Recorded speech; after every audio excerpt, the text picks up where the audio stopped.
I don't mean it. I don't mean kill. I mean just stand. Hey, what you gonna do when I come for your brother? Will you stand like a bull? Stand for his brother. Hey, what you gonna do when I come for your best friend? Will you stand like a bull? Stand for his best friend. I don't mean kill. I mean just stand. I don't mean kill. I mean just stand. I don't mean kill. I mean just stand. I don't mean kill. I mean just stand.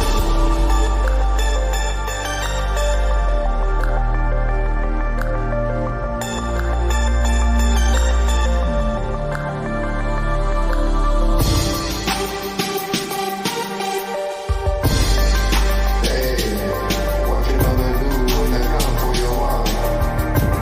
Will you stand like a bull? Stand for his wife. Hey, what you gonna do when they come for your child? Will you stand like a bull? Stand for his child.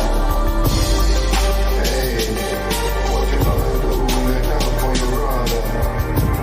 Will you stand like a bull? Stand for his brother.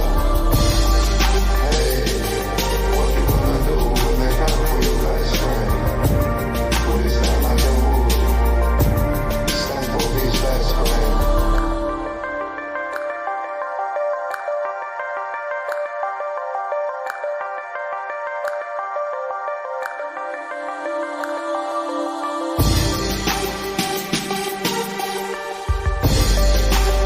I don't mean kill. I mean just stand. I don't mean kill. I mean just stand. I don't mean kill. I mean just stand. I don't mean kill. I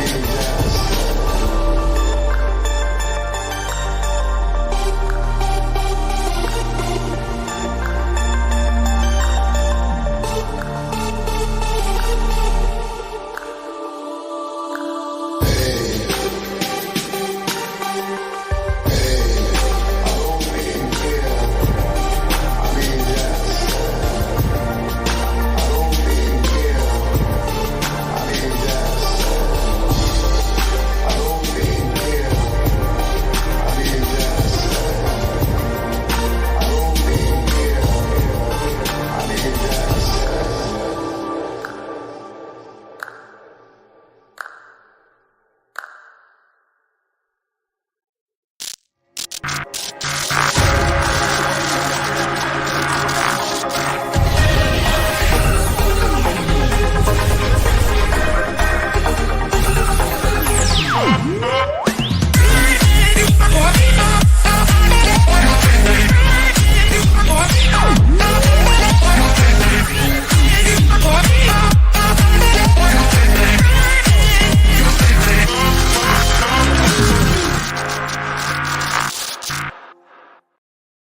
Hello everyone, this is Wyatt. This is the DPA Open Mic, episode 37, and welcome to the Open Mic. Basically lost my lines. I forgot what I was supposed to say. So yeah, okay. So hello everyone from all around the world. We have 85 viewers at the moment. Let me prepare. Again, I forgot to prepare first. So let me so how are you guys? It's 500 days of Ukraine war already. Quite amazing that I have been covering this crazy war for 500 days for no apparent reason. Actually, there is reasons, but I just thought it's bad reasons to fight a war for nothing. Reminds me of World War One, another war that was fought for nothing. Yeah, I'm gonna. So as usual, the link to join the open mic will be on the open mic channel's pin message in the live chat. So for those that are watching on the main channel, I have dropped the link to watch over at the Open Mic channel, and so I don't want to talk too much, and I don't want to I'm just going to put the invite link so that people can join already, can chit chat. I'm quite sure a lot of people want to talk. And I'm sorry for those that were waiting for the Open Mic yesterday. Yeah, I was busy with the Ukraine war. Trying to, because it's 500 days, I want to make sure that I cover at least a bit more videos, put a lot more videos in before the sit rep. And yeah, and then after that I was very tired.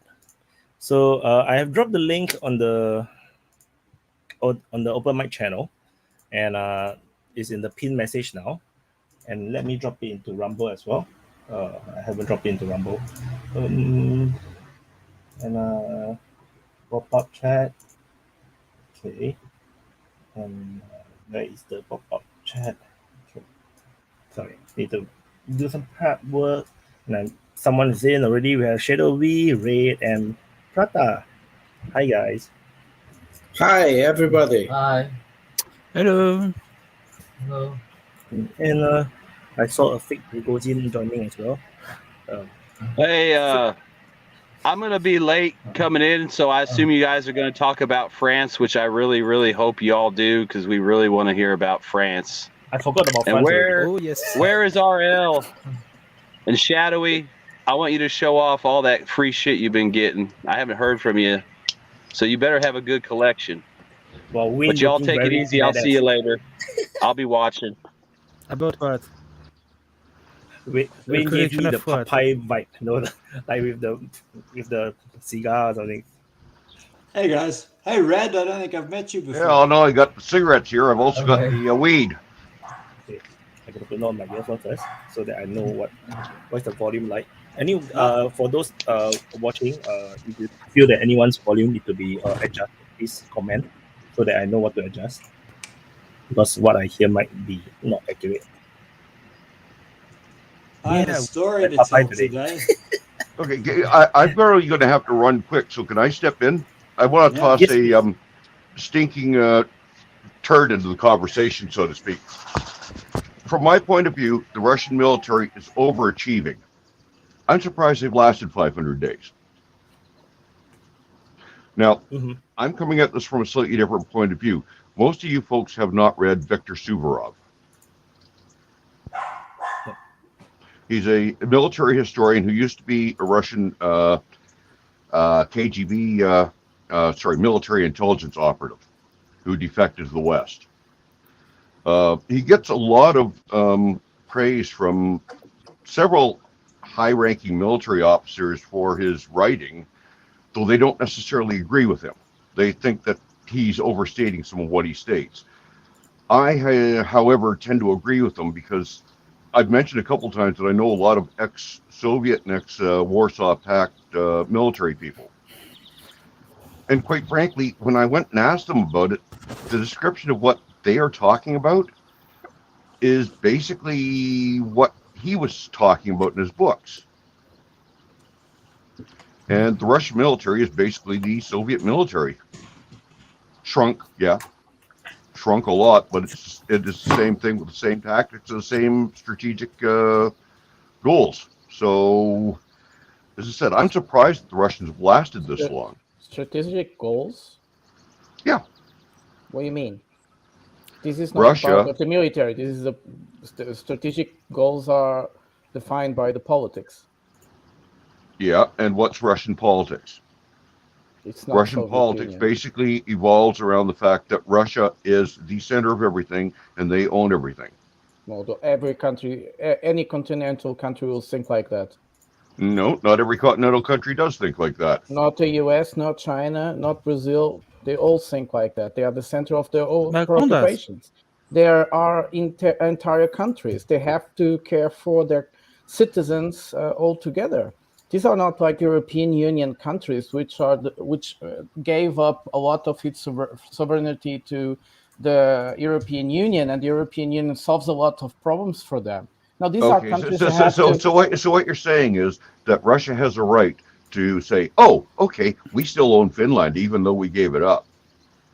and we want are to invade missing them, which they have conversation. said they want to No, we are do. missing conversation. You said that these countries see themselves as the center of the world. Of course they have. They have to care for their citizens in the Yeah, whole... but they're seeing themselves from the center of the world from the point of view of they get to run everybody else.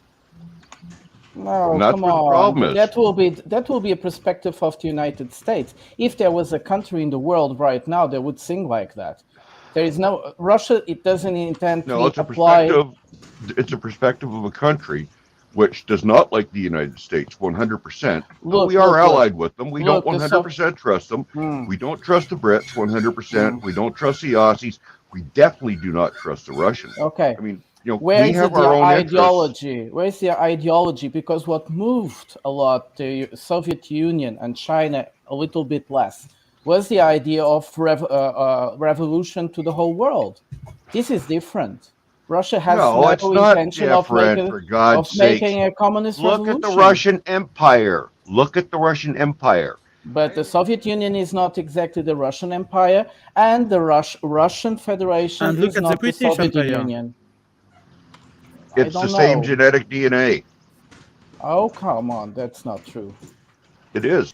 You know, No, some countries do change. Okay, Canada, they are... for example, And you was could say very the same thing expansionist with for a the long British and the time. USA. We are USA has talking the about same the DNA age as of the British empires. Empire. We are talking I about agree the with age you, of it is. empires. But the age of empires is lost, is gone, doesn't come back. Oh, that's not Look. true. Come on. The USA is an Totally not. empire. Canada is an empire, technically. We're everything. Yeah, but it's a different type of empire. It's not the same like the colonial empires, which really occupied. No country nowadays, and we see that about Iraq and Afghanistan, even the US with the biggest army in the world was not able to control these countries. Occupying a country nowadays is a really bad business. And So it's why bad is for Russia trying to business. do it? Why is Russia trying to do it? And Well, expensive, very expensive. I don't know what Russia Are is you trying sure to they're do, but trying to control they're it? just occupying parts of it. Well, there's a lot of history involved in the Donbass, right? Yes. As well. Yes. So there's, if you want, I can tell you a story about the history. So I've been doing some interesting reading. It takes us all the way from 1740 to the current day. So here's how it goes. Have you guys heard of the writer Nikolai Gogol? G-O-L? I think it's an industrial guy. Yes. No, well, he lived between about 1800 and 1860, and so this is the time period, Russian Empire, right? He was a friend of the Russian Tsar, Nicholas II. He was actually from Kiev and from Zaporizhia, so he's from the region we're talking about, and he considered himself a Tatar Cossack. Now, at this time, there was a lot of imperialism in Russia. And so being a friend of the Tsar, he wrote a lot of what was considered Russian nationalism, despite the fact that he was ethnically a Cossack from the Donbass. Now, he wrote a book, and the book was called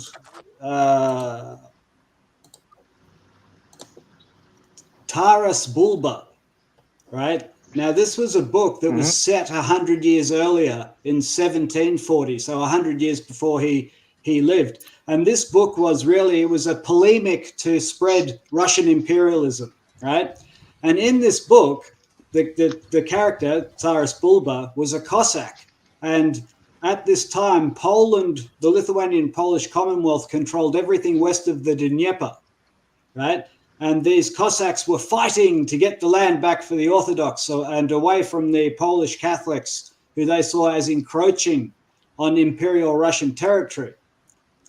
Now, another great friend of the Tsar during the 1800s, during the time of Gogol, when he was writing, was a guy called Tolstoy, Count Tolstoy, all right? And this becomes important later in the story. So, which Tsar was it? It was Nicholas. Oh, it was Nicholas already. Yeah. Nicholas, I think it was the second. It was this. So the book was published in 1835 and then again in 1842 with some revisions. So this is the period, right? So this is imperialist Russian period when they had the yellow, black, and white flag. Oh no. So anyway, that flag is it's later. It's the flag from Alexander II. That's why I was asking, because Alexander II means a lot. But go on, sorry, go on. All right. So Gogol is writing about this period of history and the Cossacks. And so at this time in the mid-1800s, the Cossacks are very much on the side of Imperial Russia, but Russia hasn't turned to communism yet. We haven't had the revolution. Now, and the other thing is, at this time, the British royal family and other royal families in Europe, who still own a great deal of Europe, right, and are still in power in places like Britain, they were related. They were blood relations of the royal family in Russia. Now, when the revolution happened in Russia and the Bolsheviks took power, the Cossacks stayed loyal to the Russian Tsars, and so did Tolstoy and Count Tolstoy and his family, right? And so the Cossacks fought with what were called the White Russians against the Red Army.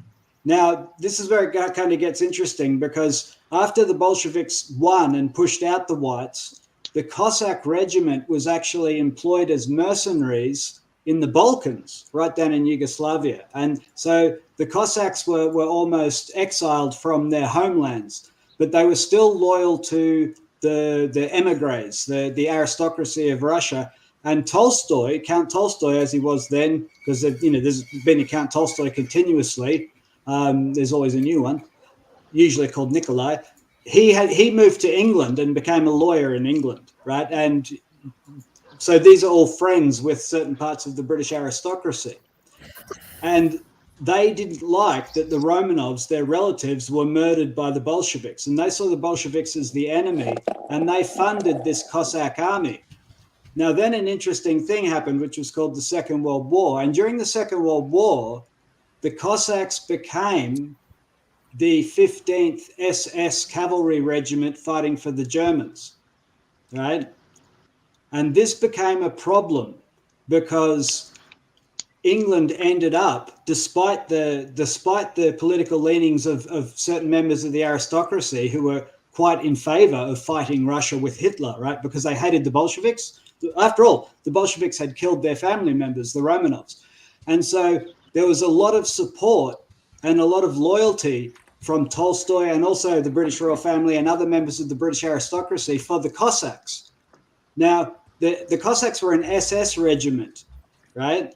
And so at the Yalta conference between Roosevelt, Stalin, and Churchill, they had to decide what they were going to do with the Cossack regiment. Now, the Red Army captured a lot of territory from Germany and ended up having hundreds of thousands of Allied troops under its control. Roosevelt and Churchill had to do a deal whereby everybody agreed to repatriate their people, right? Because otherwise it wasn't going to be cool. Now, the Red Army did repatriate all the Allied soldiers in the prisoner of war camps that they took over, and Churchill and Roosevelt repatriated the Cossacks. But the problem was that the Cossacks were enemies of the Soviet Union and the Soviets, so they all got sent off to the Gulag. And it was a very, very sad story. And it created a huge amount of bitterness within the aristocracy of England, because on one side of the aristocracy, you had a bunch of people who had been loyal to the Cossacks, right, for literally hundreds of years, right? This is blood ties going back a long time. And on the other side, you had a bunch of aristocrats whose sons had been killed by the Nazis and the SS in the Second World War. And so this created a schism in the Tory party in the UK. Now, this all came to a head in 1977 when Count Nikolai Tolstoy, the current one at that time, he published a book, and it was called what was it called? Bear with me for a second.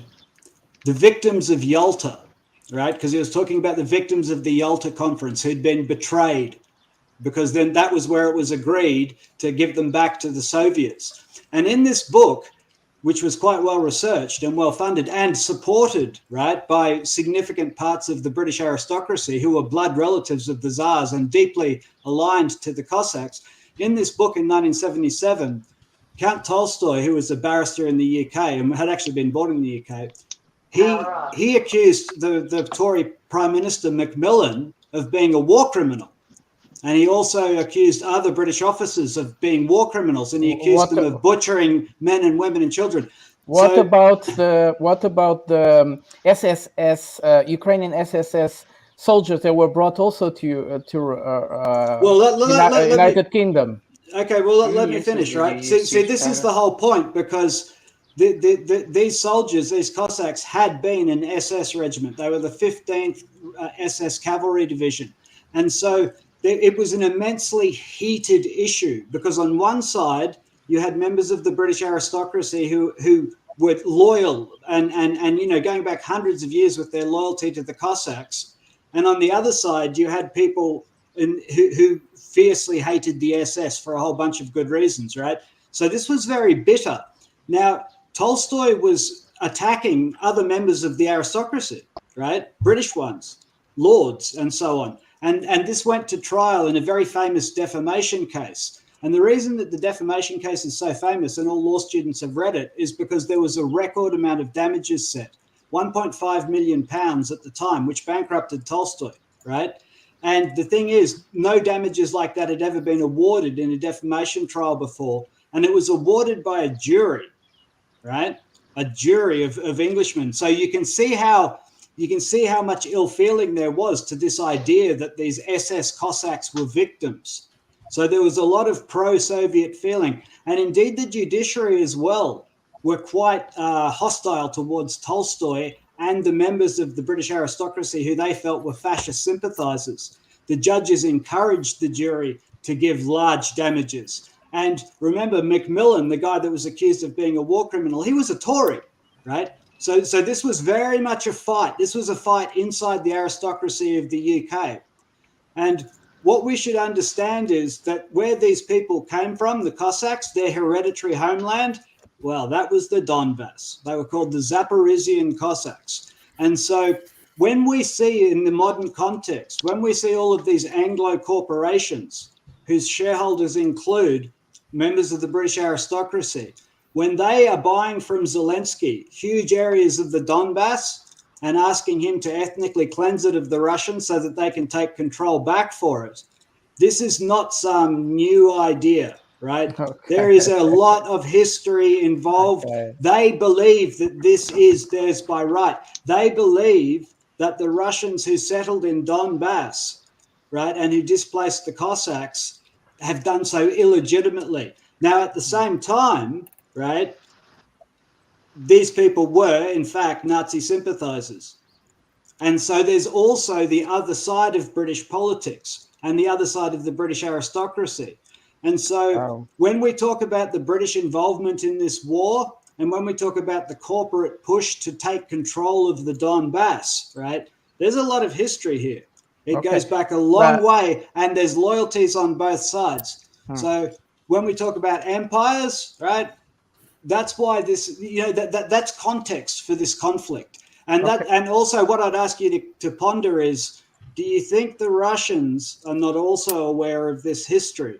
So this piece of land, fighting over it is not a new thing. This is not some new flash in the pan. And this has got about as much to do with democracy as I have to do with cats, right? Which is not very much. Anyway, so that's my story, and I'll leave it with you guys too. The Donbass.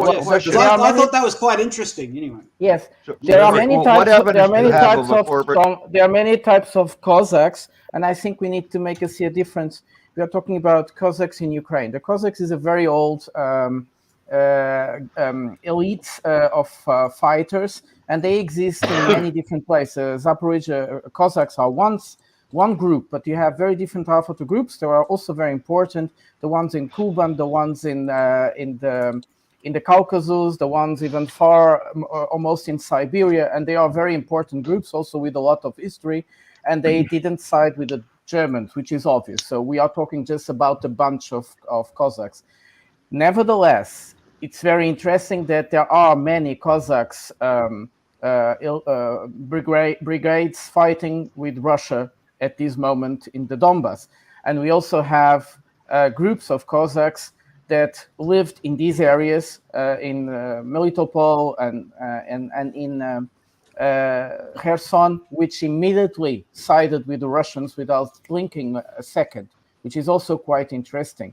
So we are talking about Cossacks. I just wanted to introduce, not to Toby, because Toby made a historical evaluation, which is what it is. And I was saying, like, let's be careful about the Cossacks nowadays. It's a lot of other stuff. Sorry there. And also, it's not just about the Cossacks. There are Georgians who are fighting on both sides. So you talk about the Cossacks, which is understandable and acceptable. There are ethnicities, people who you might think would be on one side but not the other, who are working on both sides. So I think that's to interject, my story was actually more about the British and why the British are involved, right? And also, let's not mistake the fact that Queen Elizabeth passed away, King Charles came to the throne, right? And the Ukraine war kicked off, right? These things are hardly accidental. Well, not the king of, Okay. not Well, King whatever it is you George have for the decided the corporate war. push. Come on, Toby. Well, Come whatever on, you have All on the right, Toby. corporate no, push. it's a coincidence. It's a coincidence. Sorry, Whatever you have on the corporate push to gain resources in the Donbass. I wouldn't say gain resources as much as reclaim what they believe to be taken from them. Okay. What Well, but they evidence do you also- have? Huh? They also, What evidence do you have that this is happening? What evidence do I have that what's happening? I'm sorry? that this plays a role at nowadays politics. That piece of history in the past plays a role in what's happening now. That's what he means, I think. Yeah. Yes. The evidence is Ukrainians fighting Ukrainians. One not wanting to speak Ukrainian, the other one's not wanting to speak Russian. I think you could start there. Well, There no, is in no- terms of there is no- evidence, there in is terms no of Ukrainian evidence of language. Anglo interest in the Donbass comes from Zelensky himself. Zelensky has said that the plan to make Ukraine great again economically involves BlackRock and a bunch of other Anglo corporations. And they have invested heavily, and they do want control of the Donbass and the industrial and the resources there. The other evidence is I saw Patrick Lancaster did a very interesting interview a year or so ago where he went to a large collective farm and he spoke to the farmers there about what was going on. And in their view, they were being ethnically cleansed off the land because the plan was to sell all of the land to corporations to fix the Ukrainian economy. Now, I'm not saying this as though this is some sort of horrible conspiracy that's very, very evil, because all it is the privatization of an ex-Soviet country. And indeed, there'd be a lot of people who say this would have helped Ukraine. And a lot of people would say that the communist distribution of resources in the Donbass was one of the reasons it was so corrupt and poor, and that had they done this, had they let BlackRock and the Western corporations in, then it would have led to a great revival of economic fortunes. I don't say whether that's right or wrong, right? But if you're asking what evidence is there that Anglo-based corporations were interested in moving back into that region, it comes from Zelensky himself. I don't think that this is a conspiracy or a secret.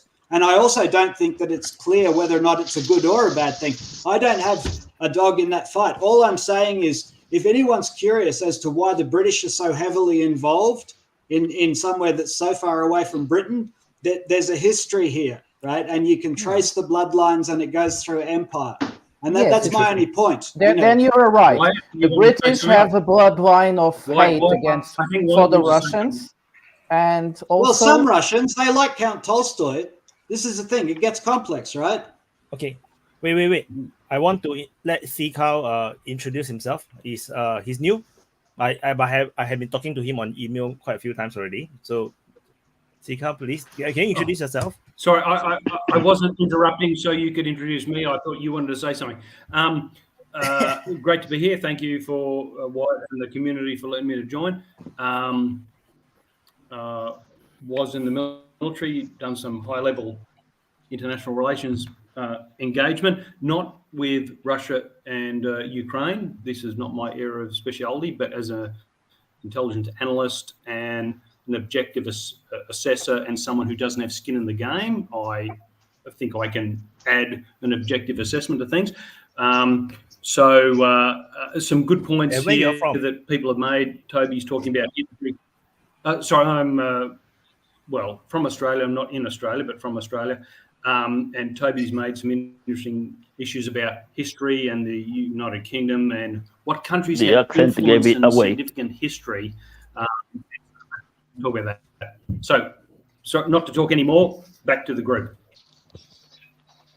I think we have a fight. I think the fight for liberalism and neoliberalism in terms of economy, in terms of society, is more important to explain the animosity that has been growing in certain countries, which obviously is the UK is the most important, and in creating these animosity. And what led this to war. Toby, I think you are right in solidifying it historically, but definitely this fight of a worldview plays much more of a role. Sorry, Voz do Povo, go on. Yeah, we've been talking about Russia 24/7. Let's talk about France. We got two French guys here. Arel! Bonnoir, Arel! Bonsoir. No, don't talk about France. It's a waste of time. France is still a country. It's already over. It's over. It's already over. I mean, just to jump to what issue. Just to make France is an joke. important issue because of are these issues linked to the Russia-Ukraine war, largely or partly, and are they linked to other issues? So the discussion of that, and I'm not saying I know, but what is happening in France is significant. No. What are they About related what? to? Genuine It's question. significant about what? It's not that special. It's significant if you're interested in special the suburbs problem in France. Significant about But what? if you don't care about the Tell suburb me. in France, you won't care about the problem. Significant about Answer the what? question. Yeah, what is important? Sorry. My fault. I was trying something on Seacow because Seacow's very soft. Yeah. Yeah, it's my fault. It's nothing to do. Is someone asking me a question? I'm happy to answer. I don't know if you're asking me a question or a general why question. would it be It's to me, significant, I'll try and Seacow? answer. Why? Yeah, Seacow, why would it be significant?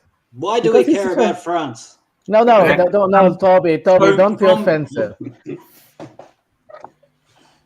So from an external point of view, I'm not in France or Europe. Okay?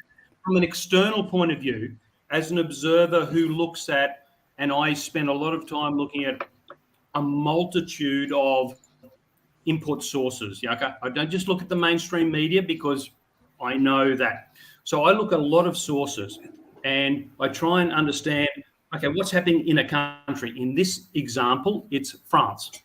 And But on it what seems, subject? even from what I would say is neutral sources, there is quite a deal of disturbance and issues. Okay. Mm-hmm. On what subject is it relevant to talk about France? Just go to the point, please. I want to talk about France because I want to see white people saying that the Africans and Arabs are taking over the white countries. Well, you don't have to have the white people say it. I would just say Who are you calling white, Voz? Right? You are not serious, are you? Yeah, that's what I see. Just to add something to what you have said about the history of the Cossacks and the British nobility backing them and so on. Today's elites, people in charge in the UK, don't like today's Tolstoy. Today's Tolstoy is named Pyotr Tolstoy, and he's the vice president of the Duma. And he's backing Putin, and he's ready to move his Russian troops till the border of Poland and so on. He stated it several times on French media because he speaks French.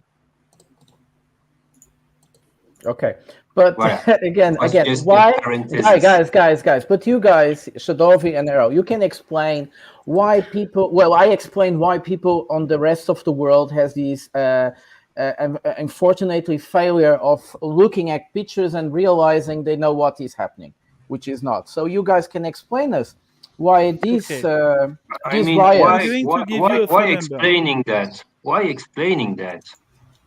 They want to know. They don't understand. Remember several years ago in the UK, you got also kind of not protests, but lootings, young people Riots, burning cars. looting. It spread like wildfire, and a phenomenon or I an remember. event that happened in London. I go a 50-inch TV for free. Joking. You see, it's Vosh the Povo understands it better. Vosh the Povo understands it better than you guys do. But Shadowi, you were going to answer. Let's Shadowi answer. I just want to give you a few numbers, okay? You have to understand one thing about France. Every 31 December in France, people burn basically 500 cars. At least a third of them are assurance fraud. Okay, so when you're doing the high-level riots that we had seen a few weeks ago, they burned, 2,000 cars? 4 times? Okay, so it's like a big, something big for France, but not so much. It's not something, it's very sad for the people who have their own car burned, but for the whole France, it's not a big event. The rioters were about 12,000 people, I think, the first night, and it lowered every night after that. And 12,000 people, we have to understand it's nothing in France. If when you have a protest against pension and things like that, you have 2 to 3 million people in the street. That's the record in France. I think it's 3.2 million people in the street for a protest in France. So when you have 12,000 people rioting, it's a small event. It's really sad for the people who died because there has been, I think, 2 people who have been killed. And it's really sad if you have your own possession who has been destroyed by the fire. It's sad. But for the whole France, it's a small event. And the image is very impressive on TV, but it's just impressive image. That's all. Yeah, just a big zoom on a specific event. I mean, where I'm living, no car burning, no looting. Shadowi, and that's important for someone who is in the location, understands it, to explain it. So that makes a lot of sense. This is why open mic is important, because we use the open mic, we can actually fact check. Just to give you another numbers. We tried to explain it last time, but nobody wanted to hear it. That's sometimes also a problem. Go ahead, Shadowi. 2005, the riots, the first suburbs riots, last 5 times longer, with 5 times more people, with and that's maybe 10 or 20 times get more a broader damage. view of what's happening. So this one suburbs riot is very small scale.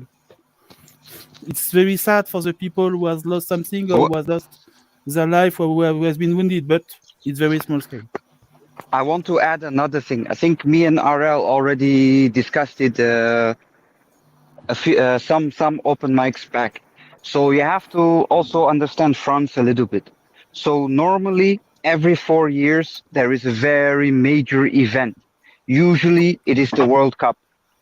That's when France started demonstrating, and then usually the demonstrations get out of hand so much, it has a little bit of a small riot here and there. This time it got disrupted by the COVID conditions and blah, blah, blah. So you could say they're catching up. And then RL even mentioned the Olympics are happening. Sorry, that was a big ass cockroach. That's going to be a major problem for France Olympics. Yeah, so the Olympics are going to happen and they are going to be held in France. So they are just warming up for the Olympics and the riots to come. Do you remember the last final in France of the Champions League? with when Madrid and Liverpool teams meet each other in Paris. Yep. And there has been a lot of yes. criminal problems. Yes. For the Olympic Games, But- it's going to be way, way worse. About the Okay, criminal I have that one, all but the that one, protests that in one, France against that one, Macron, that one question. was Going to be different. the That streets. one was different. That was the only chance the French had to beat up the British. So that's why. Okay, I have a question about this, for the French guys. It was just it criminals. fair? Is it fair to say, French guys, you tell us, is it fair to say that what we are looking at is actually not even a bad thing? It's French culture, and I don't mean to put them down or make a joke either, because you know, if people are out in the streets having their say, right, in a way that's democracy, right? At least the French people believe they matter. There's a lot of countries in the world where people wouldn't do that because they don't believe they even matter. So in some ways, are we looking at just French culture?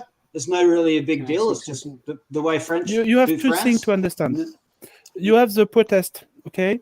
When you have people who are not happy about a law, about something, and they decide to take the street.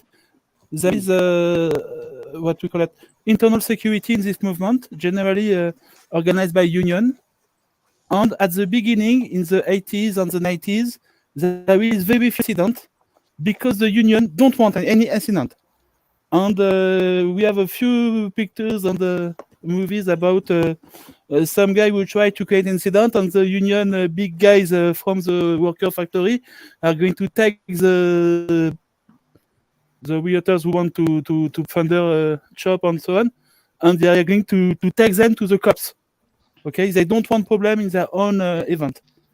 But today, the problem is that the police decided to act against the union. So the internal security service of the union couldn't really do their work because the black blocs and the other I don't call it protester, I call them rioters, and the guy who decide to plunder a shop. They are very, very violent. Okay, so the union guys couldn't deal with them. We need the police, and the police decided to consider that all the protesters are basically some kind of criminals, and they don't make difference between the guy who decided to just protest because their wage is too low, and the guy who decided to attack some kind of shop on the Champs-Élysées. And they are creating a big mess and any burning cars. Dan, that's for you. Fuck you, man. Since you guys know so much about burning cars, were you guys testing how electric vehicles burn? I mean, their fire is much warmer. So, are you preparing to get more electric vehicles in the streets for the preparation for the Olympics, or is there any significance in more electric vehicles? This was a joke. Yeah, Jordan. I think Jordan, it was much just more to point something significant. about that, about what you talk about electric cars. Some cities have decided to forbid diesel engine cars into the city center, like Lyon. And now they are facing a problem because people, artisans who are working inside house of wealthy people living in those areas can't enter anymore with their utility vehicles. So now Ariel, is that only in Paris or No, it's not even in Paris. No, in no, Paris, it's they didn't only try that. big some big cities who decided that city centers is forbid Lyon is the second diesel largest city in engines. France. But I think the protests about the 2 years of the reform age were much more significant. It were not discussed enough. In those protests, like Sikal was trying to analyze, there was much more behind the just 2 years added to the reform age. And those are protests that we could somehow connect with the crisis provoked by the Ukrainian war. Because let's not forget, Europe, the culprit from its third biggest economical partner, Russia. And this created costs, really high costs, and everybody's feeling them. Depends on It's the not countries where you necessarily are. connected. And to answer Toby's question, if the protest is part of the culture in French people, I would say no, it's not. Mm-hmm. That's bullshit. It's what historians are telling you. It's what the media are telling you. But if you look at 1789 revolution, it only occurred in Paris. In the rest of the France, there were no revolution per se. Okay, can I say something? And same, if you look at statistics of people who are voting, half of the people in age of voting are not voting. They abstain. Yep. They don't vote.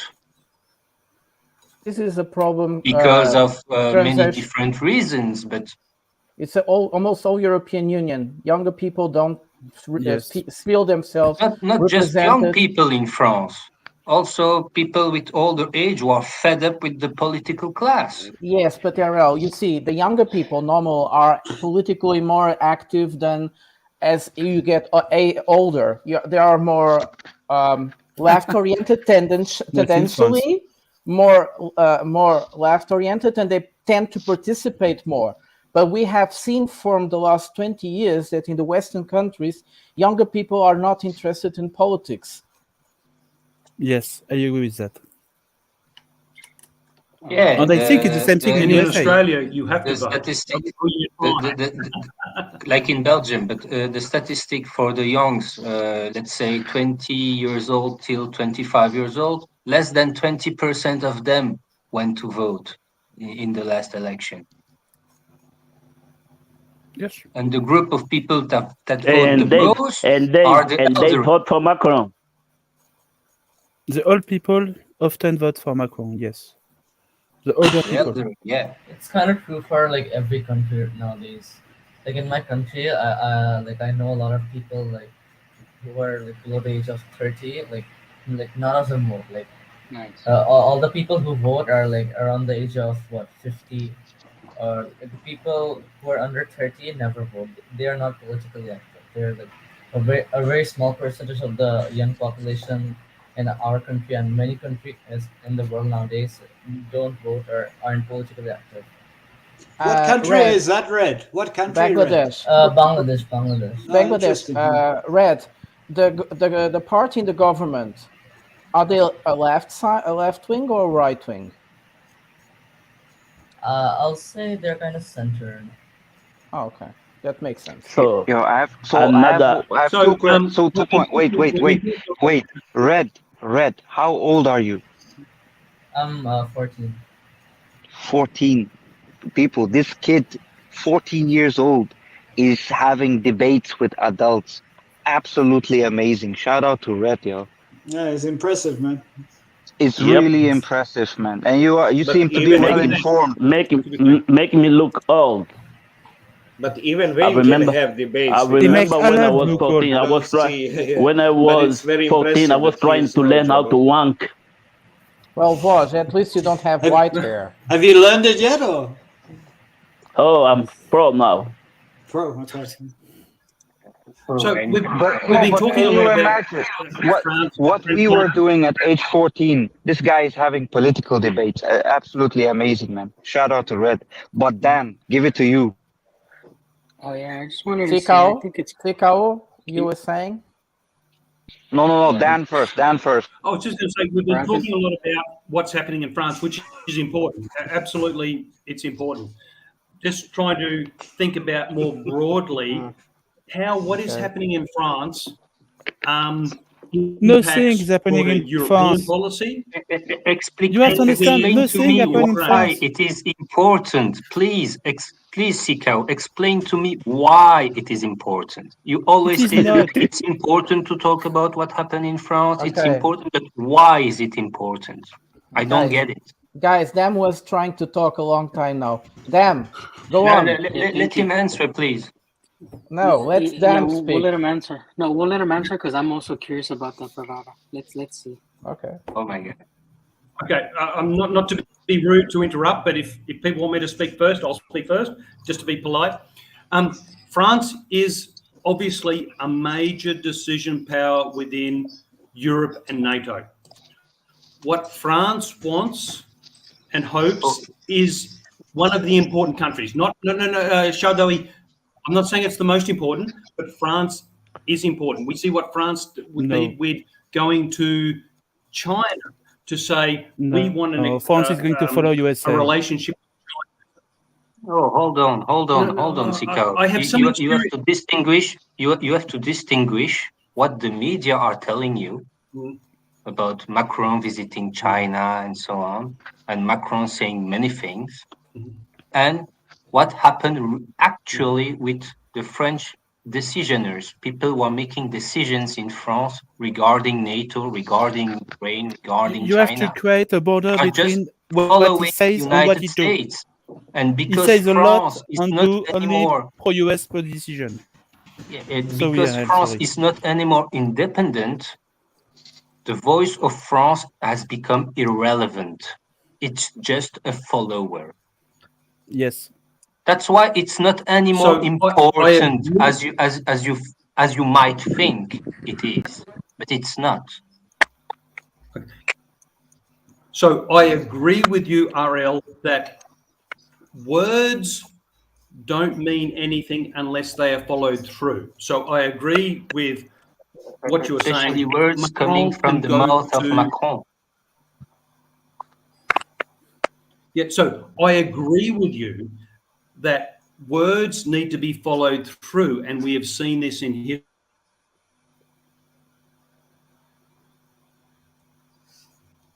We lost him, I think. I think he's frozen. Yeah, he lost his internet, I guess. The British intelligence got the Australian guy. No, bye. No, we have a new guy. Elon Musk is stopping the Starlink connection. Yeah, since he meets Macron, he has decided to protect him.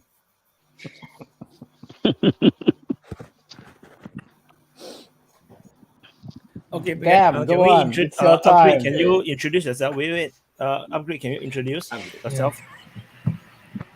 So that you can get involved in the conversation. Upgrade, can you hear us? Oh, I think he has a low quality connection. Hello, Upgrade. His connection needs an upgrade. I think he cannot hear our voice clearly. I think he needs to stop. Doesn't look good for the Upgrade internet. Upgrade it, please. Upgrade, can you hear us? I got a feeling he's in Ukraine or something, because I don't know. There's a Ukrainian vibe. Oh, he's not looking. He's moving. No, I don't think it's Ukrainian. He gave his email and that. Hi, can hear you. Can you hear us? He say hello, but he's lagging so badly. Yeah, you need to upgrade your connection. Lagging crazy. Well, at least he has a. Can you introduce yourself? Nice, can you hear us? A nice Chinese. You cannot hear us clearly. There's no point in trying. Okay, because if he cannot communicate, I have to remove him. See, so yes, I think he is out. Maybe he will be able to come back soon, but for the moment, let's talk about what RL is drinking. I have to put in a Tarif. Hi, Tarif. Hi, guys. Tarif. Hey. Hello. Long time no see. Long time. Lovely discussion today, gentlemen. Wait, you guys saw the news about the US sending cluster munitions to Ukraine, right? What do you guys think about it? I will like Dan to speak about it as he has served in the military, because I've read a few reports about cluster munitions of the American Army by Human Rights Watch, and all of the reports have said that they have a very high failure rates. I'm not sure about the Russian ones. I've not found any report that's about their failure rates, but I've seen that American cluster munitions, especially the ones that were used in the Gulf War, and the ones that are being provided to Ukraine now, those are the same ones, have a very high failure rate. But I think they would provide a more advanced one, because Biden has said that they would provide a more advanced one. But I still think it's not below the 1% rate, because the Congress doesn't allow the U.S. To export cluster munitions with a failure rate above 1%. But I don't think it's being followed right now. I think they're just ignoring that rule. Can I jump in real quick before Dan answers? Just to give a heads up. So remember the last OM when France was in riots, Arel was missing? Arel is half Algerian. We know what he was doing. You cannot expose him. He was busy, RL is half everything, He's half Algerian, half Vietnamese, half Chinese, half French, half Belgian. I think it even was Moroccan. Korean. I'm sorry. Dan, take it. Talking about munitions like that, Red. A long time ago, while the war was happening, I predicted that there would be more mines used, whether they be offensive or defensive. You're starting to see that the Russians are using mines a lot more often, so it's only a matter of time, like the Ukrainians getting these type of weapons, because it is a very safe weapon to use. You throw it and you forget about it. All right? So no matter what side is using it, it's a very effective way to get in your enemy's brain. I would say that it's really bad that the United States is giving this kind of weapon, because we know, at least I know, that the Ukrainians are not the best at keeping track of their munitions and actually being responsible with it. So I think it's going to be devastating, right? I think it's just going to add on to the things that I keep saying. It's going to take 1,000 years to clear. Yeah, what's up, Yeah, I'm a bit worried about it, because the Ukrainians have actually used their Soviet era cluster munitions to actually bomb the Zaporozhye nuclear power plant. Like it has been documented, and a lot of it has landed there. And I think there is a unexploded one that is still there for after months. And I guess you guys have seen it. It's basically that that Russian official showing that this missile turned 180. I'm not sure if you guys have seen it, but yeah, it was kind of funny. But it actually came from the Ukrainian side. There was a few analysis later about it. But the thing I'm worried about is that the Ukrainians don't always won't use it like effectively. Like they'll bomb the nuclear power plant, or you guys know that they have bombed Donetsk with cluster munitions, like those green small green mines. Have you guys seen it? The small green mines have used to bomb like civilian areas in Donetsk. So yeah, those are the most. Yeah, those battle mines. That's the biggest concern, and them shelling civilians with those cluster munitions, and them shelling the nuclear power plant. These two are the biggest concerns. But I think they might have some effect on the battlefield, because cluster munitions, after all, are really good military weapons. They're really effective in clearing trenches. So I think it might have an effect in the war, a really good effect in the war. Yeah. I have a question. Oh, let me just jump into cluster munitions, if you don't mind. Go. Just to remind you that petal mines, those used by Ukrainians, are typically used against infantry or humans. Yeah, are not used against vehicles, anti-personnel. But what the United States will send will probably be more geared towards anti-vehicles, lightly or more heavily armored, which might indicate a shift in the tactics or the strategy of the Ukrainians, because you don't use cluster munition in a place that you will invade.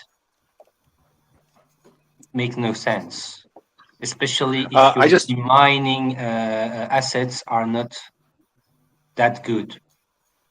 So I think it's kind of how to say a revelation of that the Ukrainians will go in the defensive and stop their offensive. the problem with the cluster munitions Ukraine use is that if they use it very heavily on Russian positions, when they reach those positions, those mines might like work on them instead. So that's a big concern too, because a lot of the U.S. cluster munitions have a really high failure rate, as I mentioned. If I understood you correctly, Ariel, you say that these cluster bombs, are actually to defend instead of advancing, right? They can't go in the offensive because of those cluster munitions, especially if their demining stuff is not up to the task.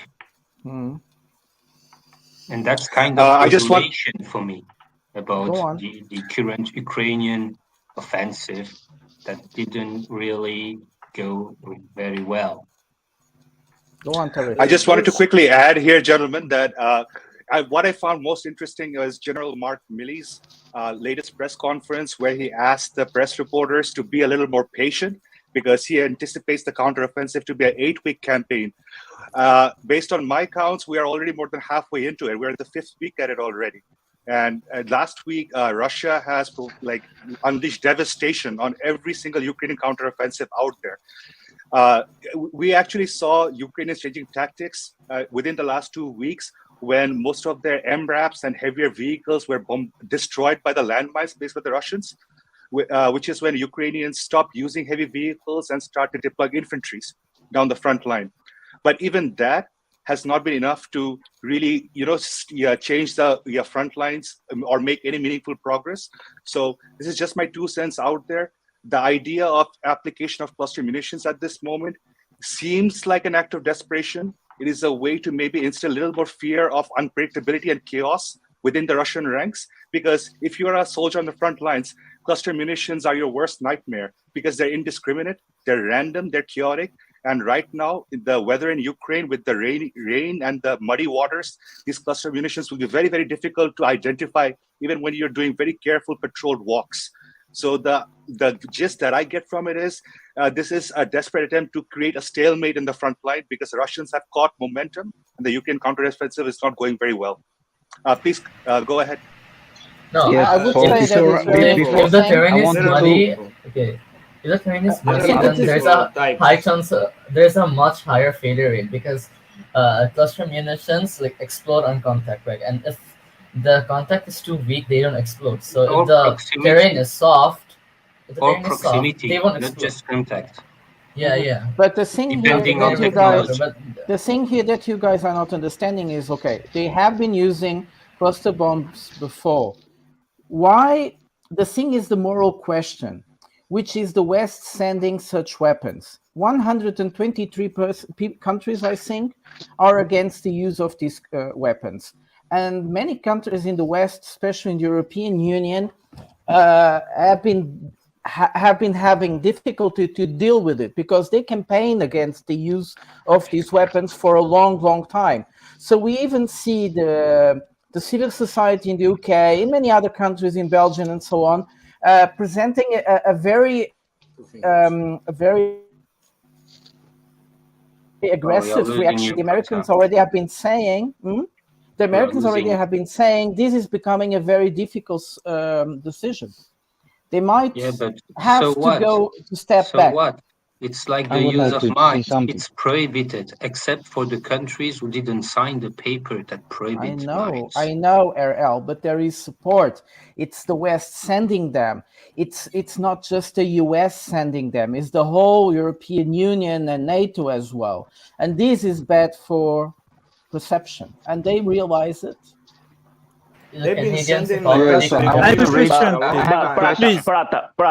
the West make the rules, so there's no difference. Let's Jordan speak a bit. Yes. They've been sending cluster munition for a long time now. There's examples of petal mines. There's multiple types of cluster munitions. You can call, you have remote mining type, you have petal mines, you have airburst cluster munition. So there are videos from previous months about how they act. They they show how devastating those airburst cluster munition against the trenching. There's video how the at least 15 Wagners were killed around Klishchivka with those airburst cluster munition. Petal mines, for years now, they've been using it against civilians, because petal mines are mostly for civilians. They're kind of not working well against the military. And remote mining. They've been the Russians been complaining about remote mining since Vuhledar. That's why the Vuhledar offensive by Russians didn't succeed. They were talking about remote mining by Ukrainians using cluster munition. There's like 3 mines inside a shell that spread around where they shoot like 5 kilometers up to 8 kilometers distance. I think they can mine. So after the failed attack, the Russians will be coming back to their starting point, and that's where the remote mining was done to them, and they wouldn't expect any mines from where they started. So and it happened in the meantime while they were attacking. So that's how they got many losses during Vuhledar. That was 2 months ago, or maybe 3 months ago, when it was happening. So this is just something to talk about. It's nothing new. And to add to it's nothing new. To what it's he been said, happening. The U.S. cluster ammunition do not explode on what 3% of the munition don't explode, and for the remote mining it's 100%.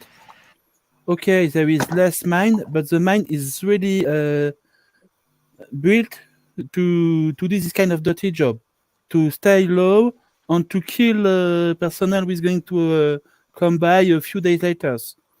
The cluster bomb, they are not built for that. They are just built to kill instantly the people who are there, and some of them have default. Maybe they are never going to explode. Maybe they are going to explode 5 minutes later, or maybe 2 days later. We don't know. But I think the remote mining is way worse than the classic cluster munition. Right. But the thing is as well, like some people were saying that there is a question. kind I have a question. Sorry for interruption, because I have to leave soon. I haven't followed the war actively for quite some time, but to me it seems is that the West now providing more diverse cluster munition is also a sign that Ukraine is not, or is perhaps not doing so well as maybe they have portrayed Ukraine that be doing. So I think maybe this is also a kind of a clear signal from Western media's perspective, because they have been very active in promoting Ukraine, but with them providing cluster munition and then the diversity of it would introduce a different dynamic to the war, as to where Ukraine is probably not doing too well. But then again, I haven't followed the war. Have you guys seen that when Biden was asked like why they were providing cluster munitions, he said that they were the Ukrainians were running out of ammunition. He literally said that. Have you guys seen that video? Yeah. Well, Biden has admitted like also, the Ukrainians are running out of ammunition, so that's why they're providing cluster munitions. This is a sign of desperation. I think they're doing desperation. I think the US doesn't have because I think the US doesn't have any more 155mm shells to provide to Ukraine. So it's not about that. Not providing the change of tactics is very effective, because most of the military act from day to day the same. They behave the same, doing the same things over and over. So the change of tactics, change of ammunition is what they have to adjust to, and it's usually every new weaponry and ammunition is always devastating, because they're not expecting such type of attack. So that's more important than what type of the game changer they talk about. But it's more about changing the tactics not being adjusted to the, and what ammunition is used, it's actually changing of the tactics, or they have to adjust quickly, otherwise they will be devastated. So that's why this offensive is acting like this. Every time Attack they with armor, then they change in just with infantry, and now they change in how they attack with infantry. That's what I'm hearing from the military on the front. every time the West send new things to them, they say it's a game changer. I feel nothing changed, but they dying quicker so far. Shadowi, you want to add something? They just need to give up. Yes, please. I think Dan, one day, also give one of Dan. the Let me reasons. just go, Shadowi. Dan, Shadowi, you let want me to just go. speak? I'm gonna go. Okay, go. What I think is this: in war, you want to impose your style on the enemy, right? This is the best way to win a war. I don't think it's a bad idea if Ukraine gets these cluster munitions. I think it's something that's going to work well for them for a little bit. Like anything else, the first unit that experiences this weapon is going to be devastated. This is a fact. Whenever you encounter a new enemy, whether it be technology or a more elite unit, you're going to be devastated. So we're just going to have to wait and see what happens. We can all speculate, but I will just wait and see. The dumbest thing the West does is say, hey, we're going to send this. So that's not always a good idea. And I'll leave you with that. Have a good day, gentlemen. If you want to follow me, my channel is Wild Siberia. I live in Russia, and I make videos from inside Russia. Thanks, DPA, for giving us the platform. Okay, Dan. Hey, Stop you're a with real the fucking propaganda. Frenchman. Z. Yeah, so before Shadowi, anyone you want to goes, continue? I also want. Yes. I'm sorry. Wait, I'm sorry, Shadowi, because I also have to leave. In Red, you have Asia, a it noise. is midnight. So, Red, can you mute? It's a a quick noise. shout out to NGS because he's pretty much a household name by now. And then another shout out to Red. Basically, when I was 14, I was too busy breakdancing rather than talking about politics and war. So again, shout out to you guys. It was fun. Have a great chat. Anyway, we want to see you breakdancing. Man, if I break dance now, I will break myself. I will promise you, I will never come back alive in one piece. I will die.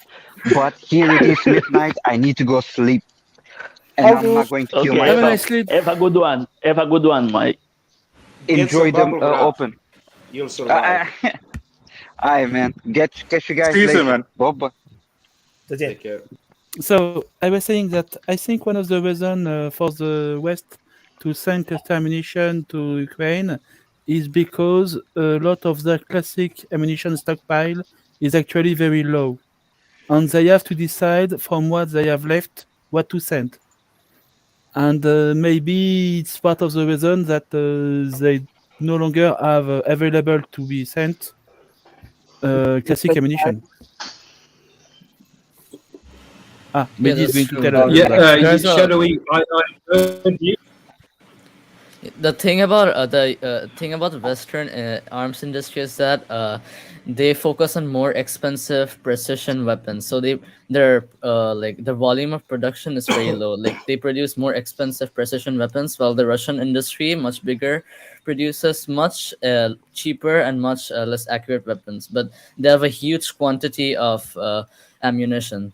So that results in them having an advantage in the war of attrition in Ukraine, because expensive precision That's a guided good munitions. assessment, but also just to add no, what you're saying, okay. there's also in the military industrial complex to get that's a good point. I'm just going to add to what you're saying is if you have old stocks that are about to reach the end of their life, you need to use them.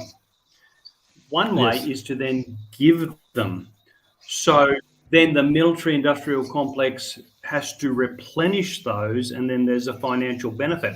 So I just suggest to you, hypothetically, that a lot of the ammunition that might be being sent is getting near to or about to exceed the expiry date where these munitions are viable. So just to add to your thinking, Red, go on. Especially batteries in those anti-tank weapons. They're using a lot of batteries, and that's what's shown with those anti-tank weapons, that many batteries didn't last when they were trying to use them. And of course, also they didn't use them, so they didn't know how to use them properly. So they say they were trying to aim for a long time, and battery, since it doesn't hold the capacity as it's when it's new, it cannot do it properly. It cannot target. And there is many even reports about those anti-tank weapons that were just losing the trajectory during the flight, that they were losing probably lost the battery power, so they couldn't calculate the trajectory and hitting the tank. That's what was the big problem, because of the time that were storage. Meddy, please. We are listening. No, you're exactly right, Euro Jordan. Please think of your phone or your laptop. Sorry? Meddy, please. You're muted. Unmute. Shadow. You're muted. You gotta unmute yourself, man. Meddy. Oh, how about the old man remembers to turn on his mic? We'll do that. All right. Hey, everybody. How you doing? Red, Hey. I do remember you. Don't get upset. I just didn't place that with you. So. Yeah, I was talking to you in Discord, right? Right. We got to think about the use, because there's a difference. I see a lot of pictures of the cluster bomb units that they're showing. Those are not the same as the 155 millimeter ammunition cluster bomb units that they're being delivered. Yes, they're out of men, but they're running low on stocks. But the other thing is look what they think that they're coming up against is large groups of men that are going to be dispersed in an area that you use these units to be able to wipe out, because you can't just exactly pinpoint every person. You use a CBU to cover a large area, and to be able to clear it of people or to put it in front of people. And that's why I want to bring this up, because Biden said during this conversation, when this was being brought up, that he said that the Ukrainians need tanks to put in front of the Russians. I think part of this is because this is really the only artillery that's going to help them right now. You know, if they send it out, the 155 millimeters, it all depends on what density they put. You know, are they going to spread it all out across the line and hope to be able to use it, whenever, or are they going to put it in a more dense area where it actually can be used to protect or to get ahead of units as they're deploying? That's like the best time to use them is right before they deploy and they're in column.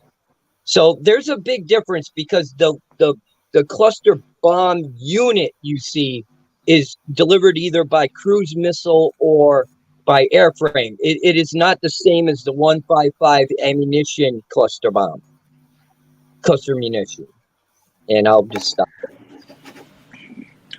I just want to add really quickly that I went through a tour of Nairobi 2 weeks ago, and it's very refreshing to hear the perspective of the Russia-Ukraine war from the African continent, because we rarely get insights from there.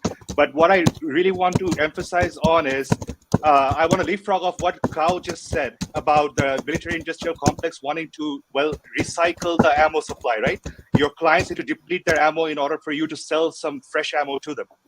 A lot of stuff, surprisingly, that is meant to go to Ukraine isn't going to Ukraine. And it's a very, very sketchy thing to discuss in this forum right now. I just want to say, consider the fact that there is an active war about to begin in Sudan right now. And right next to my country, Bangladesh, is where a massive insurgency is taking place in Myanmar, which is also making its ways into the northeast of India. And we've been very, very surprised to find really fresh and exotic weapons of Western origin in the photographs and the videos of the reports that come out of that place. And I was firsthand witness to well, some sketchy shipments in the port of Mombasa. I don't want to say any more, but a lot of stuff that's meant to go to Ukraine isn't ending up in Ukraine. You have to remember that the Ukrainian army has succeeded to sell on black market an aircraft carrier. When you're able to do that, you're able to do everything. Did you know that some of the equipment that the United States sent to Ukraine previous to the war, what would happen? It would get to the Ukraine.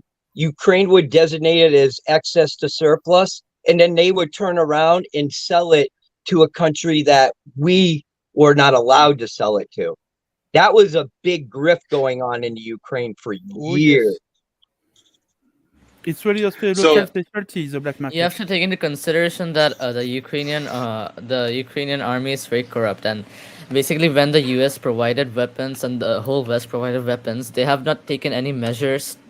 They have not taken any counter-corruption measures. They have just provided the weapons. They have not taken any steps to make sure those weapons don't end up in the wrong hands. Because you see, when the IMF provide loans, they make the countries to take corruption measures and stuff and make reforms, so the money doesn't go to waste. But that's not happening in Ukraine. The money is just flowing in, and it is up to the Ukrainian bureaucrats or the generals or the people who get those weapons. It's up to them where the weapons will go. Will it go to the front, or will it go to Africa or somewhere else? So there's no way to sorry, Red and Meddy, sorry, but that's Russia propaganda. Sorry. No. That was made on purpose, Red, because a big part of those weapons provided to Ukraine ended up in Syria under the hands of the rebels. A lot of those weapons are actually found in Mali, in Central Africa. This is not Russian propaganda. There was a report by CBS News about how what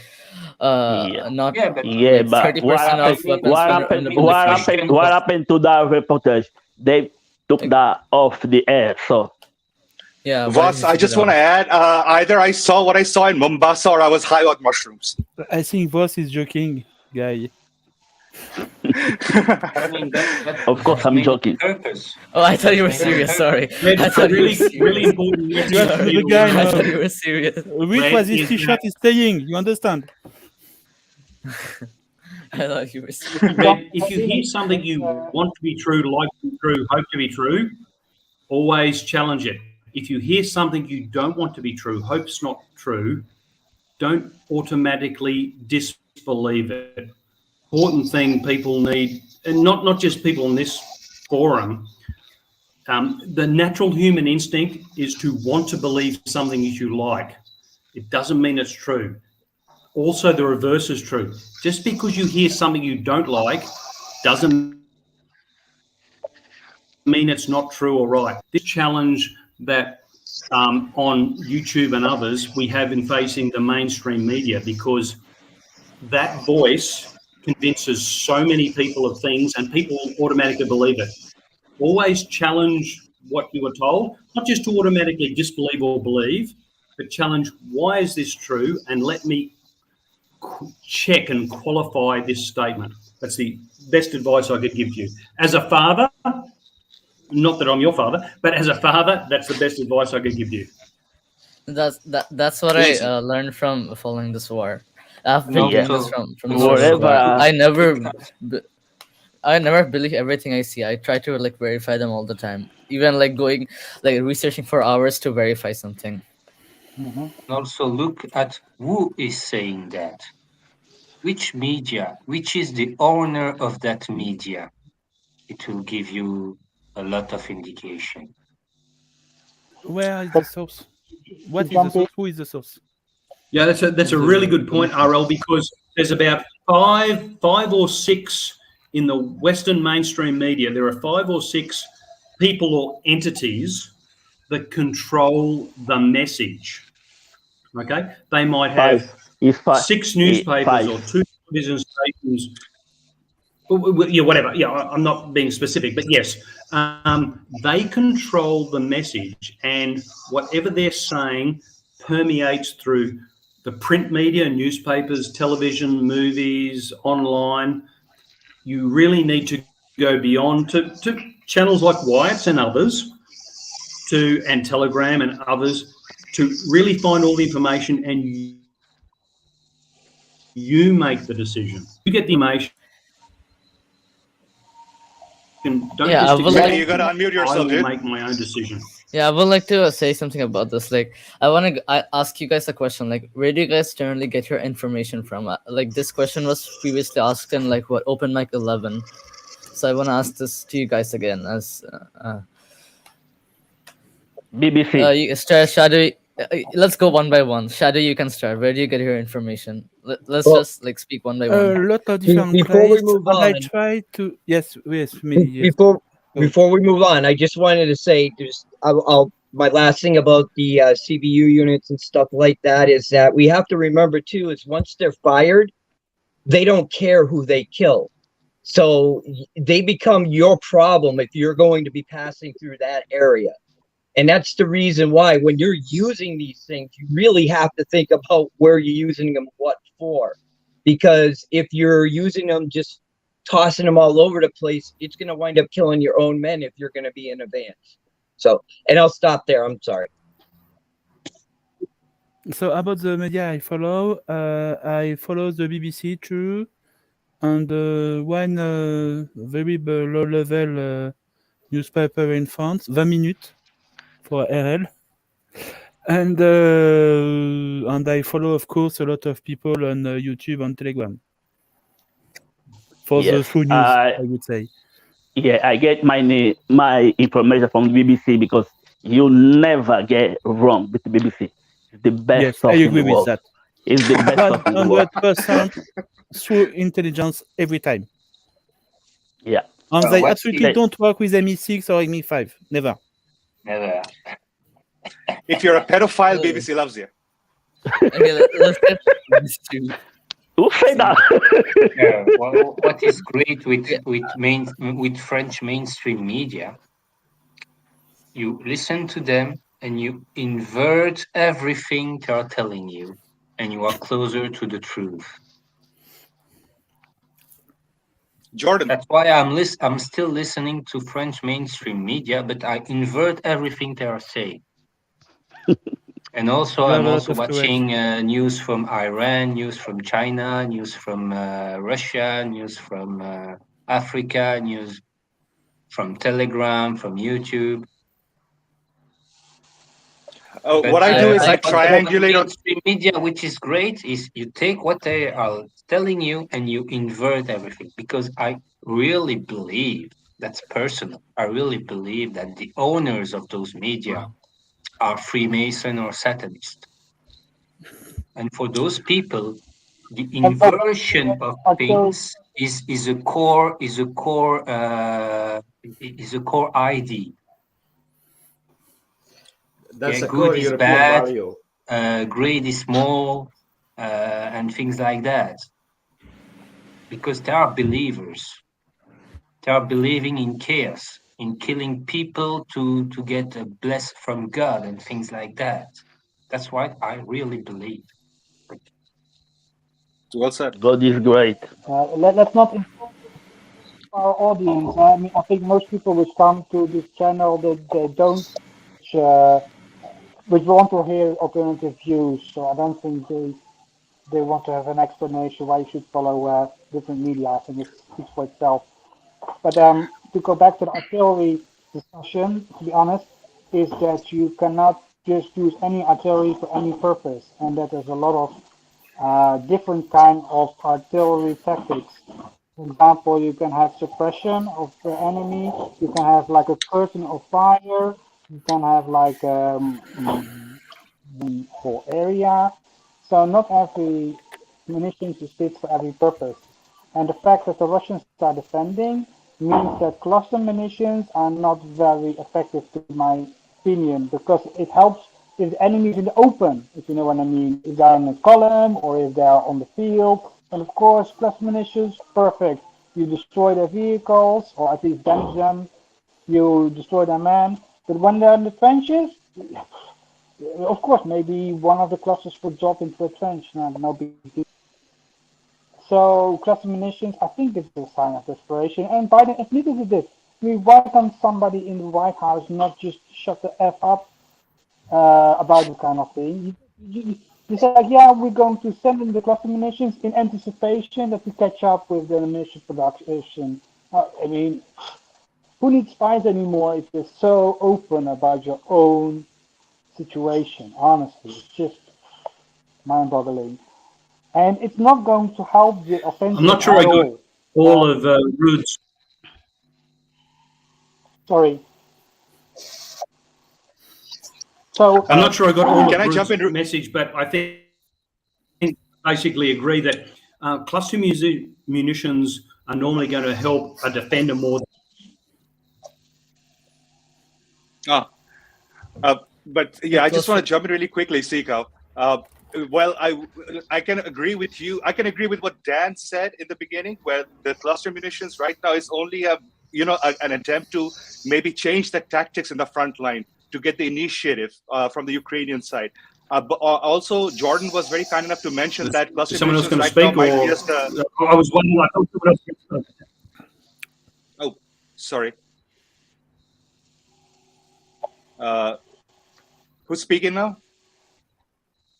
You? Not me. All right. I just wanted to add really quickly that I wanted to go back to Red's question because his question, I believe, is very, very important on this forum, considering he's 14 years old. And it is his particular demographic that will be extremely vulnerable to massive amounts of misinformation and data manipulation, because he is going to grow up in an era where, we will have AI-driven news, AI-driven videos, and AI-driven, falsification of information. So in my opinion is in order to truly find the truth of the matter, we have to find the middle ground between two polar extremes. So I prefer the dialectic method. I'm going to triangulate on a topic and I'm going to look at all the extreme rhetoric from every possible outlet that that topic has to offer.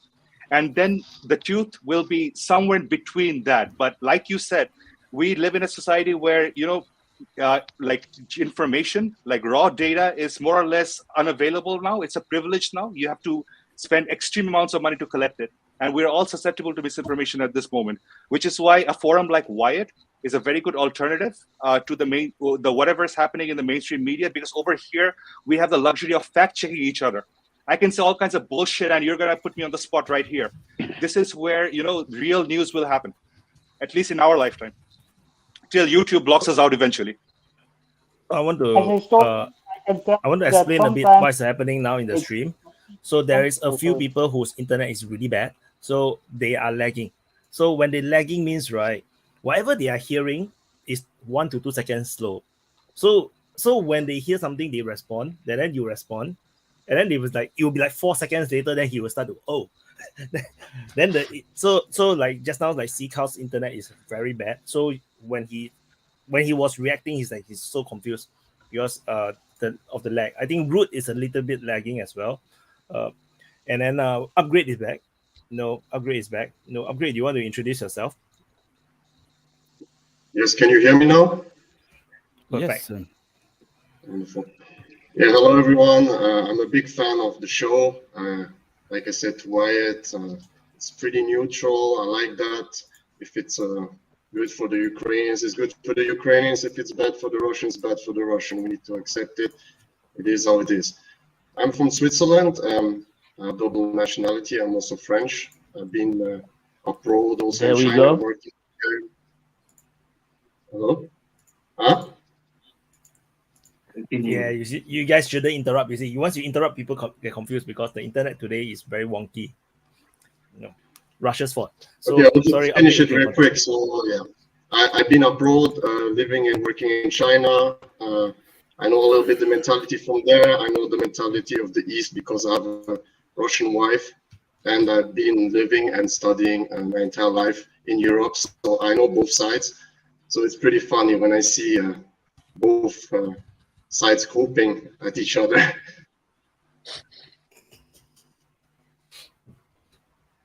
So do you have problem with your wife due to this war? No, not at all.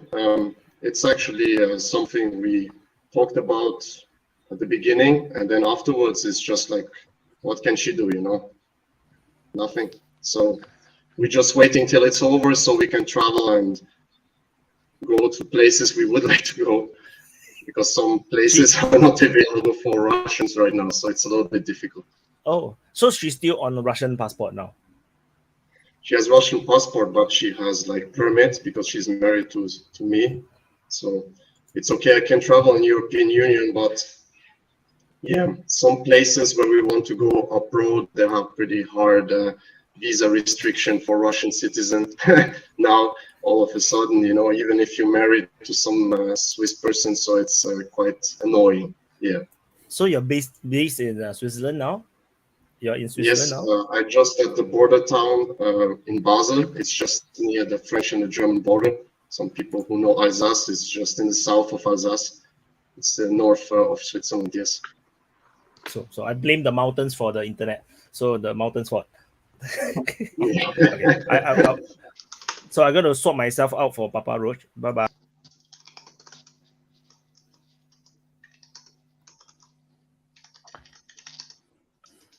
What we were talking about.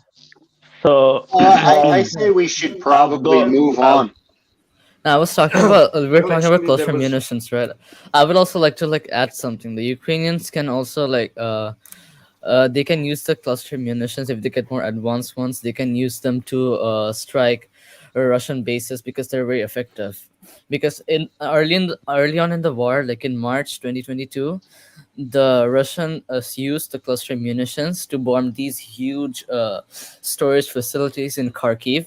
They were very big and they were not easy to destroy with one cruise missile strike or Iskander or anything. They needed a lot of they were very big and needed a lot of missiles to destroy. So what the Russians did about those huge storage facilities that the Ukrainians were probably using is that they rained down a lot of cluster munitions on those huge storage facilities, and with that a lot of those huge storage facilities were destroyed very badly. So the Ukrainians could also use them in the same way, because the Ukrainians already have like a Storm Shadow, HIMARS, and they've been using it to strike Russian bases behind the front lines. They can use the cluster munitions, and cluster munitions, when they strike the Russian bases or Russian storage facilities, they can be really deadly if they successfully reach the place. But let's see against airbase. I mean, the plane are not protected in a one thing special to bunker, point they out. could be destroyed by the cluster ammunition. One thing that to point out is the Ukrainians could just be crazy enough to, head into their own cluster munitions. They might be. But that's a huge risk. That's a huge risk because a lot of the cluster munitions will remain unexploded, and when the Ukrainians, if they reach the place where they previously fired on, it might work. It might explode on the Ukrainians themselves. So that's also a concern for them. That's what I was talking about. Hey guys, just on that, because the cluster munitions is really important to link it to the mines, the air-delivered mines. Red, I think, or someone just mentioned about the Ukrainians or one side walking over their own deployed munitions. We've seen this with the air-deployed mines. So one side can, with artillery systems or aircraft systems, deployed mines, and then their own troops have to maneuver across them. So that's a good point, whether it was Red or someone else mentioned. You've always got to be thoughtful. Normally when you lay a minefield, you plot it out so you know where it is. But with indiscriminate laying of minefields or these bomblets or cluster munitions, you can't be confident, and that can then inhibit you or cause a real problem when you move forward. Those hey guys, mining, can I suggest we move on? Can be there is one thing about these munitions, and it is the humanitarian side of it, is that what they found is that these pedal mines especially, they get caught up in trees, they're hung up in roofs of houses and stuff, and some gale comes on 3 months later, blows them down, and you have kids without legs. And that's the bad thing about it. And as far as I know, it is the Ukraine that's the only one that's used cluster pedal mines, and they did it in Mariupol, and they shot them off into the parks and the streets. And if you remember, they had to get tanks out there to run over to make paths for them to be able to start to clear them up. So, somebody was mentioning in chat about the humanitarian side of it, and there is, that part of it, because like it said, once they're fired, they don't care who they kill. That's the problem with them. So, I'll stop there, move on, whatever. Yeah, I wouldn't mind focusing on a different topic if you don't mind. Hi, everyone. I'm thinking now we've got the NATO Summit coming up within the next week or so. What do we think the decisions are going to be made there, and what repercussions do we think they'll have on the battlefield? Because I'm thinking right now it's a bit of a lull.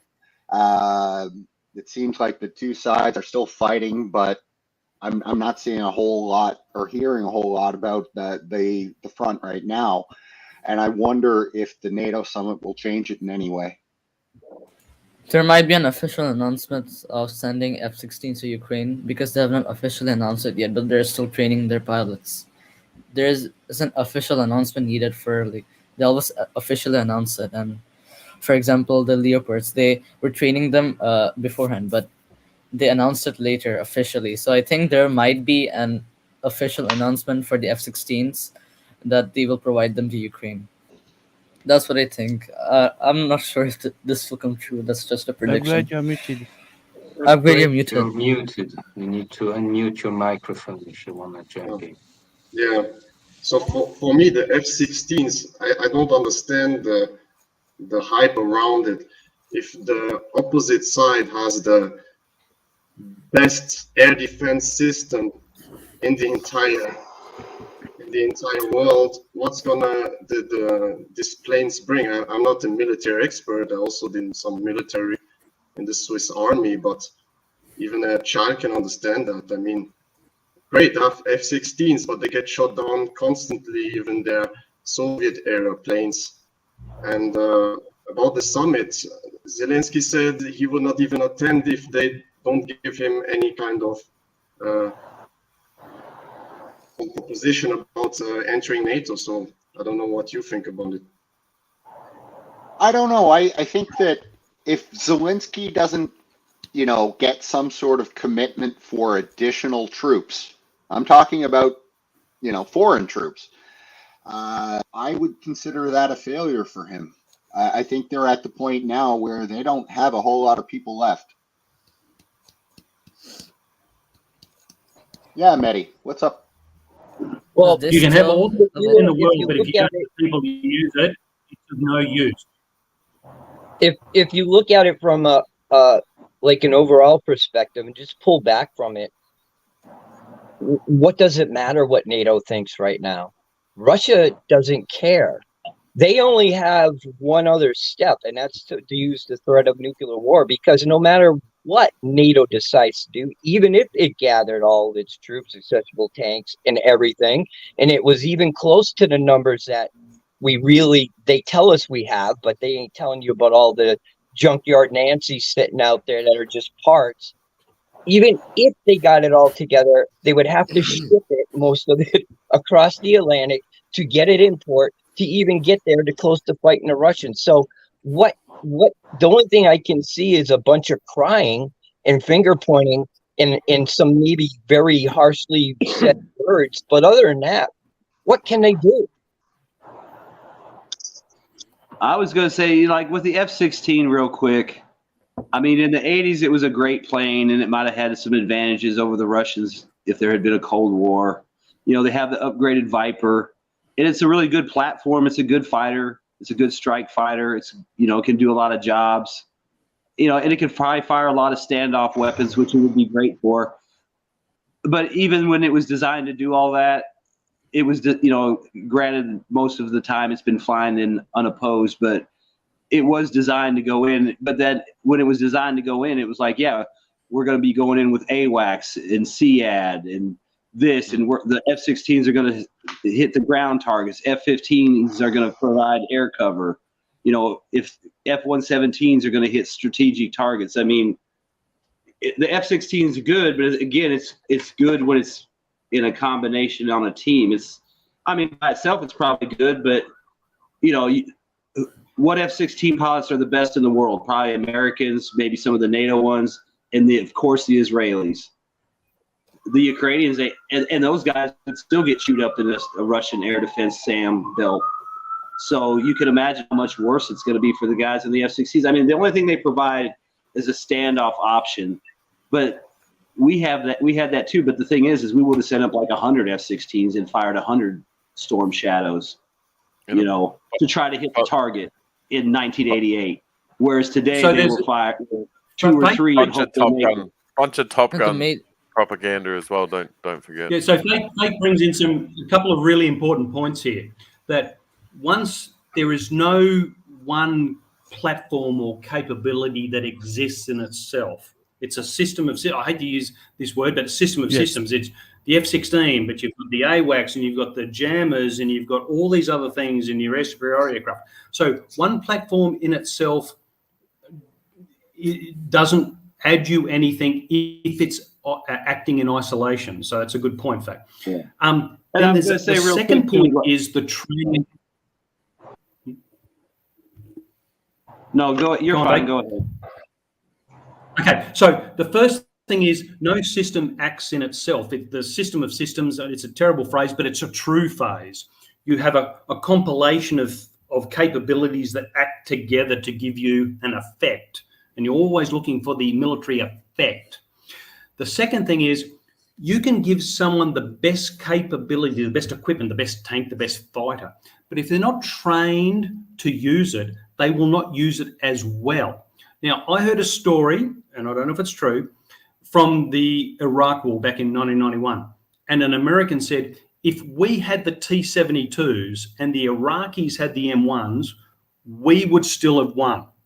And it was about training, capability, integration, logistics support, all of these things. Now, whether that's true or not, let's put it aside.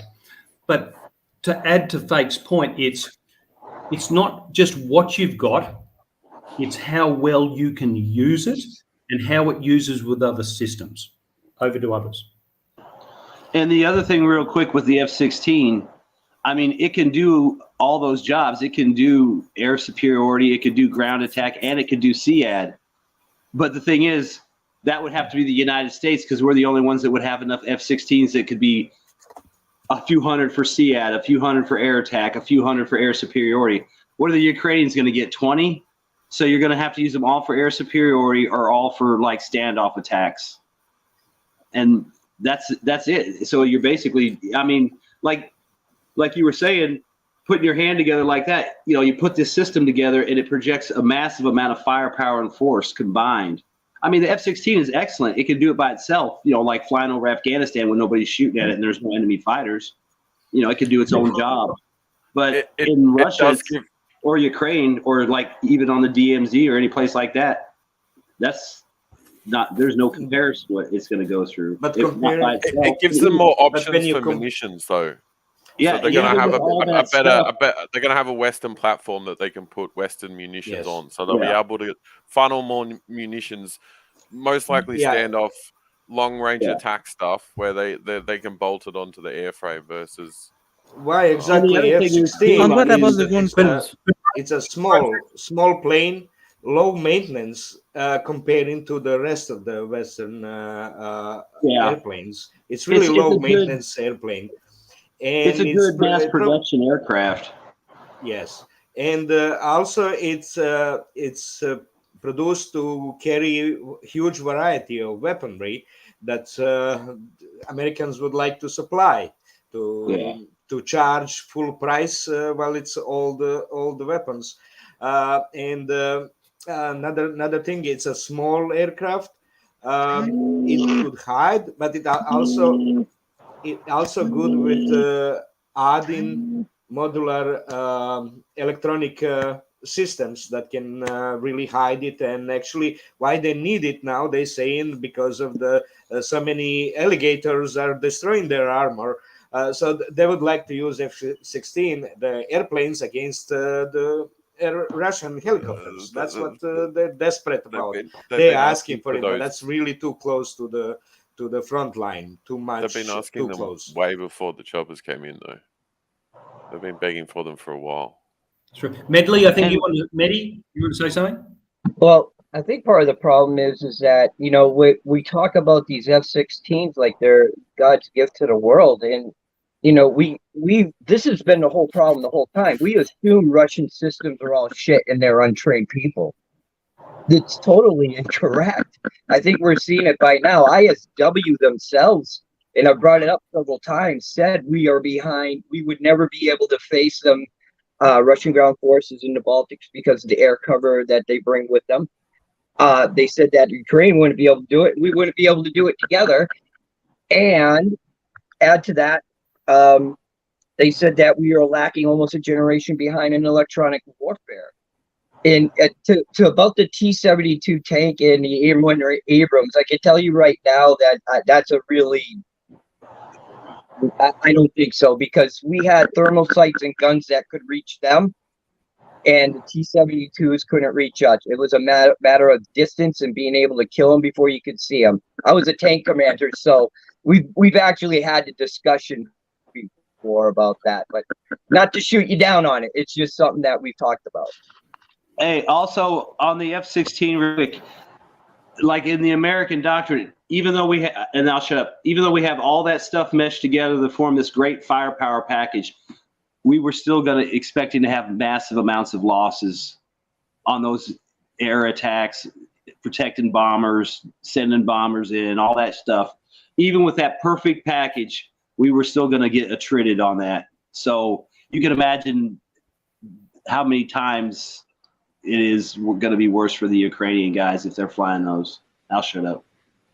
Now, I want to add something to what Meddy said, because it's true that Russians are really good at electronic warfare, because you guys have seen like when the HIMARS first came, they were like actually really good, but now you don't see them, because a few weeks ago or months ago, I forgot, the CNN released an article which stated that HIMARS is not effective as before because the Russians use electronic warfare, and as the HIMARS uses GPS for its for targeting, they miss their targets a lot due to Russians having a really good electronic warfare system. There's a lot of more cases. The Ukrainians have also said that Russians are really good at electronic warfare. Russians have, there are a lot of more let's let Upgrade have a speak, because I think Upgrade wants to say something, but there was we can talk about electronic warfare in a minute. Upgrade? No, I have something to say. Okay. Yeah, about my point before about overhyping the F-16s, that's not like it's a bad plane, right? Like it's explained here on the panel pretty well. It's just that you need a huge amount, and you need to pass the air defense system, and you need to combine it with a lot of things, with tank, with infantry, and they must work in perfection. And the Russian lines are 6 lines deep, and I just wanted to talk also about the advances of the Ukrainian army, because even if the Russians defend quite well and retreat and don't want to have contact with the enemy, the Ukrainians still make advances. So I'm just wondering, what do you think, when they're gonna stop them definitely, and how long it will take? I mean, the Ukrainians haven't reached the first defensive line. They still haven't reached the first defensive line. I know, Ariel. I'm not saying that they're doing it fast or that they're good at it, but they're making advances. We cannot deny it. They're making advances, but still not to the first defensive line. And then you have the second, and the third, and the fourth, and the fifth, and the sixth, or whatever. They're changing tactics while in this offensive. First, they attacked with armors, please, columns. Just for the F-16, I will add something.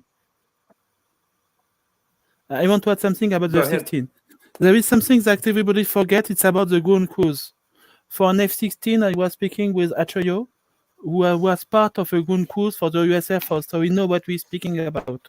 He was telling me that for a combat mission for an F-16, you need 18 people on the ground who works all the night.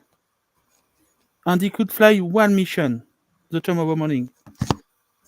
And for Sukhoi 25, you with the same ground crews, you could fly 6 missions a day, several consecutive days. They have done it in Syria. So what I think about the F-16, it's a very good plane for 1 or 2 battles.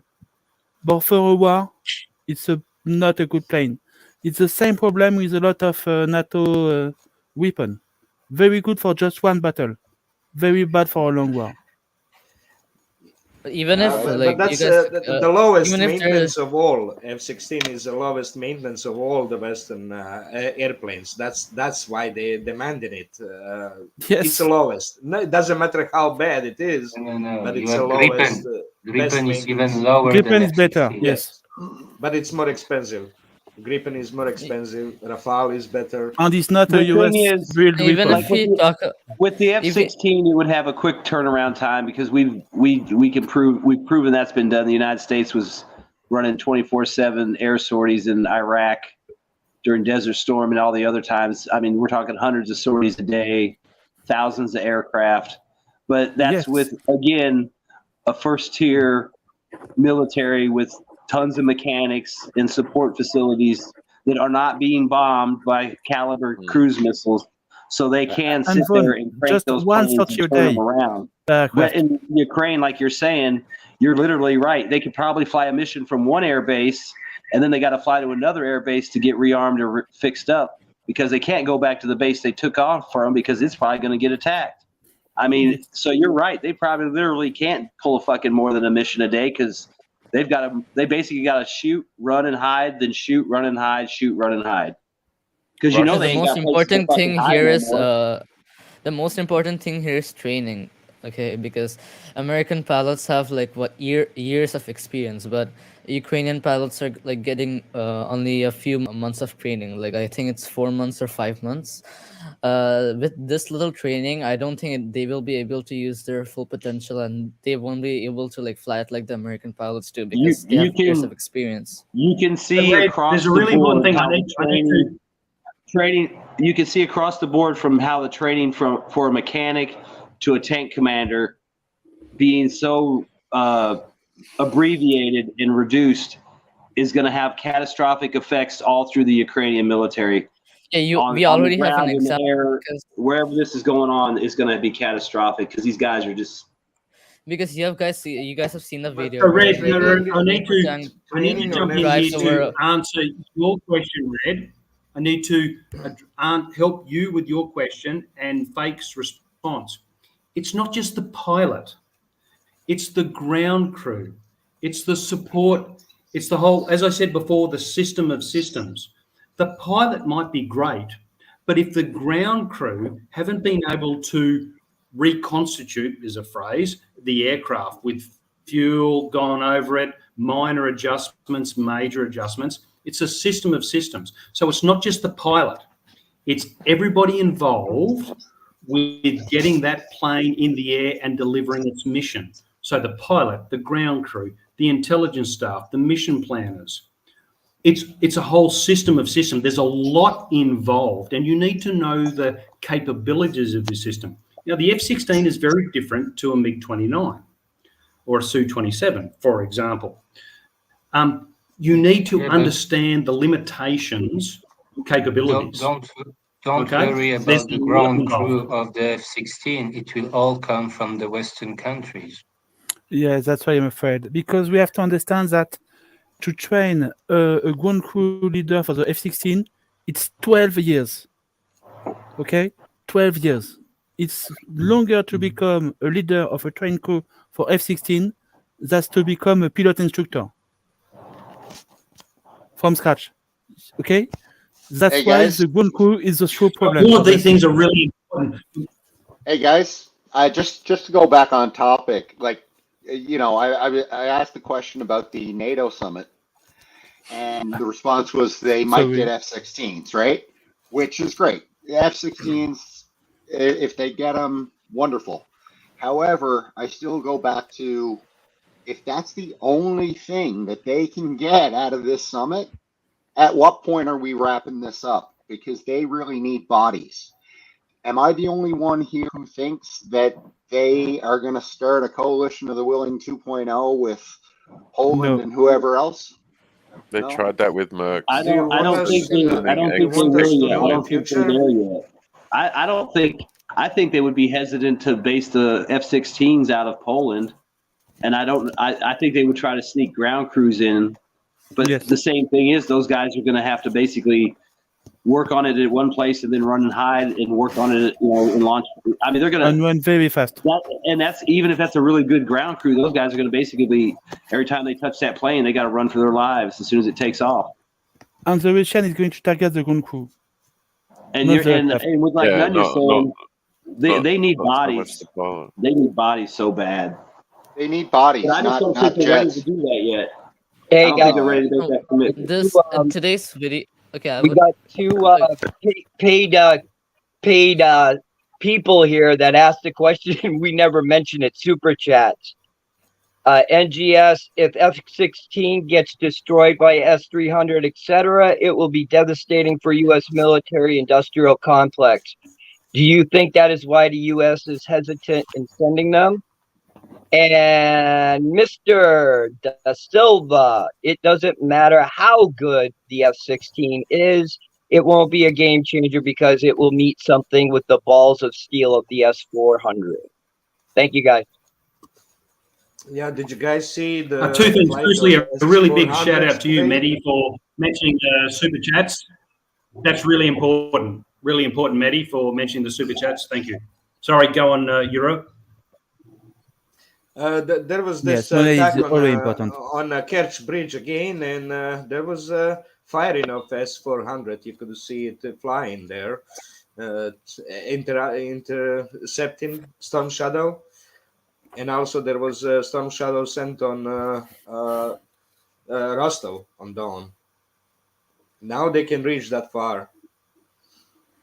So that was probably that Su-27 that was destroyed by when after firing Storm Shadow and then going back. It was destroyed near the Donbass while flying back to the base. So there was a nice show there. I just wonder if the best they can get out of this summit is a handful of old jets and whatever shells they can scrounge up. I'd have to believe that there's going to be a good part of this talking about how they back away out of it. I don't think they're going to talk about any of that publicly. I think they're going to put the public face on of support. Right. Yeah, absolutely. I honestly, I don't know how they're going to do it because you got to figure once the Ukrainians figure out they're getting cut loose, they're going to panic. Yeah, they've been talking about security guarantees. It's a free for all, I guess. Couple of months. I think we cannot know the future, what's going to happen in Vilnius. We have to wait. Okay, Nunya, we can. It's not good to speculate so much about it. There's some indication on each side. Yeah, each way can turn. There's indication on each way. There's warning to Biden by State Department not to allow Ukraine in NATO. There's another point that they're not gonna accept at all Ukraine into NATO and all that. So it's so many indications on which way it's gonna turn. But just talking about F-16, NATO is not gonna talk about F-16. It's not about NATO itself. They already decided on that.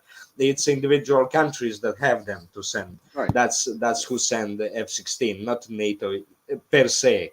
And they already decided that long time ago, obviously. So it's incremental escalation. What about Erdogan's statement recently? Great, George. Unmute yourself. Great, I think it's your turn. Yeah. About the bodies, I don't think anybody will send any bodies there besides mercenaries.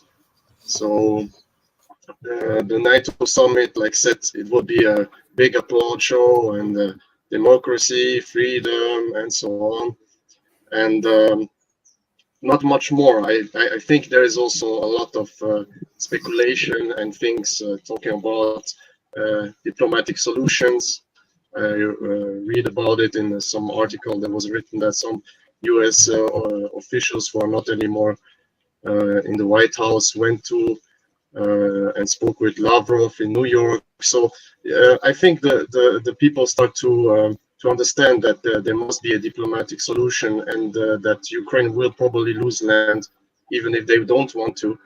And it's just a matter of time. I think it's just a matter of time because Ukraine has not much left what they want to do more. They're losing a lot of equipment, they're losing a lot of manpower, they're costing a lot of money to the Western powers, and it's not beneficial for them at all at the moment. So we will see what the future will behold, but I think a diplomatic solution will come maybe not this year, because they want to see the results of the counteroffensive. But if the counteroffensive in the winter is still, let's say, at the first line of defense, then I don't see the Western powers give more to the Ukrainians.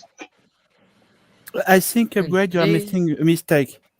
You are thinking that the diplomatic solution is in the hand of the West, and it's a mistake. The diplomatic solution is in the hand of Russia. On the maybe China, if you want, but not the West. They are going to decide to continue the war.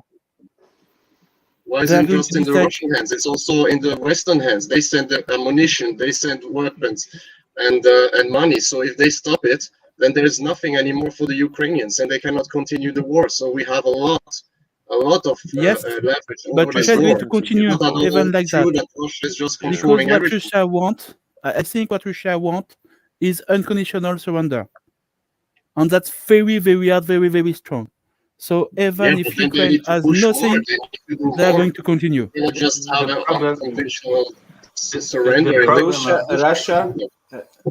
Russia wants to take back all the NATO installations and nuclear installations that crossed the 1997 edge of the NATO. That's what Russia wants. Russia wants all the nuclear installations and to Odessa. go back to the old line from NATO. That's what it is. All these new Don't forget members, Odessa. all these new members that joined NATO moved the installations there too. So they don't want to cancel the NATO membership. They just want NATO installations. Actually, American nuclear and cruise missile installations from the east that crossed the 1997 borders to go back. That's what Russia wants. That's the final outcome. That's what finally don't think they want should be. Odessa. The problem of the West as a negotiating partner in a diplomatic settlement is that the West has not good cards in their hands. The West is providing money, the West is providing equipment. At which rate and with which consequences for their economic and financial situation? And also their position in the world is changing because of that. Because printing money has consequences in the global financial time. It is accelerating de-dollarization. Even if we don't understand that, printing money is accelerating de-dollarization. No. It is. Just look at what African countries are saying. Why should we use US dollars? Why should we accept US dollars that is for our resources? Wait. For our resources, they just have to print it. It's been done it's a monkey game. Forever. It's a monkey game, and the Africans, and not only them, don't want to play that anymore. Printing money is pretty much consistent throughout the history. Yes, Last but 300 years. not for It's always been the everybody. same. It's But always been the same. Not for everybody. The change is only cutting, for the change rulers. that happened. Just a second. Change that happened is cutting the Russia off from the SWIFT, stealing all that they paid. That's why that's why the dollarization happened. That was the Not because of spark. money printing. It's That was because the of the spark let him finish. robbing, everything. robbing But all then, the benefits of the trade. wait. That was the spark that began the de-dollarization. But you have also other things like hiking the interest rate and continuing the printing money. But to go back to what I've said, then you have the industrial capabilities to manufacture military stuff that are sent to Ukraine. The West is behind. The West needs to ramp up its military industrial complex, and that will be done in several years and with a lot of money that need to be invested. And that will also have an impact on us economically, financially, socially, and so on. So the West doesn't have good cards in their hands for any diplomatic possibilities of having a common ground with the Russians. It doesn't matter which kind of the dollarization came also because many countries in the world wants to have a more fair financial system, and this is happening. It has been it is a claim, a very old claim in 2011 when the European countries, Portugal, Greece, and Ireland were rescued by the IMF.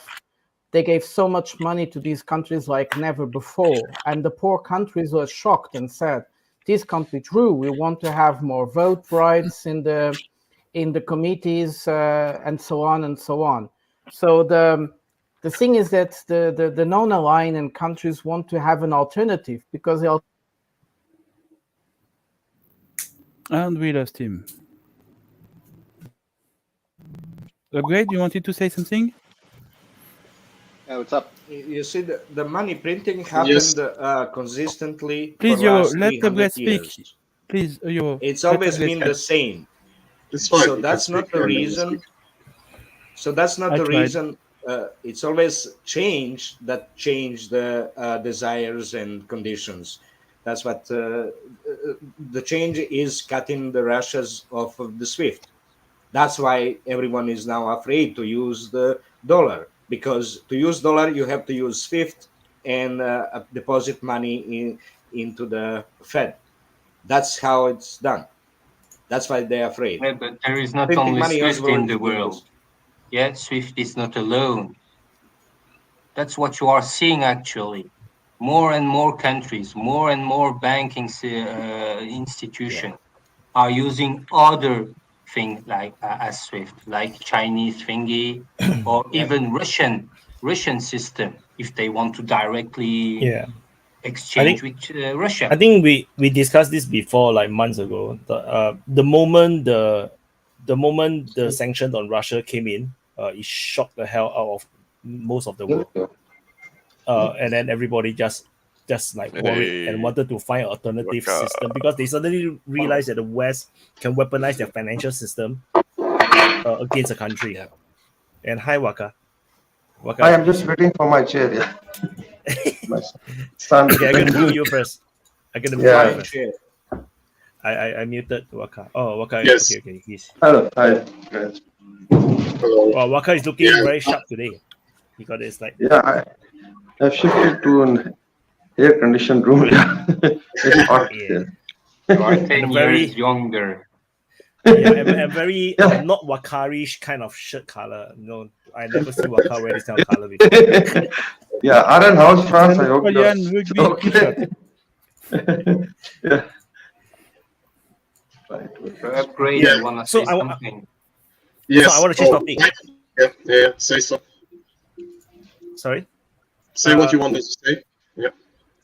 Because I wanted to change topic. I want to talk about Okay, a lot of people online and Telegram channel, they're all talking about, because the NATO summit is coming on the 11th and 12th. So we are talking about like 2-3 days, 1 to 2-3 days, and they are saying that Ukraine is going to do something big before the NATO summit.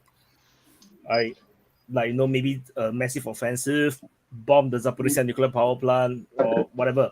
What you guys think? Do you think Ukraine is going to do something funny? No. No. Not now. Not now, because the Russians have done a very good job in this conflict of identifying false flags and publicizing them. So I think if Ukraine did it now, for what, right? So I think that the chances of them doing it now are probably not there. Yeah.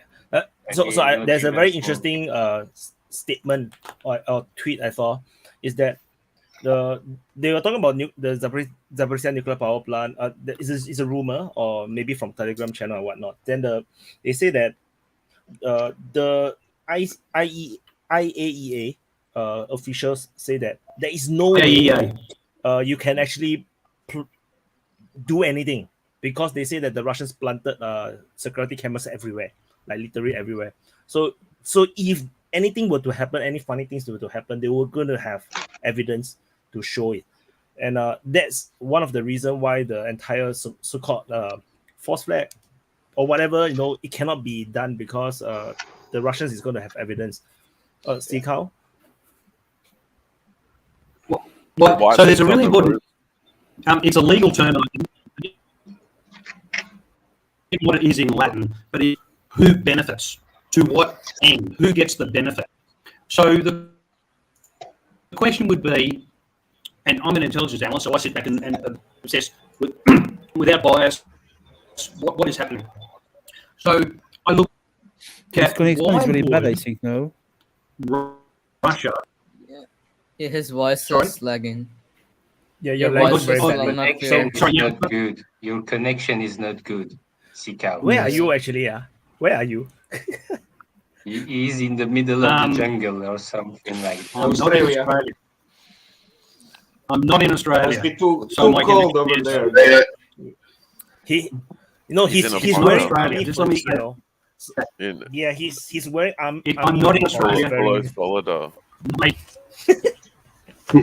My apologies. I'm in Australia. My connection needs to go. Anyway, so the question is, who benefits? It's a legal term. Who benefits? Why would Russia blow up a nuclear power plant that they control, that they plan on owning and using? Where is the benefit in that? Now, some will say the nuclear cloud will move over Western Europe. I would suggest, as an analyst, that would be a very poor assessment.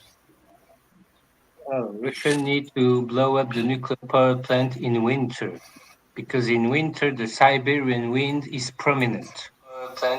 From Siberia to Europe, not in the summer. Sorry. Sorry. The echo is me again. I actually tried to adjust Sikao's. I removed the echo cancellation. It made it worse. So yeah, I also agree.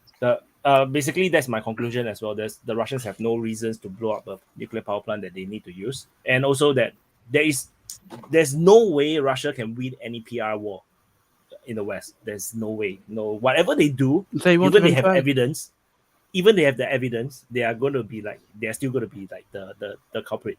So like if let's say Ukraine literally launch a HIMARS at the nuclear power plant, Russia have the footage to show it.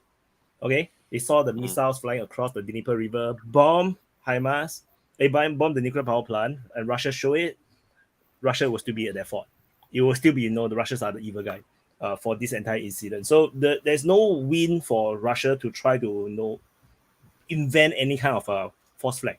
There's no way the West is going to believe anything. Yeah.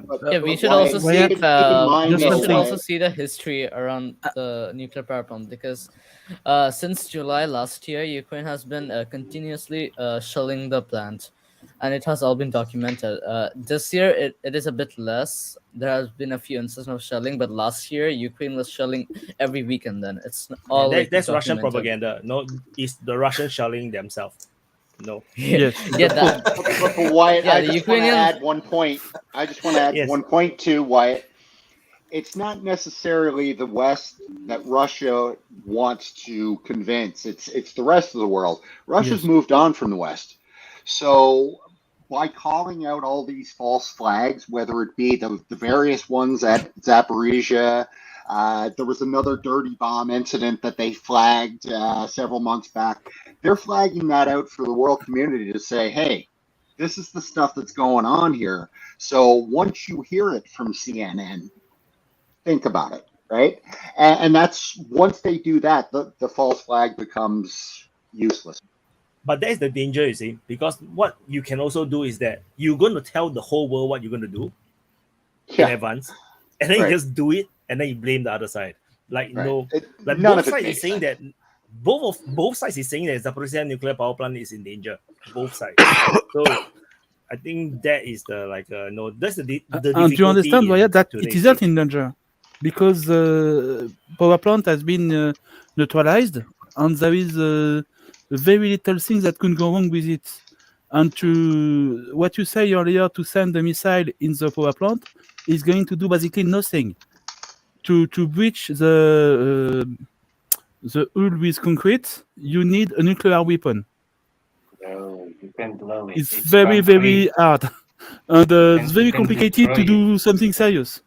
You can use Kinjal. Kinjal will penetrate the reactor. Yeah. Kinjal can penetrate. That's I think only weapon You can can penetrate. send a HIMARS system pinpoint but at the same spot, several of them. It can penetrate, no problem. Okay, but and you are more, going to try very, very hard. penetrate. But only United States can disregard the United Nations Commission in saying that Iraq doesn't have WMD, weapons of mass destruction, and still claim and attack Iraq. While Ukraine cannot disregard what IAEA say about it. So that's international UN commission that's controlling and saying that there's no what the Ukrainian president claims. So they cannot disregard that, and the world would not. But the Western world can disregard any videos that Russians have and produce proof that Ukraine is shelling Zaporizhia nuclear power plant. So it's not that. It's not. Doesn't matter how many cameras they post there and show flight of the HIMARS from the Ukrainian positions on the power plant. It doesn't matter. To the West, it doesn't matter. It matters what IAEA says.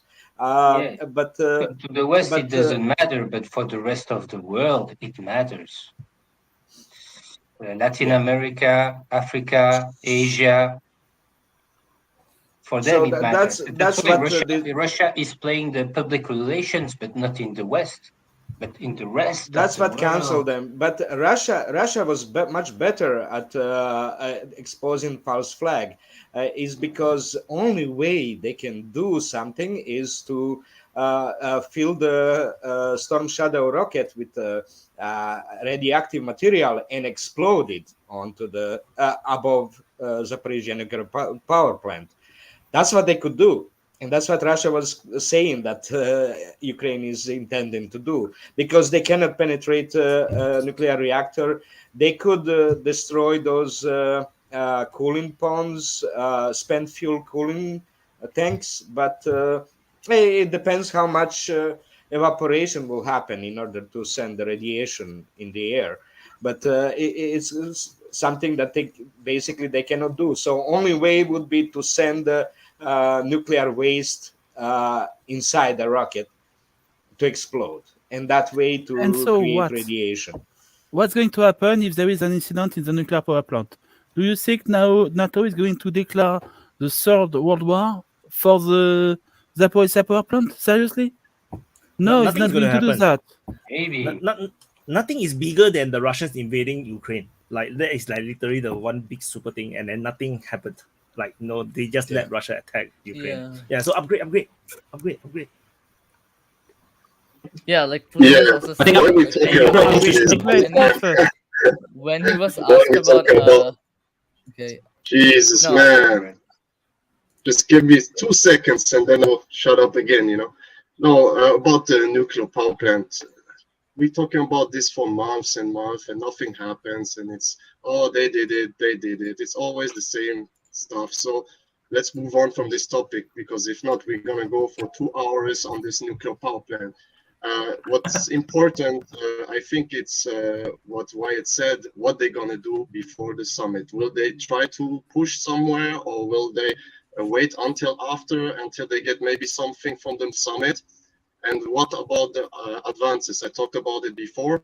The advances, they are still here, so we cannot deny them. And just real quick, a little point from before about that the Western powers have no game in it and nothing to do with the diplomatic solution. They have a lot to do with it. And even if they lose some face at a certain period of time, they will have to do it. So better earlier than later, because later will be maybe too late, and maybe after half of Ukraine will be taken, and it will be even a more catastrophic image for the Western powers than it is now. Now it's just this couple of regions, and everybody can live with it. Trust me, in Europe, nobody gives a shit about these regions. Nobody knew about Ukraine before the invasion. Nobody gave a shit. We had some guests here a couple of days ago from Ukraine, and listen, they also don't want their country to be fully destroyed. They also want to go back. Some of them, 90% want to stay here in Europe, but some of them want to go back, and live peacefully. So that's my point. Okay. Yeah. If you allow, if you just slightly reflect the discussion to Biden's itinerary of visit, how he's proceeding. So I think he's going to UK. Probably he'll be landing there. He's landed, and he's meeting the Prime Minister Rishi Sunak. And UK basically heads the convention which bans the cluster bombs, cluster munitions. It's very strange how this is going to basically now, because US has already provided the cluster munitions to Ukraine. He's going to meet the king because he didn't attend, I think, his inauguration.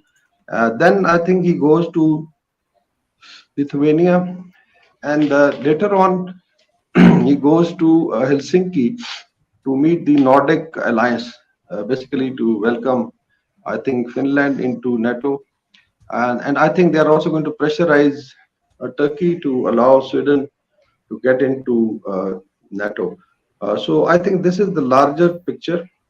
Basically, it appears that the West doesn't have a master plan, but they are mainly doing, this public relations where US is again now going to basically giddy up the Europeans to support the war. So I think President Biden's visit to UK and then later on to Lithuania and finally to Finland is more critical. I don't think so there's going to be something regarding the nuclear power plant till the end of the summit, because they would not like to create a catastrophe which could affect, because Ukraine already had, Chernobyl, and it had consequences that still I think there are areas in Chernobyl and surrounding area where you cannot go, and only I think animals can go. So it will be disastrous if they do, I think, any of the false flag. So maybe we can discuss how this alliance is looking for rest of 2023. Is it going to be, and Ukraine has already requested that either it could be made part of or NATO plus, that it is given some status. So I think these are some important factors which we can discuss in the diplomatic and the informational domain, rather than what happens to the nuclear power plant. My big question that I keep asking and I don't get a clear answer on, when they start talking about countries providing security guarantees, what does that mean? In what context? And you don't hear what that means. So I'd be curious to see what people think. Look at Syria. Guarantees in weapons. Look at Syria. Security guarantee from Russia. It means something. They're talking about an Israeli type style, so basically just providing it with weapons and propping up its potentially its domestic arms industries. Ah, okay. So just throw money at the problem. That's what there's some talk about. I'm not sure whether there's any, you know, if that's going to be the outcome, but certainly that's a possibility. It's concerning, the language, when you think about what it could mean, because it's a very broad word, right? So I'd like to get more clarity on what that actually means. Well, if we get a frozen conflict, then they're going to just pump arms and munitions into the country, and then it will just fire off again, and they'll just use it as a lever point towards to getting what they need out of China potentially. Right. Security guarantees need to have red lines where if something happens, then this will definitely happen. And it seems to be that in this conflict, most countries don't want to make that demarcation, that line in the sand. But if you're going to have security guarantees, they're going to have to be hard lines in the sand, and countries are going to have to stand up to provide that, and that's a big call. I mean, security guarantees, it depends on the definition you have of it. And the definition you have of it depends on who is signing for it, who is providing the security of it.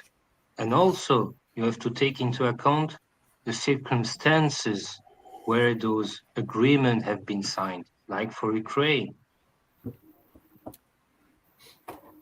Yeah, so the security guarantee can only be done with, like, for example, like what happened to Ukraine. Russia decided to invade. Who is going to go to war with Russia? Are you going to do a World War I all over again? No, that's exactly how World War I become a world war. Everybody is an ally, you know. You go to war, oh, you attack my boy, I'm gonna go to war with you. Then he's this other guy's ally, and then the entire World War I is entirely pointless. It's just entirely a pointless war. No, there's no reason for any of these countries to go to war at all. But that is the problem with just following the treaty, and just go to war. And this is also why I'm always against a NATO expansion without thought. Like if you keep getting all these chihuahua into your group, you're going to go to war very, very easily, because all these chihuahua is going to get hit. Yeah, anytime soon, man. All military planning. All military the Chihuahua bites, planning though, that doesn't trigger Article 5. Okay, all military planning looks at consequences. If I do this, or the other side does this, what will I do, or what will they do? My camera is not good. Consequence planning is central to not just military planning, but geostrategic planning. Okay? So if Europe, NATO, whatever is looking at escalation, they need to look at consequence planning. And we can, in another telecast, perhaps talk about China and Except Taiwan. It's not military, it's political. But all of this, military is just an extension of the politics. Okay? No. People think, it's about the military. No, it's not about the military. I don't It's agree about with the that. state, the political, economic end state. Military is just an extension to achieve that. No, Okay? I don't agree. Well, because history I would agree, because suggest the that's not thing true. If you go into war without a political aim, that's what you get in Iraq and Afghanistan, where Yes. the war will never end, and then it's like you do not know what to do, but always just keep sending troops in. Because the and- political guy in the war that Afghanistan and Iraq you had a didn't think political- about consequences. You It's got a quite the political demonstration that you are wrong, purpose in the Sikao. Middle East. No. The thing is, something that the world doing right now, some leaders doing right now, doesn't mean that it's correct. It's just they are doing the bad thing, the wrong thing. It's not an indication that it's not true. It is true. Military is always an extension of politics, The people who do not follow it then go to hell. And that's what happens to Ukraine, because like the entire aim of fighting Russia have no endpoint. The endpoint cannot be reached. It's just not possible. You're trying to destroy You had a political goal, which is to diminish the power of Russia, but it failed, actually. As far as of today, it failed. Same in Iraq. The goal was to bring chaos.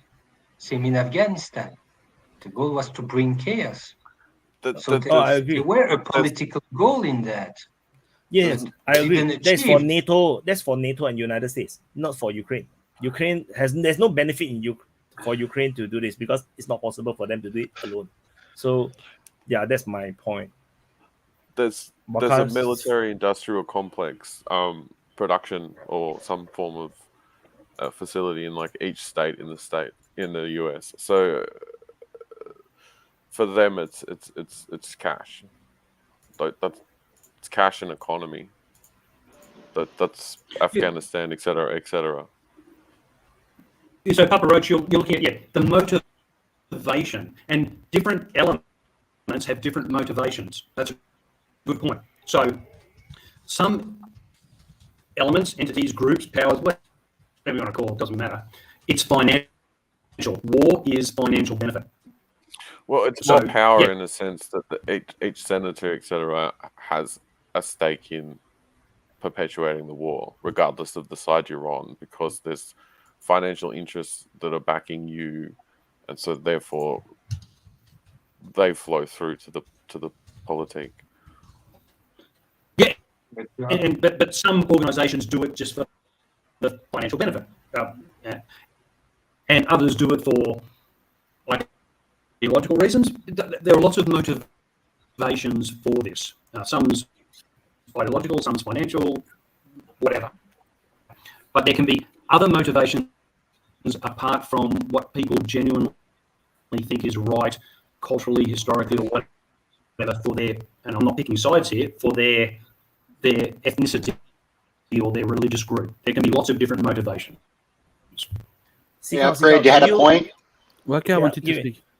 Sika, can you log out and log in into the Streamyard? So because I think your audio is out of sync, that's why there's a problem. You log out and log in, I think you will fix the audio, because for us you are extremely garbled. Like it's very hard for us to listen. Although we can kind of listen, but it's just very bad.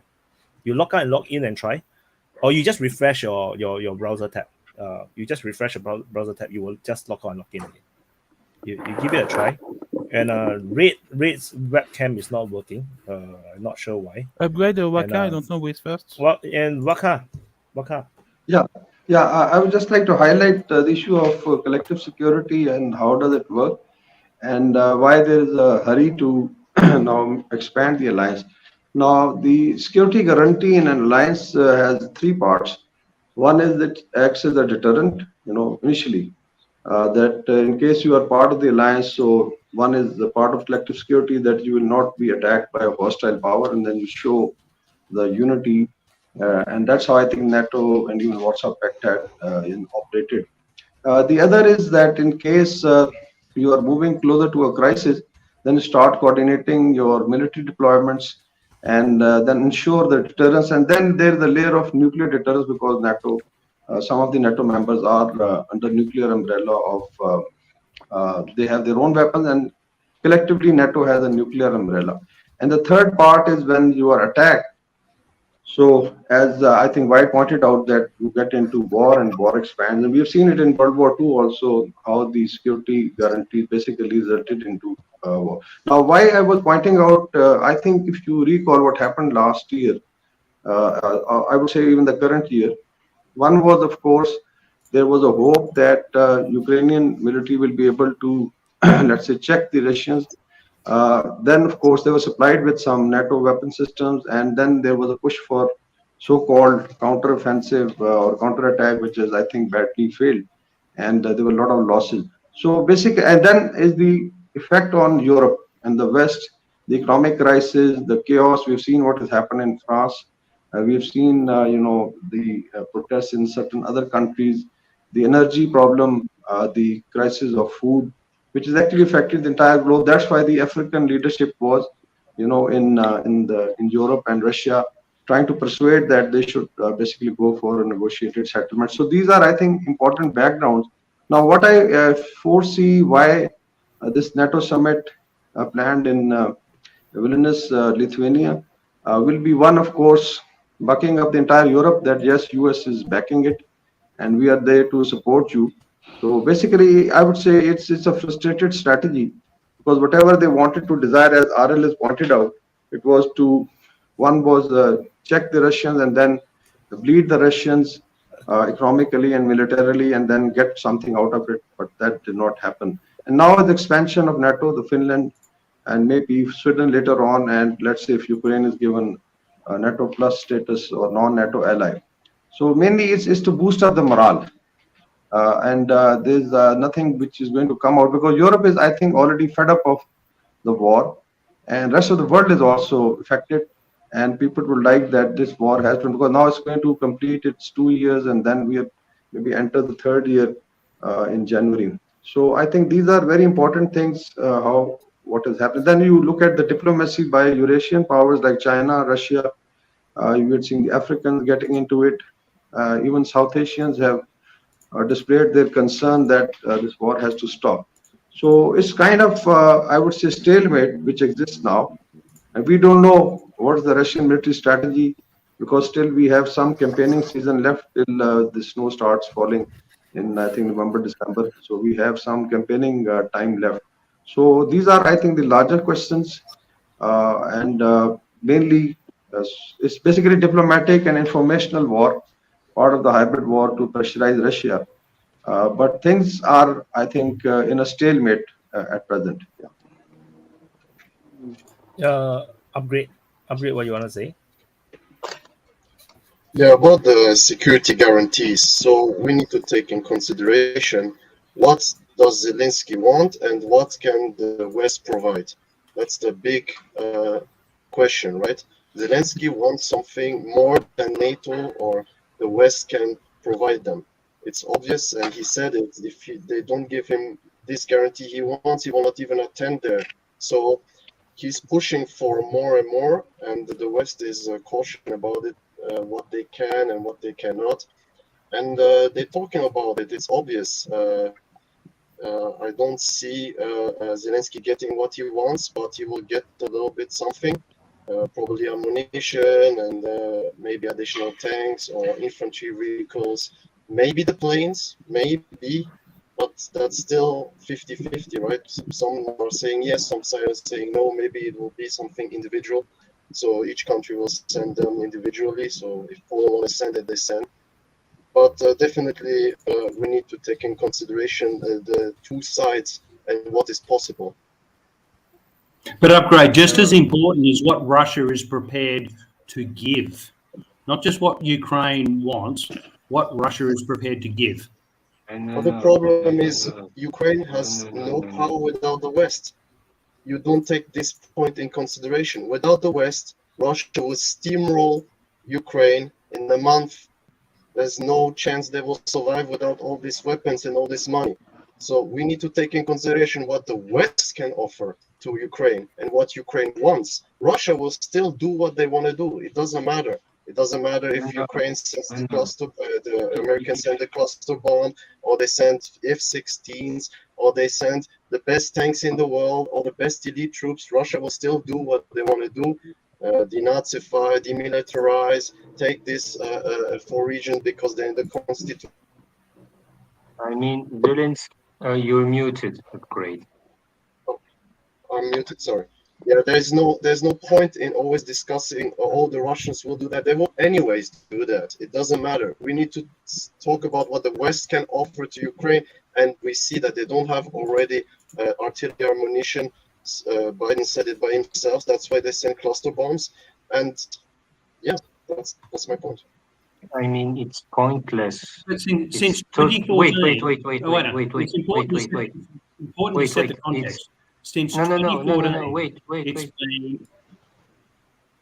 It's pointless to ask. It's pointless to think that Zelensky has something to say. In my point of view, he's just a puppet. I don't agree. It's the puppet of Zelensky who wants something. And the puppet of Zelensky is the big financial institutions, BlackRock and something. They decide. They want to prolong the war. They want to kill every Ukrainian to the front line. They want to send them everywhere. No, That's what I so. think. That's what I think. Just look at how they grab people in the street of Ukraine. Exactly. And So send them to the front line. I understand, but let's not say that Zelensky has no say. He's, like Wyatt said, he's putting pressure on the Western powers to give him ammunition and so on. So he's not like that powerless. And he's and I tell you from Ukrainians' point of view, he's a big hero. He's a big hero. He defended the country, and even if they take people from the He's a big hero on West media. That's it. That's He's it. not fucking a hero. In the rest of the world, it's just a puppet. Yeah, it's just a puppet in the rest of the world. If you live in the West and you think that clone is a hero, you need help. I'm not saying that I say it. I'm not saying I said it. I said the Ukrainian people say it. That's why you need to listen to what I'm saying. No, you know, you have to understand that the West. I didn't say I think. I said the Ukrainian people think, and you cannot deny when you are getting attacked by a superpower like Russia. What the Ukrainians think doesn't matter. For some of them, and it's not. It's not about praising him. You know. Let's ask the Ukrainians. Let's ask the Ukrainians honestly what they think. What they think about Zelensky. Don't pick 5 guys. Don't pick 5 guys in Lviv. If you go to Twitter, there is a lot of Ukrainians that is fully supportive of Zelensky. I can 100% guarantee you, and they will fight you to the end on Twitter. That's not what I see on Telegram. No, every time Telegram is for I've seen women fighting military guys. Exactly. Who pick Everything up that you see online kids. is because someone wants you to see it. That's my point. I always say that. Everything they see online is someone wants you to see it. You're not seeing the other parts that they're not showing you. Because that is exciting. That's why they show you. The 100% there will always be supporters of Zelensky. The Polish president had more people clapping for him than Zelensky in Ukraine. Not surprising because they want to No, join Poland, right? My point is the what the Ukrainian people think doesn't matter. Yeah, I agree that as well. It doesn't matter. People who are in charge of that war decided to sacrifice them. So what they think doesn't matter. I'm not so sure about that. The West is United States. If you need an army, you need to make sure that they are the right mind. Even France, Germany, UK, Denmark, the Netherlands, what they say doesn't matter. It's what the United States says that matters. That I agree. Because you're the big guy. And if you analyze United States, it's an hydra. An hydra, it's a beast, a monster with several different heads. And all those heads have their own thinking. The Pentagon is saying one thing, the CIA is saying one thing, Wall Street is saying one thing, George Soros is saying one thing, and BlackRock is saying one thing, and so on. And people who are backing Zelensky want full-fledged war, full sacrifice of Ukrainian people against Russia. And you have other people from Pentagon, military stuff, who are saying, hold on, we are dealing with a nuclear power. I would think that is a bit different. I would say that, okay, first I want to say that Upgrade's point is good in the sense that I agree in terms of Zelensky, because that's what I also what I say. Zelensky is not a full puppet. No, if you want to see a full puppet, you see South Vietnam. During the Vietnam War, that's a full puppet. No, they have no say. They have zero say about anything. Zelensky Ukraine has no say. Is the lousiest puppet ever. If you actually want to really think about it, it's like the lousiest. I disagree with you. It's like, hey, Zelensky, please go and send your men to die. Then you say, no, you must give me weapons first. And then he'll put it in public and make you look bad. And then he will then talk to, say your diplomat is shit, because he's not giving me weapons. This is a very irritating puppet that is just destroying your political base. But so that's that. But Zelensky actually made it. What Ukraine want is the more than an Article 5 kind of guarantee. They want a super Article 5. That means it's like the Article 5 plus. It's like it enforces you to defend Ukraine. Article 5 is optional, It's like it triggers, but it doesn't mean that you must go to war. You can aid that country that was under attack in any form you want. Not necessarily means you go to war with the invader. What Ukraine wants is the automatic guarantee of going to war. It's like what happened in World War One. Is the kind of like the kind of military alliance where you attack on us is we all go to war together. That's what Ukraine want. And during early part of the war, they wanted another guarantee because they wanted a new guarantee. They feel that the last guarantee was bullshit. So they want a new guarantee, and they want India in, they want China in. So which means that they want, in the instant of Ukraine getting invaded again by Russia, they want the whole world to go to war with China, with Russia, which is like, of course, it's not going to work. No one will going to sign that agreement. So what Ukraine is trying to do right now is trying to draw NATO into war, but he's failing. He's trying to make up all sort of reasons and all sort of false flags or whatever to try to entice NATO into war. And NATO actually knows this. But NATO also don't want to go to war, and they also do want Ukraine to win the war somehow. It's like they just trickle in the weapons to make sure that Ukraine's offensive will never be the spectacular offensive that people expect it to be. It's like, why the hell are you giving them just Leopard tanks? Where is the Apache helicopters? How can you go on an armored offensive without helicopter support? I might sign out. Meddy, you're from just if I can just go through everyone to say thank you and goodbye. Meddy, you're from the US. I've lived there. All best for you. Papa Roach, I think you're from Australia. No worries. Voz de Popo. I've never been to Angola, but I've been to the UK and worked with them. Waka, I've been to Islamabad, Rawalpindi, and Abbottabad. So all the best. Upgrade, I don't know where you're from, but best. RL and Shadowi, you're from France. Vive la France. I enjoy the French food. Great. And thank you for having me on. Belgian. And, yes, Sikao. I emailed you the link to join. Sikao, I emailed you the link to join the Telegram chat group. So do join the chat group. You will get to talk to all these guys in a very irritating fashion. Yeah, I'm an intelligence analyst. I try and look at things very objective. Stop, Sikao. You just show up a Warsteiner beer. A freaking German beer. Yeah, oh the my best beer in the world. Well, oh my God. Oh my the God. German must be stupid, but they do make good beer. You make a very serious mistake, Sikao. You have to know that. No, He's from Belgium. Where I am, Belgian beer. I drink what I can get access to. I'm sure you'll understand. If it was, why this sounds so Ukrainian? I don't know. It doesn't matter where you are. If you speak faster, don't drink it. Okay, thank you all. It was a great time. Enjoyed talking with you. Hope to talk with you again. Zaijian. Thank you. Bye-bye. See you, Sikao. Thank you so much.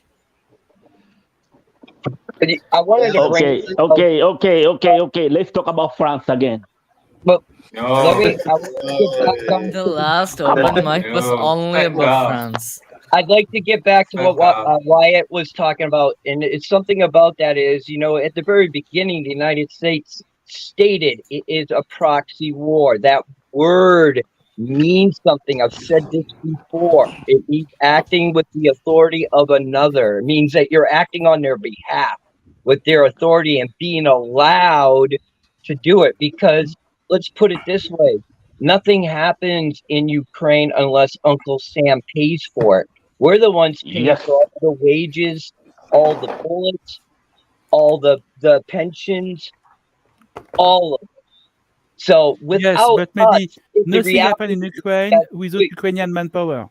has any decision-making power, because we could just say, well, no, we ain't giving you the money for it.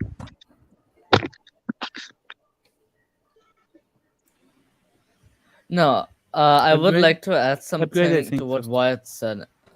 Basically, he said that, yes, I agree that Ukraine is not fully a puppet. It's a very bad puppet, but it's still kind of like a puppet because the West gives Ukraine some freedom, but when it gets like when it kind of crosses the line, it just steps in. For example, last year in April, when Ukraine signed the peace deal with Russia, the West stepped in and stopped it. You guys have seen when Putin said it to the African delegation, and That even is actually the popular saying on the pro-Russian side. My opinion was that the deal was never going to be signed. Like, if you actually followed my SIBRAP during those days, I said that so because the defense minister or foreign minister who actually flew to Istanbul, I was saying that they're not going to sign anything. This is just for show. You watch too much Go back to CNN. look at the SIBRAP. No. I said exactly that, and it ended up it was not signed because there was no reason to sign. They are never going to sign. So it was, but the pro-Russians say that they are about to sign, and then it was the who is that bozo guy, the Boris Johnson. Boris Last Johnson, minute, yeah. intercepted and stopped the deal. I don't agree. I personally don't agree because when I was covering the war, I literally just say that they are not going to sign anything. The actions on the ground, the words that they are saying, then nothing gels. The actions doesn't match with the words of talking about peace. There's no peace deal was going to be signed. So that's my point of view. No, I believe it's because they did write down a listen, couple of they did write down a couple of lines of what they think it will be a peace for the future in that document. It's pretty much the things that Ukraine has been asking all the time, and that's why this document is also important. Sorry. No, I believe this because the former Israeli Prime Minister Naftali Bennett has said in an interview that Ukraine was about to agree to a peace deal, but then the West stepped in and stopped it. Like the main person who stopped it was Prime Minister Boris Johnson. Putin has also said that too. So as the former Israeli Prime Minister said that, I mostly believe this is true, that Ukraine was about to sign a deal, but the West came in at the last moment and stopped it. So that was my point. Like, the West gives some independence, but when Ukraine tries to cross the line, it just steps in and tries to stop anything from happening. Yeah, let Upgrade talk. He has been raising his hand May I for a say long something? time. Yeah, you Just can. to add my point. Yeah. When I was talking about about the Ukrainian people, some of them are for and some of them are against. Like in Russia, it's obvious. And about if you are in the West, you just think Zelensky is the best or he is a hero. There's many people who don't like Zelensky also. If you talk to common people, they see this Ukrainian come here and they have big cars, they're coming with Range Rover and Ferraris and stuff like that. You're like, why are we sending so much money to these people, the poor people there in the trenches and dying, and we're sending more and more weapons, more and more things, And to add to my point, I have the privilege and also the important thing, but actually I talk to both sides. I have friends in Russia and friends in Misterlambo. And, if you see both sides, you can make your argument a little bit more neutral. And that's why I like Defense Politics Asia, because it's pretty neutral and he's actually talking about the war pretty neutrally, and that's what I like. That's why I wanted to come to this panel to actually talk to you guys, and you're all interesting and all good points. Yeah. In the first 2 months, Zelensky was like kind of hero here in the UK. Then he refused to sign the peace deal, and people in the UK is starting paying a lot in their bills, like gas and electricity, and people start looking at this guy. Am I really paying all that money because of that clone? That's when people in the UK say, fucking, he's not a fucking hero. I still don't see people in the streets in London. You're not allowed. That's the thing. In UK, you're not allowed. And British are not French. It's different. Yeah. In France too, you're not allowed. But they don't care. But it's very interesting. Yeah, in most European countries, Wade was talking about Ukraine trying to enter the NATO and be able to call Article 5. And when we look at what the kinds of things diplomats have said in this process, that in the meeting that will be day after tomorrow, one of the interesting things is that there is a kind of a negotiation going on. Once there is a peace deal, some countries want to give security guarantees to Ukraine. It's a bit strange, but it's like a mini NATO, taking out all the countries that are not willing to allow Ukraine to get into NATO just like that, without reforms, without being a real democracy, and so on and so on.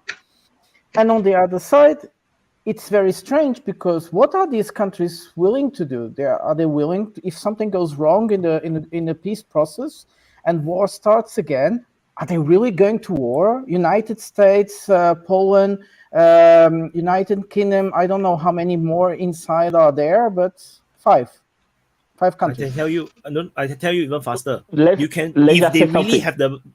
they really have the heart to go to war to save Ukraine, they can go to war now. Like literally just do it now. Let's just say something. Russia, you retreat now, or you do something now, or we enter war right now. If you have the will, you have the will now. You don't have the will later after, we signed a peace deal. Then, after all this ceremony, and then now we will then commit into this war if it happens. It's bullshit. Either you have the will to go to war now, or you don't. That's why Baltic states are also excited. Yeah, we'll go to war. No, we'll help. But the thing is, they gave away all the weapons. They can't even fight now. So that's why Poland is arming up. UK and United States always gonna say war, war, war. United States is far away from Europe. UK is a fucking island. And I want to add something about all that. Please say yes. Let's go to war. Vaz, I want to add something. The problem is, even if they make peace tomorrow, there is going to be another war in 10 years. And everybody knows that. The question is, how are we going to avoid the next wars? Mm-hmm. I think that's the question. Yes, because pretty much, you see, if Ukraine gets to NATO, even if a lot of deals of limitations are made, the probability of NATO having a naval base in Odessa, it nullifies the whole point of having a naval base in Crimea. It's like the boats in Crimea are never safe. So what was that all for? So then we are going to have another war. But let's wait though. Russia has everything there right now, and it isn't not going to just waste all this effort to be in a stalemate position, because let's look at this honestly. So Ukraine becomes part of NATO. Has NATO started gathering all its troops and equipment and got it ready to come over and fort? You think Russians are going to allow that to happen? There's only one thing that can do it, is they want NATO so they can trigger a nuclear event. Because NATO doesn't have anything that can send them that's going to change what's happening on the ground now. If they unleash the Air Force, maybe it'll make a difference. But let's look at it. Are Americans going to accept the lives lost that are going to happen when U.S. pilots start encountering layered missile defenses that they've never encountered before? Will the American public be ready for it? No. Russia holds all the freaking cards right now. It's up to them what happens. And in NATO, they're just all flapping around like dead fish. I mean, I'm not saying they're not an army that doesn't have to be reckoned with, but what I'm saying is the outcome is the same. There is no way Russia is going to allow it to turn into another North Korea, South Korea. Ain't going to happen. They have all this shit right there right now. Their populace is behind it. The more NATO pushes, is just the more they're going to grab, I think. Meddy, can you agree with me that the decision of the cluster bombs of crazy Biden is a proof how weak Ukrainian army is starting to get? Because I just don't. I hope when is it the NATO thing that they're going to be very angry at Biden, because all these other countries wasn't signed these papers about the clusters. Don't talk And like I that hope they about don't Uncle go and Joseph. allow that. If you I think yes, Waka go on. want to say something. Okay, I'll just open my tab and I'll just go through the mainstream press in the West and which country is projecting what. So maybe we can get something out of it. So France 24 says Zelensky voices hope for best possible result from NATO. Then you have another press saying Polish leader is in, I think Duda is in Ukraine today, meeting Zelensky. So, message of solidarity. And Reuters, which is the, I would say, neocons main outlet, says NATO flexes muscle to protect Vilnius summit near Russia and Belarus. And then you have a Turkish newspaper, US set to tackle busy agenda. And Indian press is highlighting probably a message from NATO that they can help them in the Indo-Pacific. And then, of course, the British press is highlighting Biden's visit to 10 Downing Streets. And so this is the kind of different messages coming from mainstream media. So I don't know what you can make out of it. The biggest scam in NATO is Article 5. If you see that, basically, if you attack one of these countries, they all go to a war. Remember when Zelensky fired missiles to Poland, and straight away they said it was Russia. Every single country in Europe was like, yes, let's go to war. United States and the United Kingdom say, no, that was not Russia. Why? Because they don't want to go to war against Russia. These countries in Europe, they only want to go to war against Russia because they think UK and USA is going to join them. They are so fucking wrong. Oh, yes, yeah, wrong. The super chat. They are so fucking wrong. I think Mr. Lambo touched a very good Everybody, point I mean. about the perception. We talked about it early, the visual perception of many European countries if the US sends these cluster bombs. Of course, many people have said, well, why being so hypocrite? Because both Russia and Ukraine have used also cluster weapons, although in a very low scale. It's not very usual. It's very unusual that they use them. But nevertheless, it's quite interesting because the whole press in the European Union was saying like how bad it is that Russia is using it. It was staying silent about Ukraine using it.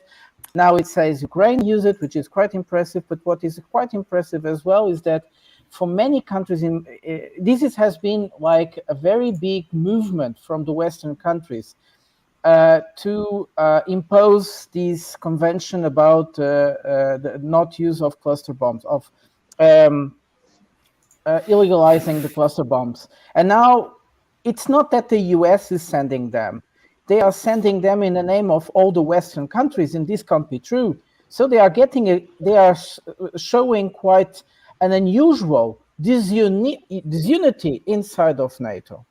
And now we're seeing, if Wakar was saying about, he was reading about a bit what was being said about the summit in Vilnius. There is a very good article on Political where they summarize a bit of the impressions and reactions of the different countries.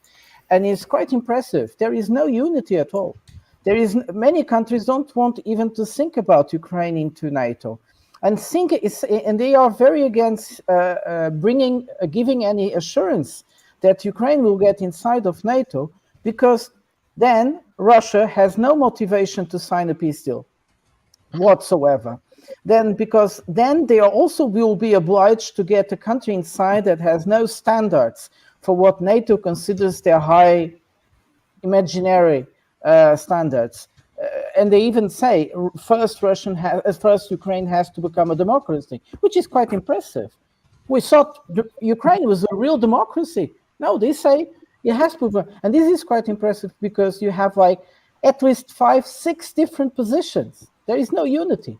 No, you are confusing between European Union access and NATO access. No, I'm not confusing anything. I was talking about an article on Political about the summit in Vilnius. It's not about European Union. Yeah, but just about NATO. For NATO, democracy is not a thing. But this is the position of some countries. This is the position of some countries which say. But it doesn't matter. You need everybody to say yes. Otherwise, you don't get into side of NATO. So that's the problem. It doesn't matter. Big Daddy would decide. It's the big daddy. It's also not so easy. We see in the with Turkey and Sweden.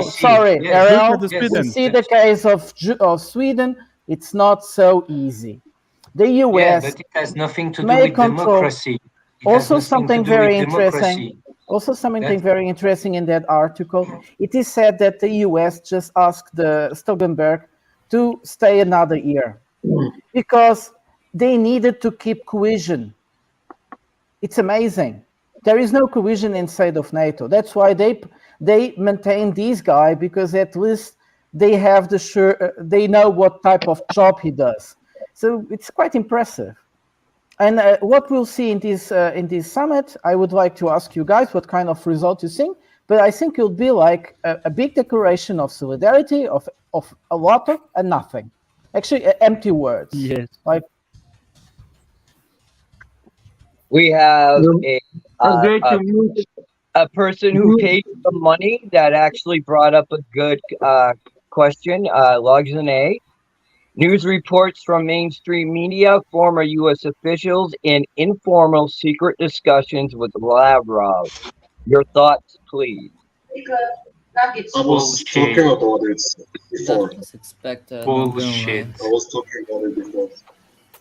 A great starting to get Frampton figure. I think it's a great turn to speak. Yeah. Upgrade, do you want to say something? Upgrade.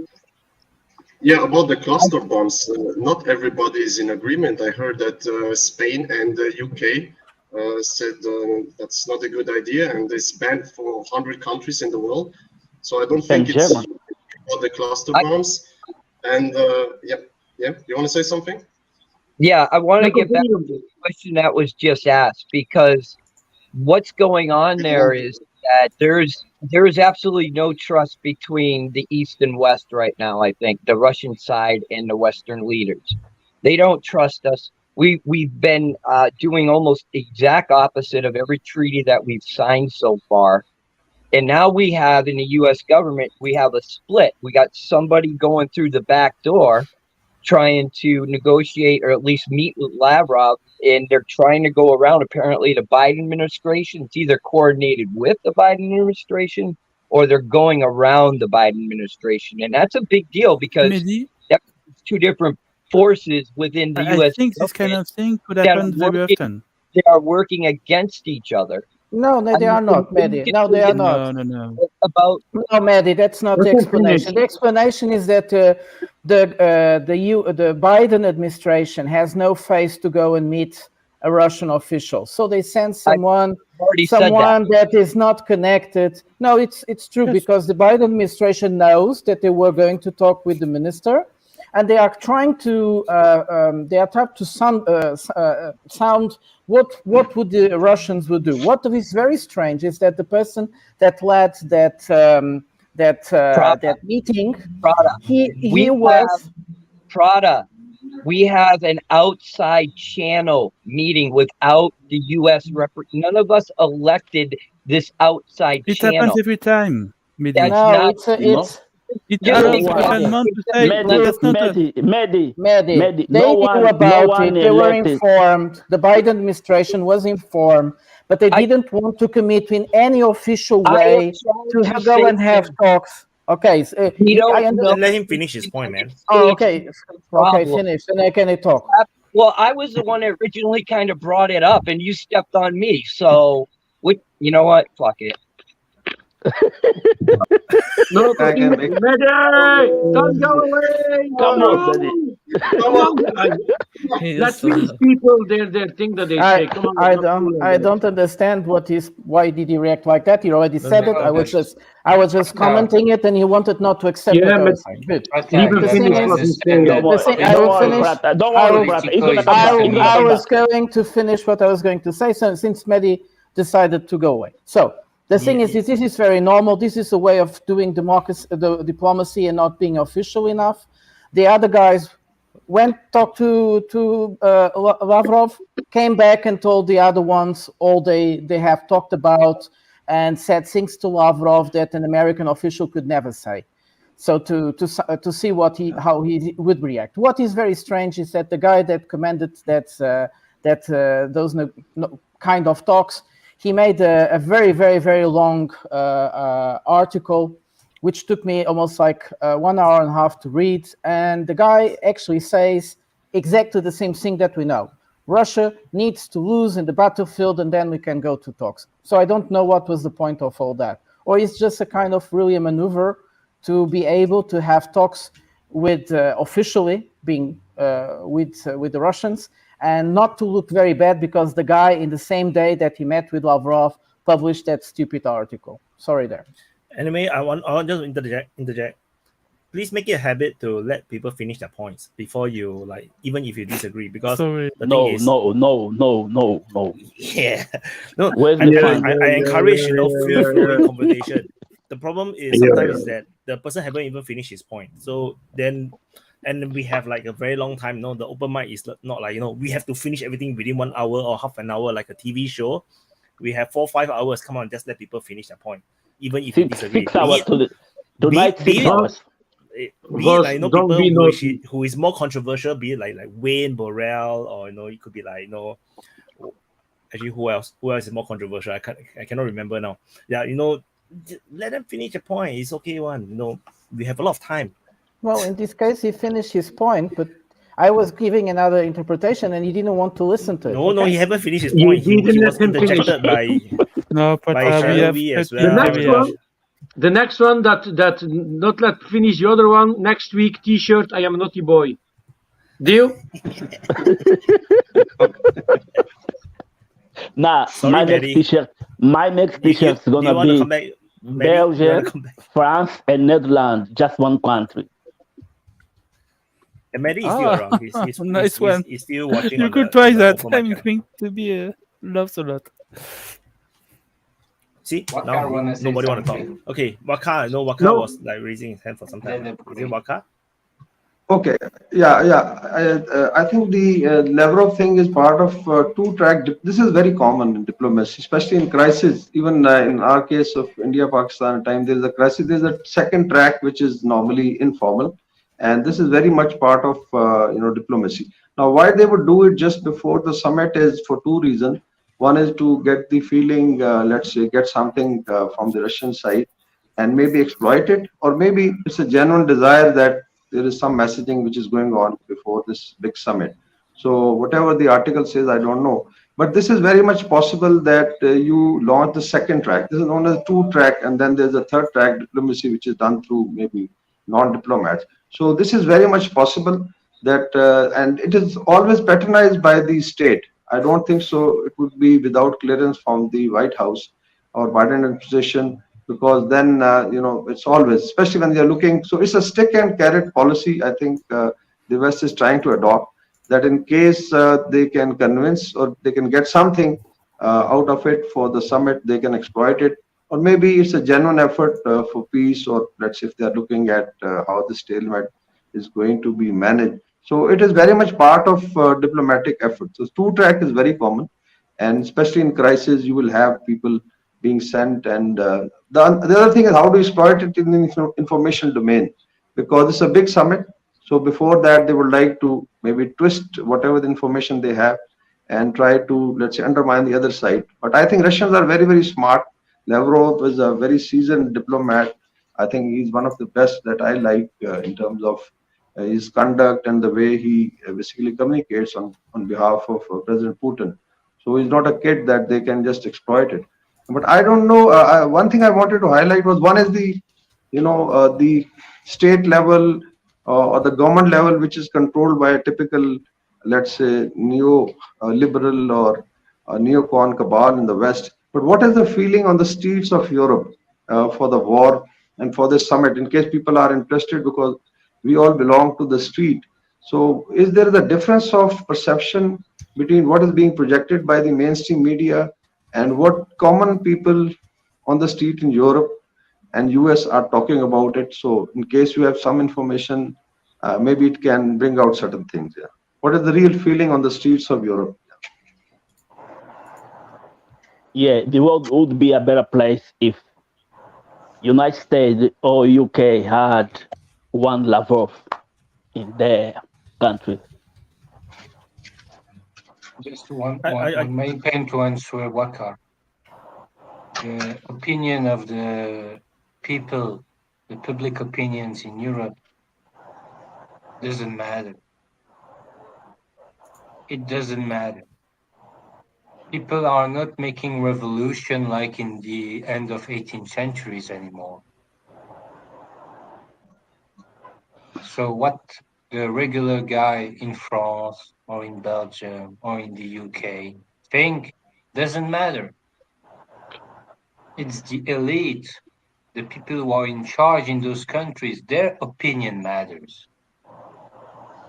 And what they are thinking actually is being in the step of United States regarding to the Ukrainian dossier. Voilà. Oh, I was just going to say, in the United States, I mean, there's some pressure on Congress and certain elements in Congress to, like to cut funding and stuff like that. And there are people that are aware and awake, and they are trying, but it's kind of a slow boil on that. I think, like, honestly, there's not going to be any major changes until 2024, really. So, I mean, you may see slowing down and the slow turn of opinion. And I think people in America that pay attention to things have an opinion one way or the other, whether Ukraine's winning or losing or how they feel about the war. But I don't think that's even half the population.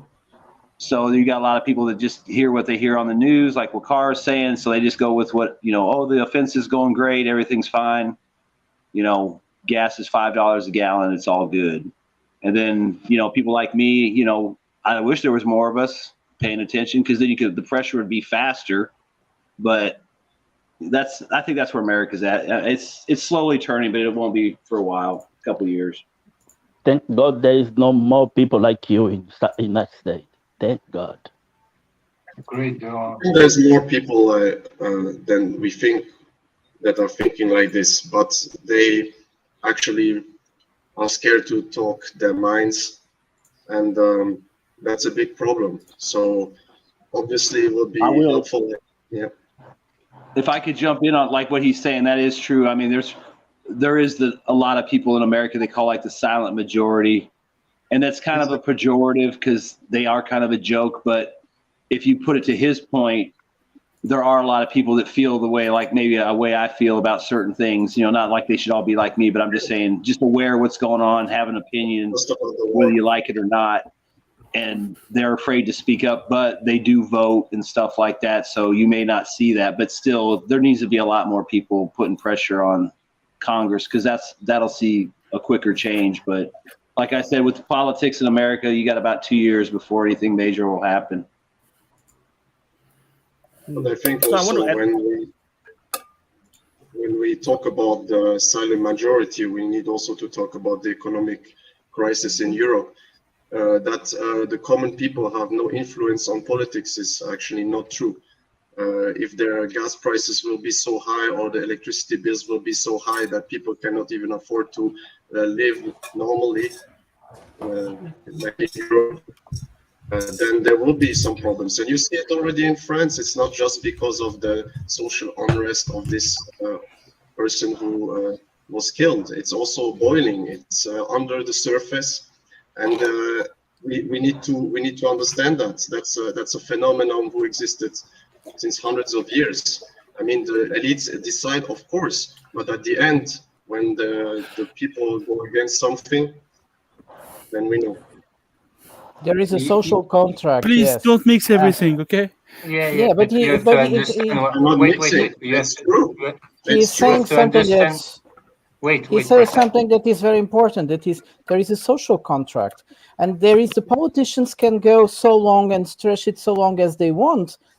No, it's not true. If they stretch it too much, people will react, and that's when they are very afraid, because nevertheless there are elections, and sometimes they lose, and we saw that happen. So they are a bit careful.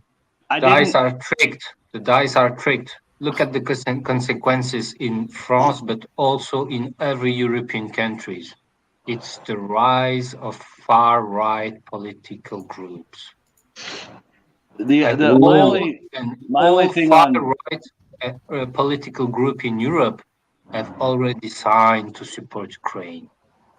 Look at Marine Le Pen. Look at people from far right in every European countries.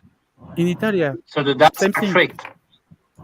My only thing was when I brought up France in the very beginning was only exception. I wanted to hear what Shadowi and RL thought about France, and they didn't seem to be worried about it. So I figure if the two French guys aren't worried, then I'm not worried. We speak about it at the beginning. Yes, you are French, RL. Yes, you are French. You just have to listen it. Well, you know what I'm saying. You guys you live there. You're on the ground. You're regular guys. You work. You have families. If you're not sweating it, why should I be worried about you? If you're not worried about you, I mean, I'm living in Pont-Saint-Esprit, which is a small town, and I'm working 50 kilometers, 30 miles away in a place which is next to a nuclear power plant, and nothing. Yeah. No car burnings, no looting, nothing. I figure if you guys were worried, you would tell us. So you are the only Algerian. So you are the only Algerian there. No, there are many here, everywhere in France. So not every Arabs, not every black people are looting. That's bullshit. Everything in my neighborhood is Arab. Many people last understand one. I live in a neighborhood where everything is Arab. Okay. Please. Last week, someone said the Arab and black people are taking over France. Please, I'm going to tell you what I. Please, Misterlambo, what I live during the famous riots. I live in a neighborhood where every shop are halal. Okay, there is no pork sold in my neighborhood, basically. So for the riots, the only thing I hear is some kind of firecrackers. A lot of them, but no smoke, no firemen, no policemen, nothing, just firecrackers. That's all. Can I answer to this super chat? I think the guy that wrote this, he gave some 25 knocks, so he's Norwegian. What is Norwegian? Is something to the north of Sweden? Oh, come on, let's not offend other people's country. Even if it is a joke. It's not offending, it's just provocative.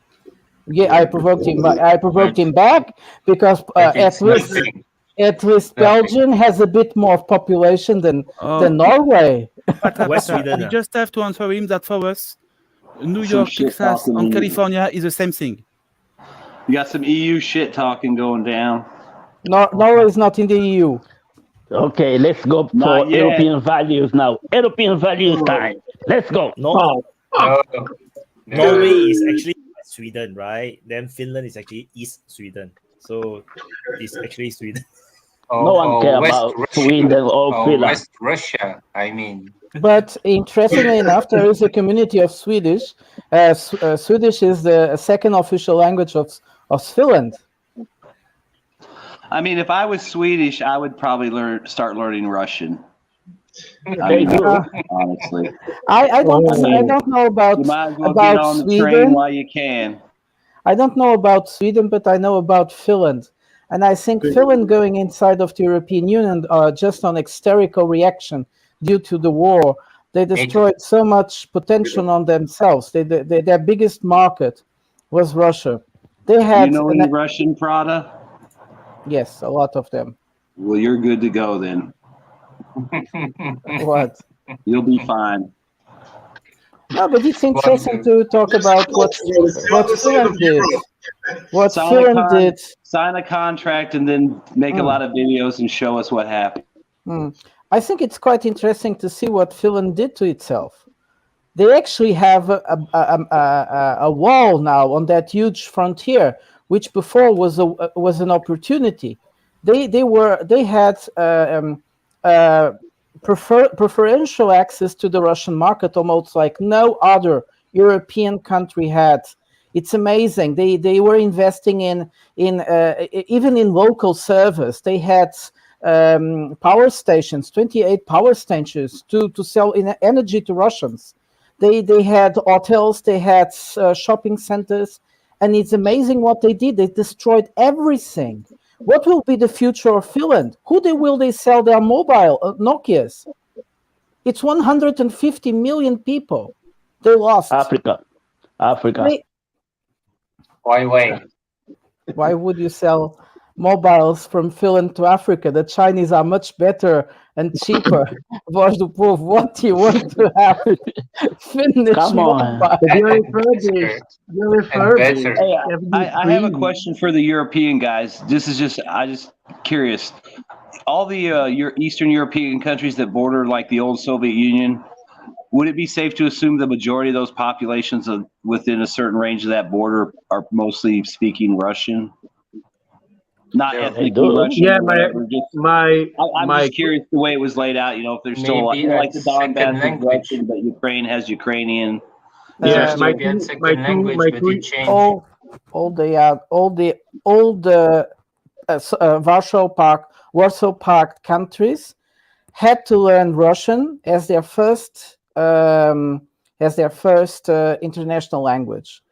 Most people never really try to learn it, but it's very interesting. For instance, in Eastern Germany, it's not so uncommon to find a German that speaks perfect Russian, because you couldn't work for the state. Yeah. You couldn't work for the state. Well no, I'm talking about people that learned Russian during the communist time, and they speak it perfect, because you couldn't work in the administration, go into politics if you didn't know Russian perfect. And that's why Merkel also speaks Russian, because she was making a career inside of the system back then. And then she's a double agent. That's why. Well, not So, really, like- but a kind of. Like the areas like the Baltics, let's say, that's Oh, more the mixed Baltics? language, not mostly Russian. Estonia, Like Estonia, Lithuania. and Lithuania. No, Lithuania, no. But Estonia, Latvia, they have big Russian communities, and it's very easy for them to speak Russian like their second native language. Everybody, even Estonians. Well, what and happened Latvians. was when But that's just two when the countries. Soviet Union invaded the Baltics, they imported a huge amount of Russian population there.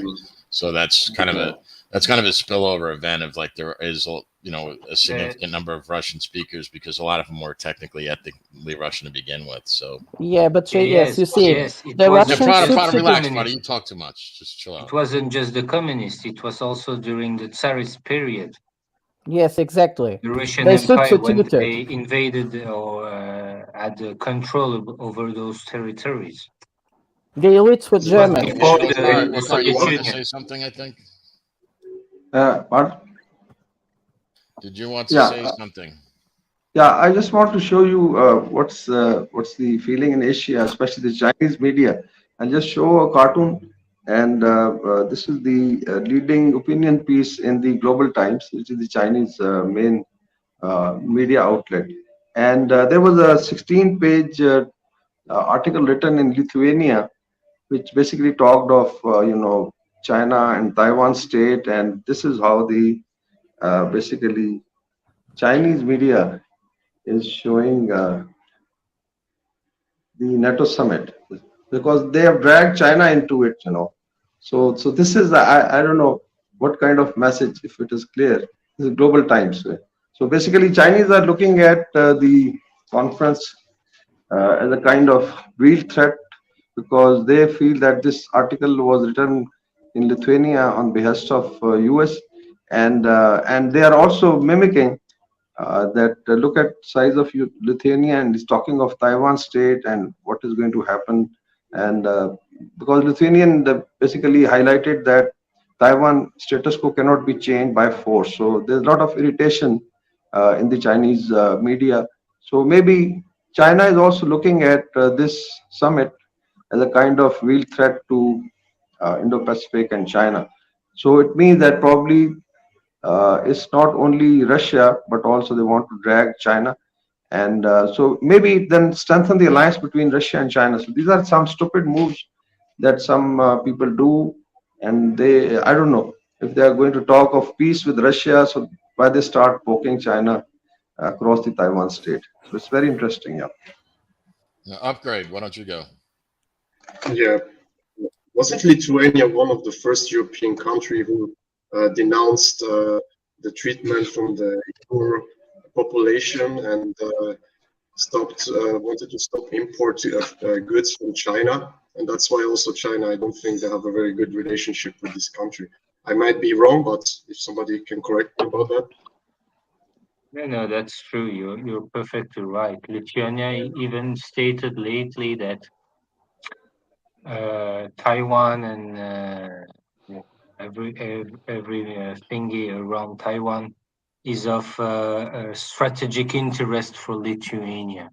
That's just amazing. And China is the bad guy. Yeah, true. Lithuania? True. Little Lithuania. That's why Global Times made a big article about Lithuania of 16 pages. I think if you guys look to the Security Council meetings, you'll see there are some kind of very strange countries, tiny countries. They speak. It's like a second voice of the United States. The United States ambassador said something, and then Malta will say exactly the same thing. And what the other Albania the same in perfect English. When Lithuania or Latvia are invited to come, it's really strange. Perfect English. People that studied in perfect American English. People that studied in the US, and they just copy what the American ambassador said. True. Very true. In France, we have one Macron for that. Well, that guy's a poor guy. Did you knew that in this article I was talking about Publico, they were saying that Macron is actually in favor of Poland to give assurance to Ukraine that they will go inside of NATO, although Germany is pretty much against it. Yeah, I heard about that. We never heard that because it's too controversial. And you have to be careful about what Macron is saying and what he is doing. It's always two different things. Yeah, but Macron is a real puppet. He's a real puppet. He's saying things that has no reach. Does he care about France? He I doesn't have a care. theory I'd like to He get doesn't care. input from. Well, I'd like to start with Waqar, and then other people go around.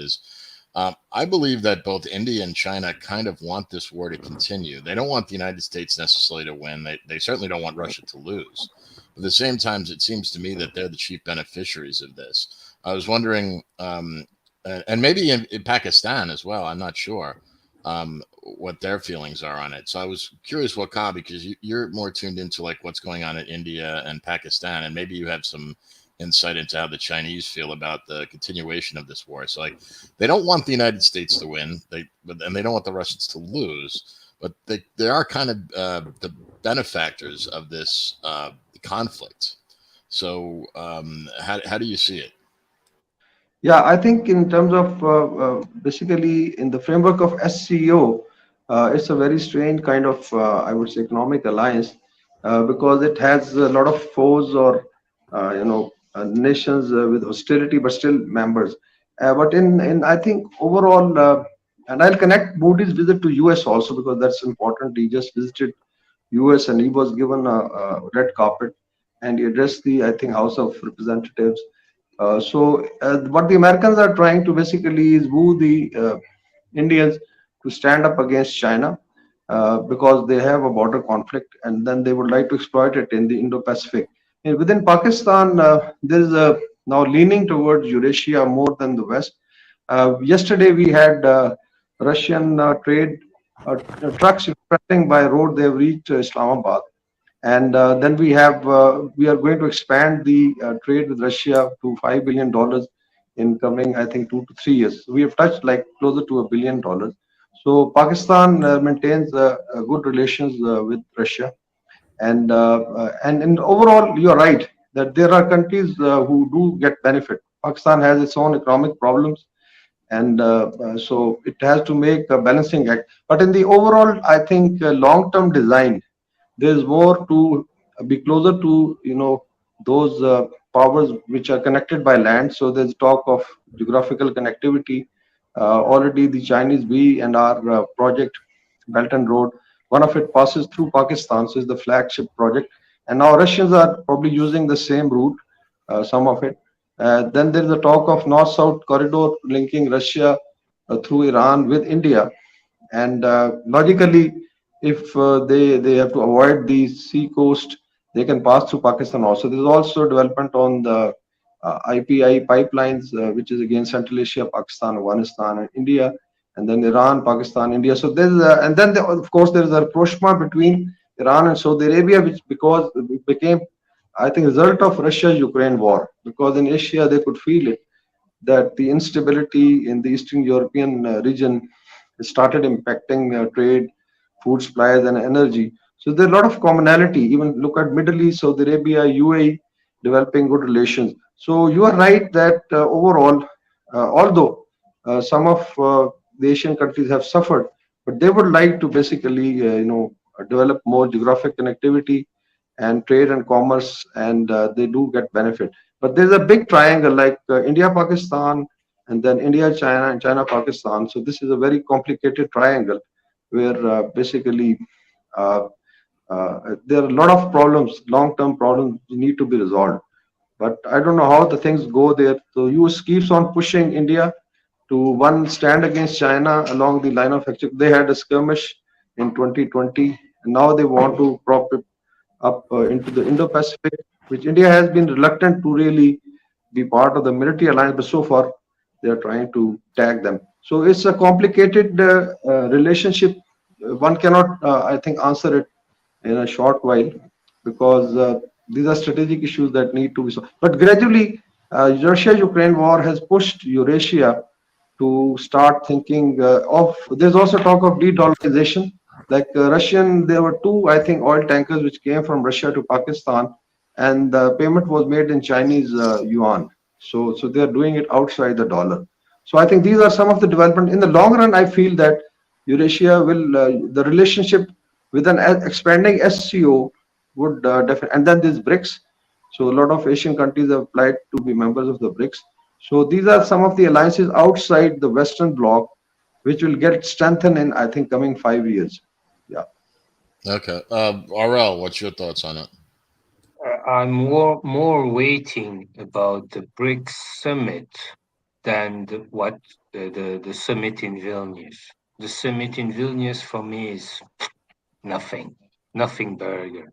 But the summit in South Africa, the BRICS summit, I'm really waiting for it to see if new countries will be accepted in that thingy. And if you have countries like Saudi Arabia, Iran, Egypt, Algeria, Argentina, Mexico, and others decide are accepted into that frame, that will be big news. Okay. I'm really waiting for BRICS summit. Upgrade. What do you got something to say about this?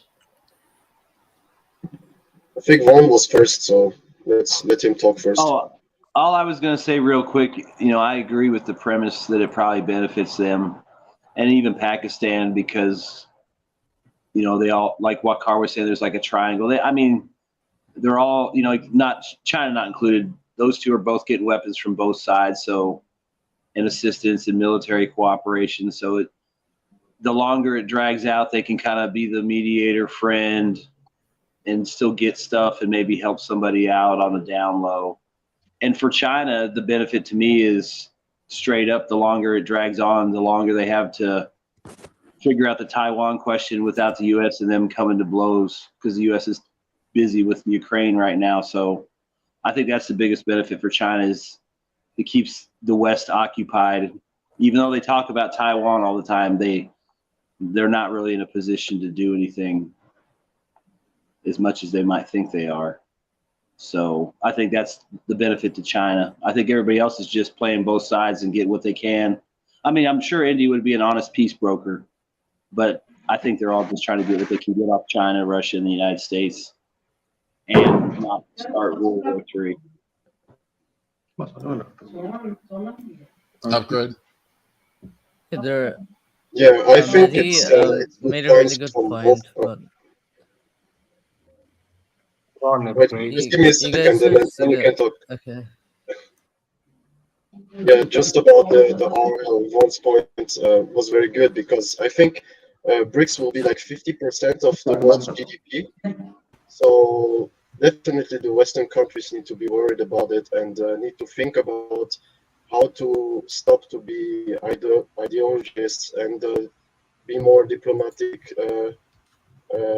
forward thinking, and because we're gonna have to live on this planet Earth together if we want or not, we're gonna have to trade with each other, and there's no way if there's the two blocks who's gonna come again from the Cold War again, it's not gonna end pretty well.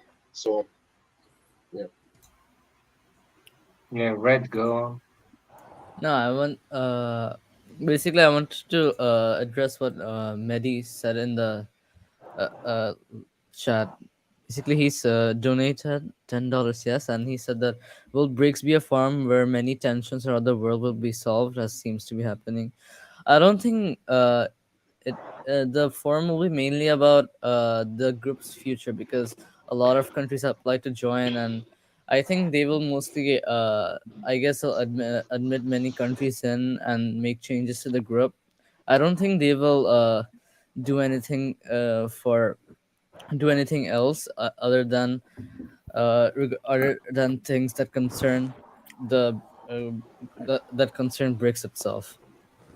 I think because BRICS cannot be the end all be all, because there's actually another one is called the Shanghai Cooperative Organization, the SCO. That one have a much bigger membership. So I would view BRICS as more of the economic bloc against the Western economic bloc, whereas you have the SCO, which is the competition to United Nations. I think that is more like the comparison. But that's well, Wyatt, do you think that? Here's a question I have. I think that the idea of letting more nations into BRICS could actually make this economic alliance more unstable. Paradoxically, I think that's true because a lot of these countries have a lot of internal problems. So by allowing them in there as you know what I'm saying, like the expression, a chain is only as strong as its weakest link. Yeah. So that could be. So which is why I think that's why I think they're going to stick to the name to BRICS. Like BRICS Plus. That means the main five countries will make the rules. Everyone have to follow. So I think that is likely to be the case. So if you want to join our blog, you have to recognize that the 5 countries, the original 5, it will be like the Security Council kind of thing, where they make the call, and the rest will just follow. So then you will minimize to the minimum the kind of like all this conflict, which then I feel like will make Russia very, very powerful, because ultimately I think most people will prefer to trade with rubles than Chinese yuan. That's how I think, but that's me. But okay, I gotta put.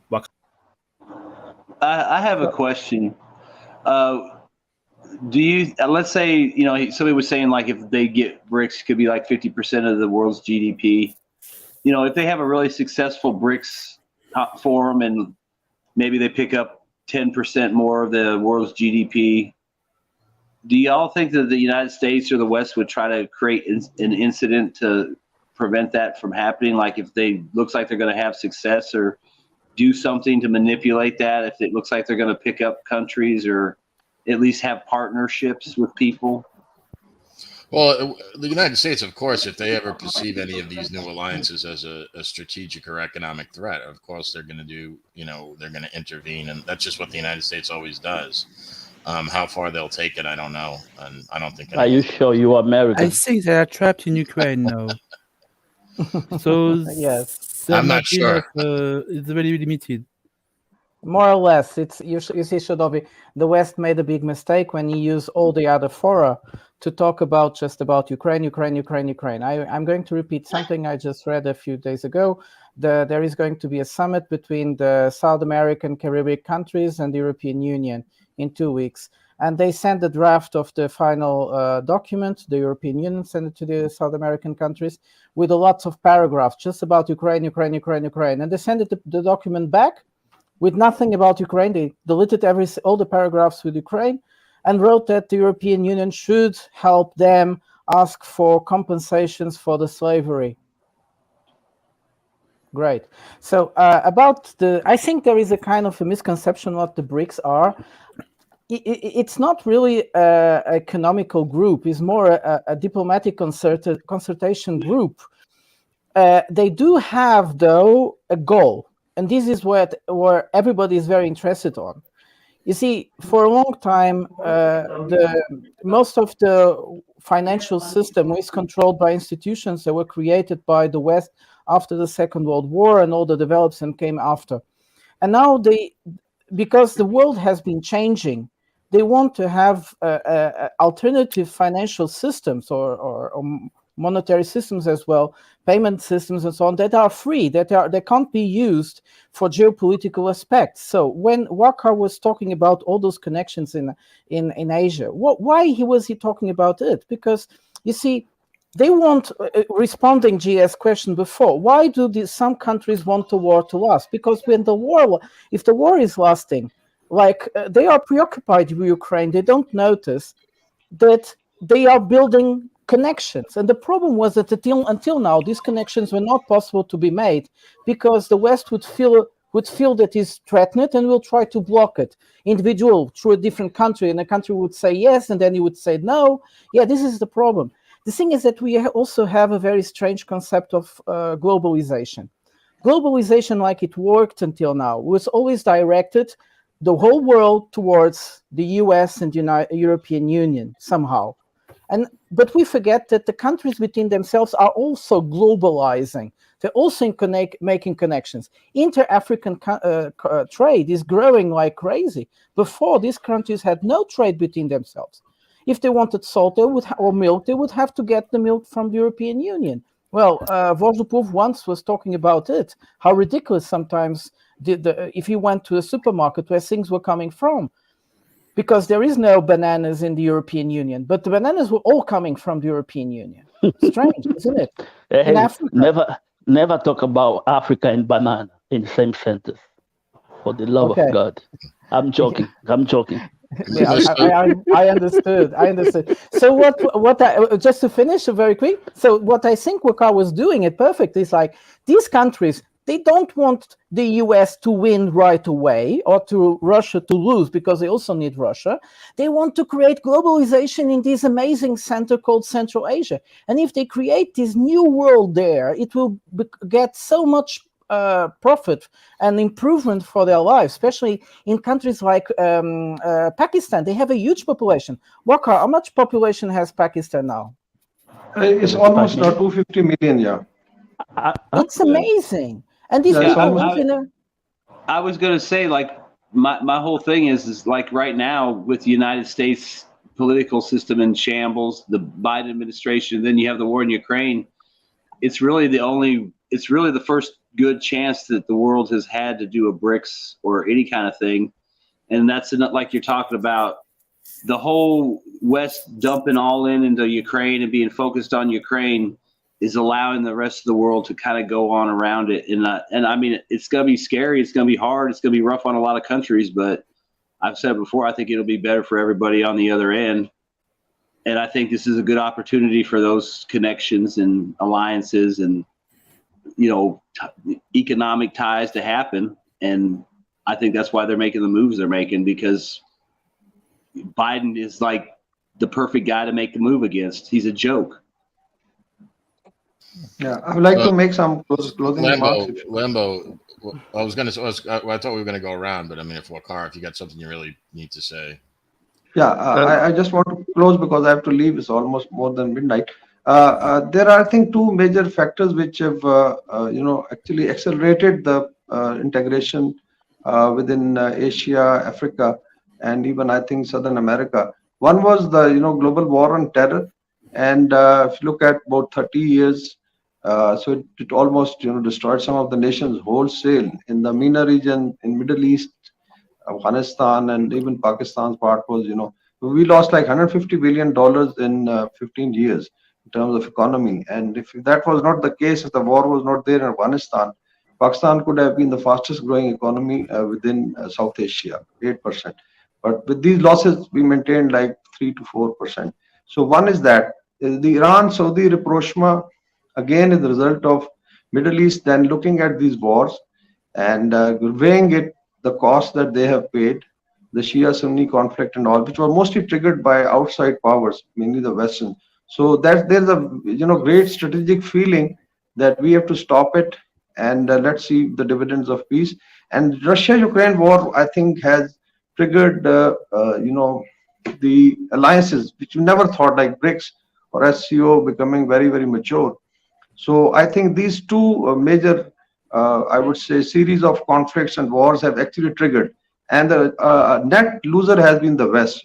Imagine if there was no war on terror and they would have just, gone in a normal fashion. Maybe the Western control over the world would have, kept for another 10 years. But that has accelerated. We know it's unfortunate, the economic and other social problems in Europe, even US is suffering. The Russia has been a bulwark and it has actually benefited the rest of the world. So BRICS expansion or SCO's expansion, and we call the Eurasian Brotherhood, is net result of these wars, and which could have been avoided, but I don't know how the neocons think about the world, because if you look at the demographics and the population, they are huge. Like SCO and its periphery is almost 60% of the global population. Just combine India, Pakistan, China, Iran, and some of the Central Asian republics, is almost 60%. And in terms of resources also, the SCO and its periphery controls something like 60% of the global GDP. And if you add BRICS, so I think these are two of the strategic mistakes which definitely had created a lot of misery in the targeted countries. But gradually, I think people learn. People learn over a period of 20 years. But still, if you look at Chinese approach or the Russian, had things been peacefully resolved, everybody would have been happy. I don't think so Europe would be in this condition that they are now. So these are my closing thoughts, and I'll join you next time. And thank you very much for giving me this time. Thank you. Yeah, thank you, man. Thanks, Wakar. See ya. Yeah, great guy. Yeah. One thing for sure. Africa countries don't want to happen is Russia cannot lose this war, because but it will not lose. Russia is the African country's passport to get away from the IMF. Yeah, if Russia loses this war, African countries gonna pay with sanctions. Hard time, because everyone can see that African countries is in Russian favor. So if Russia loses this war, United States is gonna sanction African countries with everything they got. One by one. Yeah. And that means African countries is gonna suffer a lot. That's why you see there was a lot of war where the West was involved, even when they started invading Libya. No African country get together and say, yeah, we gotta do something about it. But now it's different. They see someone is doing something good that benefits them, they all go together and start talking about it.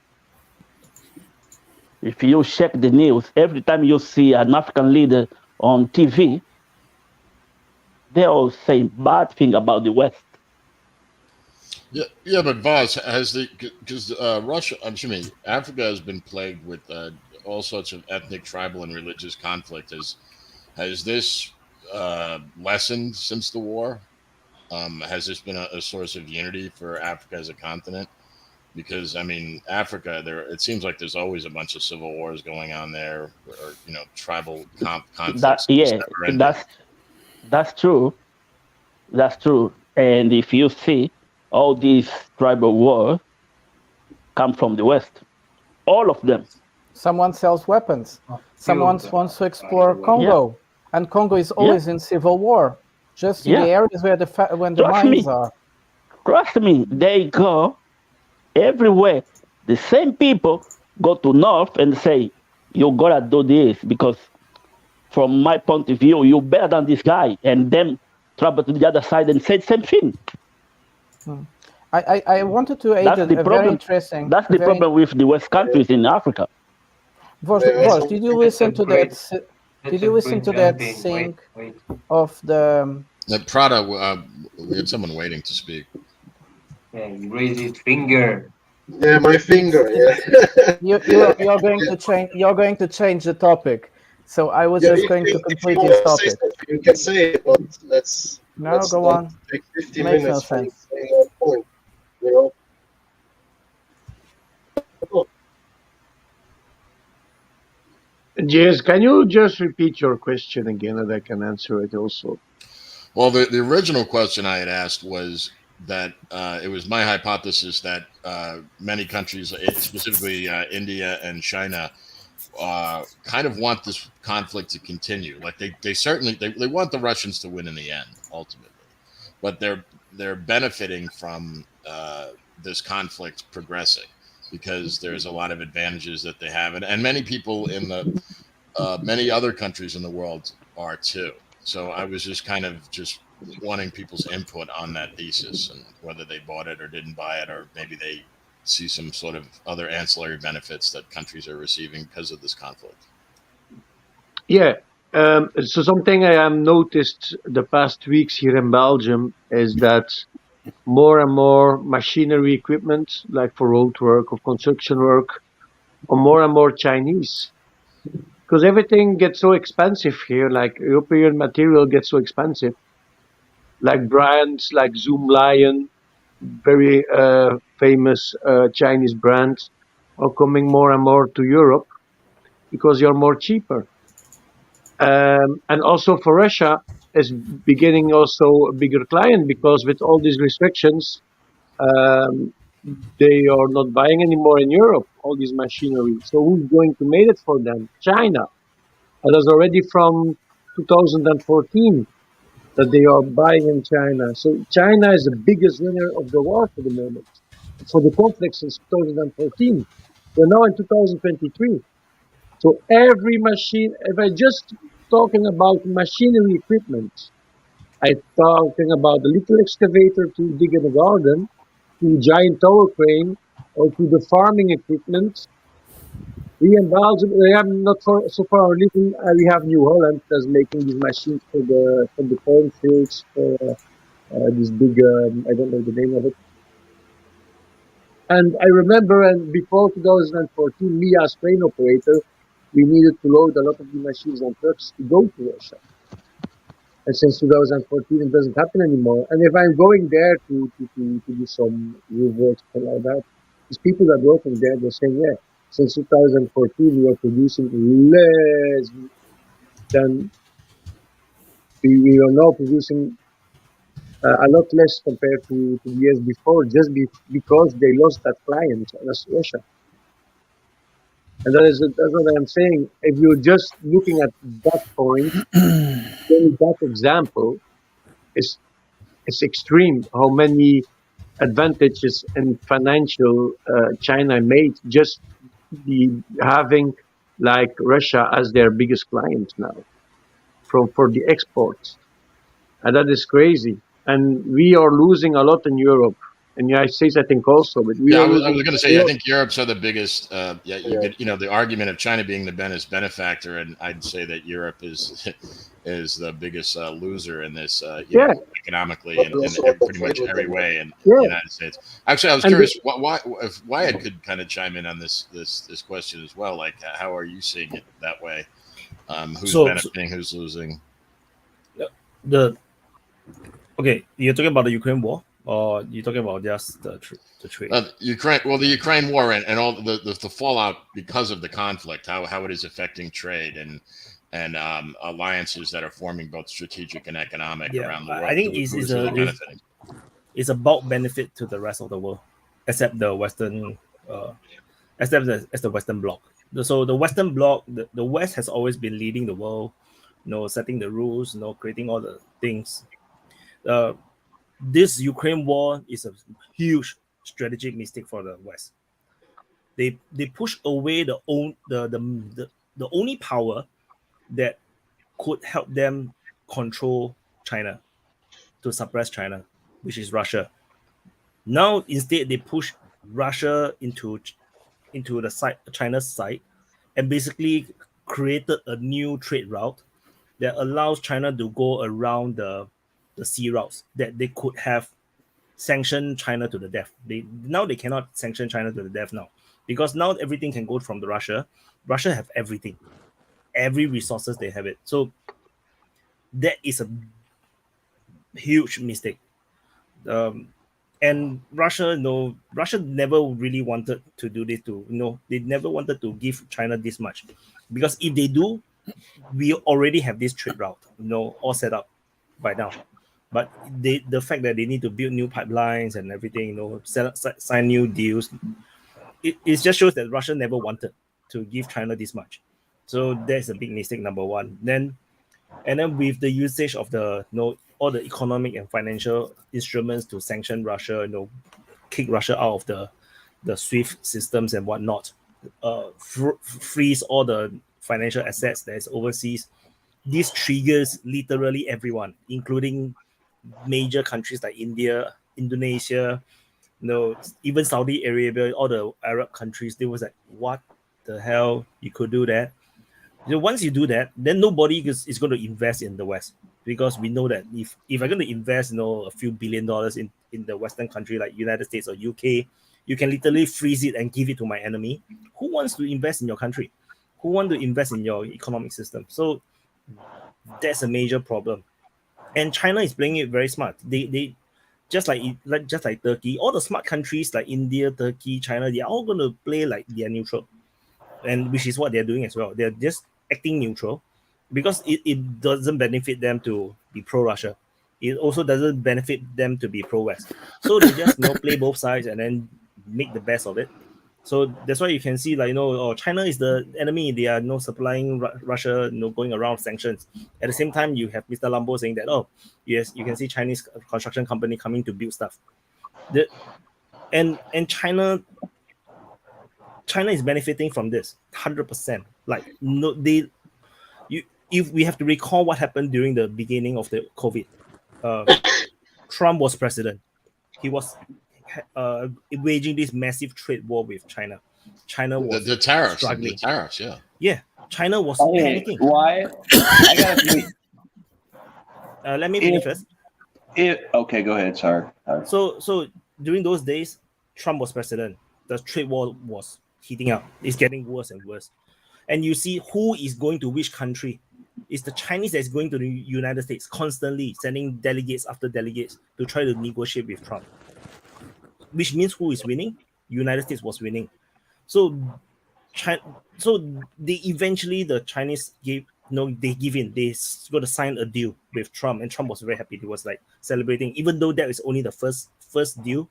But that was basically Chinese is going to sign away everything that they can swallow, and basically there's nothing else behind, because after that, everything else is going to giving up. Like they have to open up the market. They have to sign in intellectual property rights and all whatnot, which is the Chinese cannot do. All this Chinese cannot do.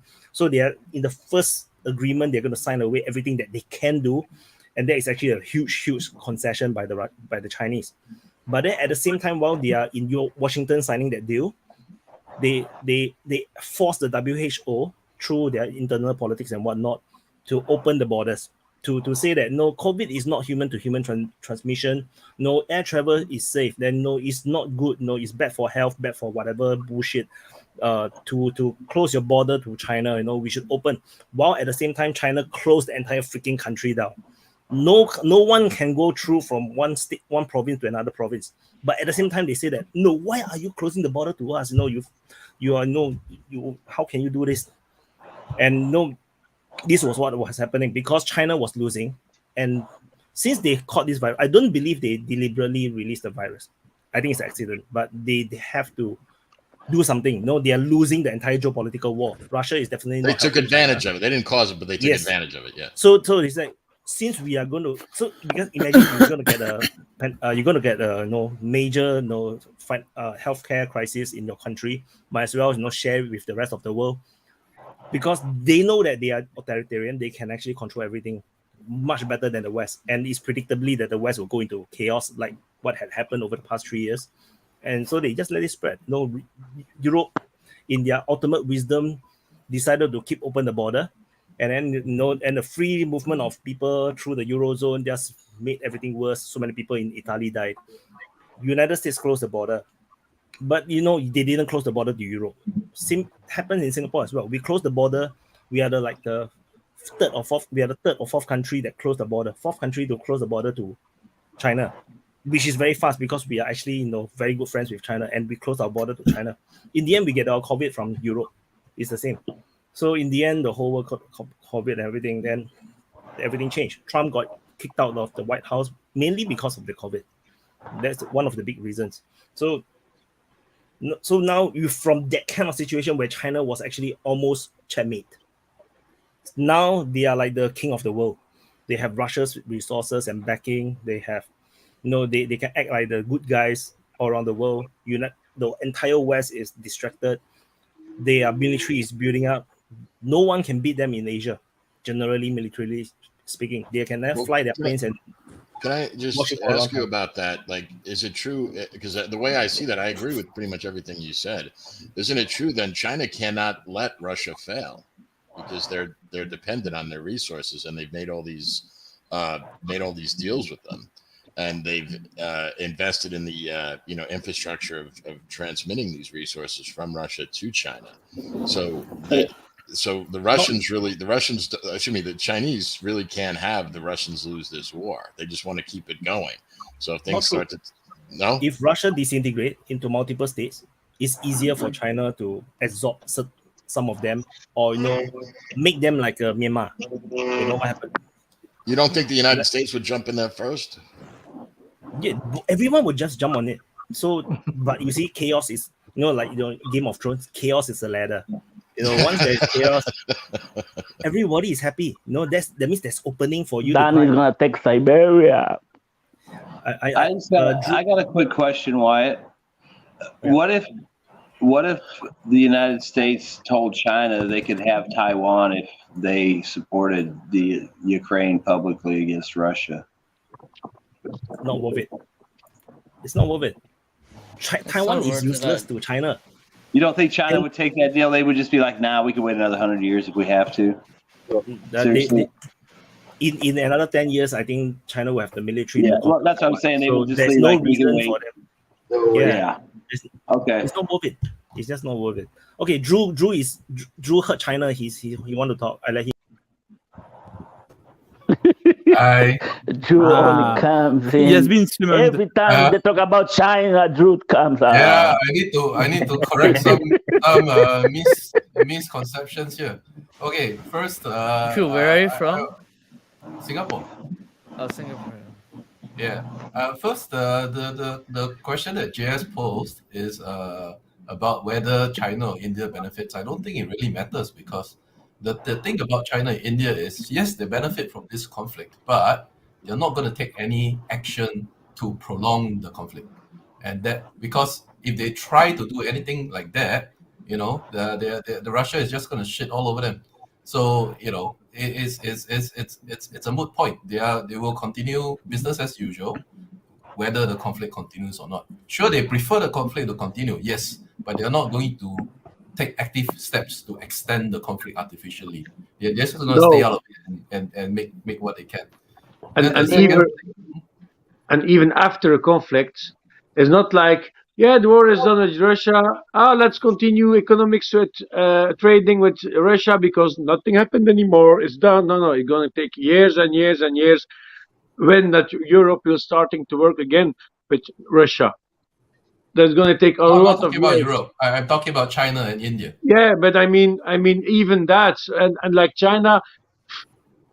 Right now they're trading with everybody Russia. Everybody is busy. Like United States and Europe is busy about China, bad and thing, and risk with war in Taiwan. But we are seeing more and more Chinese stuff coming to here, more and more Chinese cars and things. So nothing changing is even getting better for China. Yes, 10%. Because that's what China does. It sees an opportunity and it's going to fill the opportunity if it benefits it, and it sees an opportunity. That war has nothing from effective.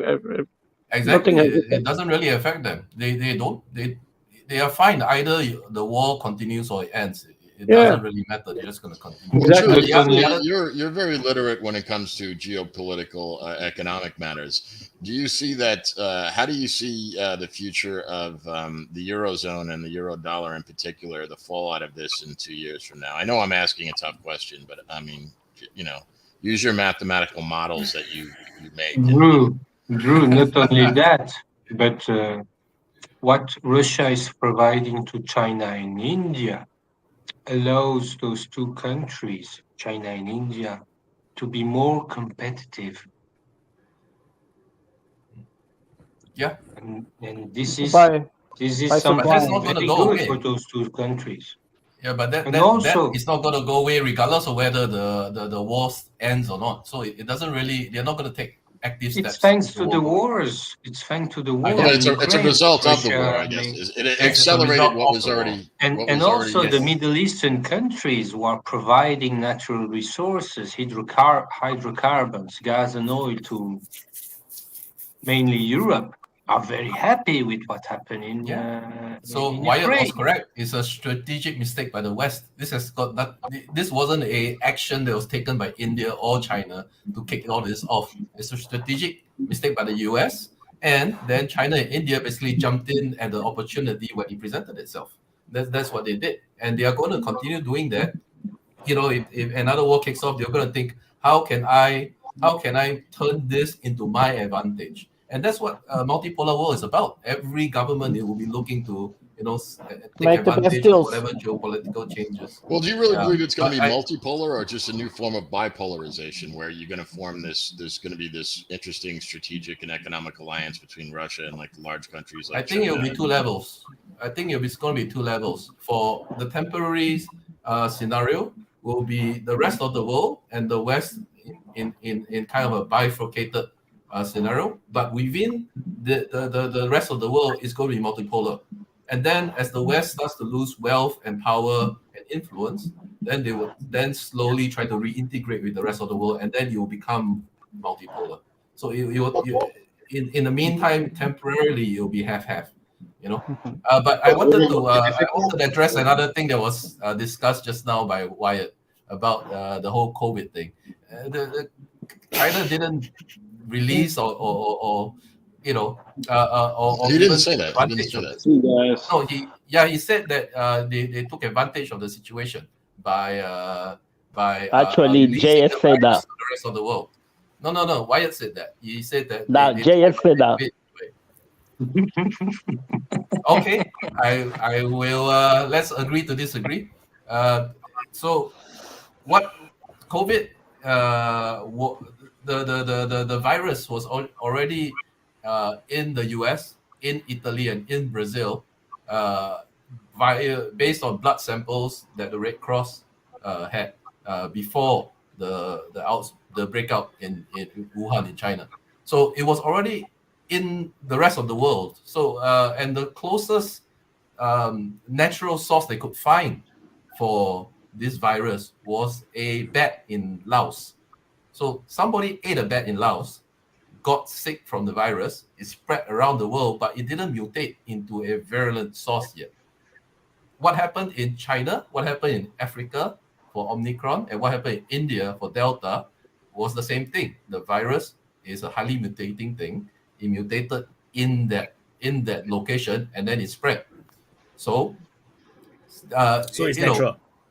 It's natural. So it's natural. Yes, that's my point. Okay. Anyway. Then 100% disagree with you, but yeah, I sorry, Drew, I have to disagree with you on that too. So that's the extent of the science that we know. The rest of it is just speculation, right? The facts we know is the virus was already in 4 countries. Yeah, but you were talking about Italy, for example. The reason it got to Italy, for example, was because there was tons of Chinese workers who had brought it over there. Because No. The blood samples were given. I disagree with JS on that one. The blood samples were given 2 months before the first outbreak happened in China. Which is when? In like December 2019. Yeah. So because what happened is that they have anecdotal and they have satellite evidence. They have that in Wuhan they already have this problem earlier. It's only in December that this thing started to become so obvious that the American ones were in October and November. Yeah, the ones that the American Red Cross, the blood samples were given in October and November. It's around that kind of like earlier. And so for the blood samples to be in that specific percentage of the populace, it needs time to spread. So the ongoing kind of consensus from that statistical data is that the virus was in the US from mid 2019, not end. They only gave the blood samples after mid 2019. Yes, mid 2019. As in the virus got there, it takes time to spread, and then. And then the blood samples were given. Please stop talking about coronavirus, please. So we got to be careful we got to be careful what we're saying. Yeah, don't forget you're on YouTube. Don't forget that. That's no rumble. We can already talk about COVID on YouTube already. Yeah, it's no longer. It's no longer taboo. I know there are some information. There are some informations in the north of Italy that they found on people that died and made autopsies. They found the virus on dead people, on samples from dead people from September 2019 in the north of Italy. Everything started much sooner. It sample in because France? From my own research was much earlier in China. It's much earlier. It's probably some kind of mutation or whatnot that caused it to become, because nobody was stopping it, you see. So it managed to evolve and become very toxic by December. So that's when the doctors started to realize something is up.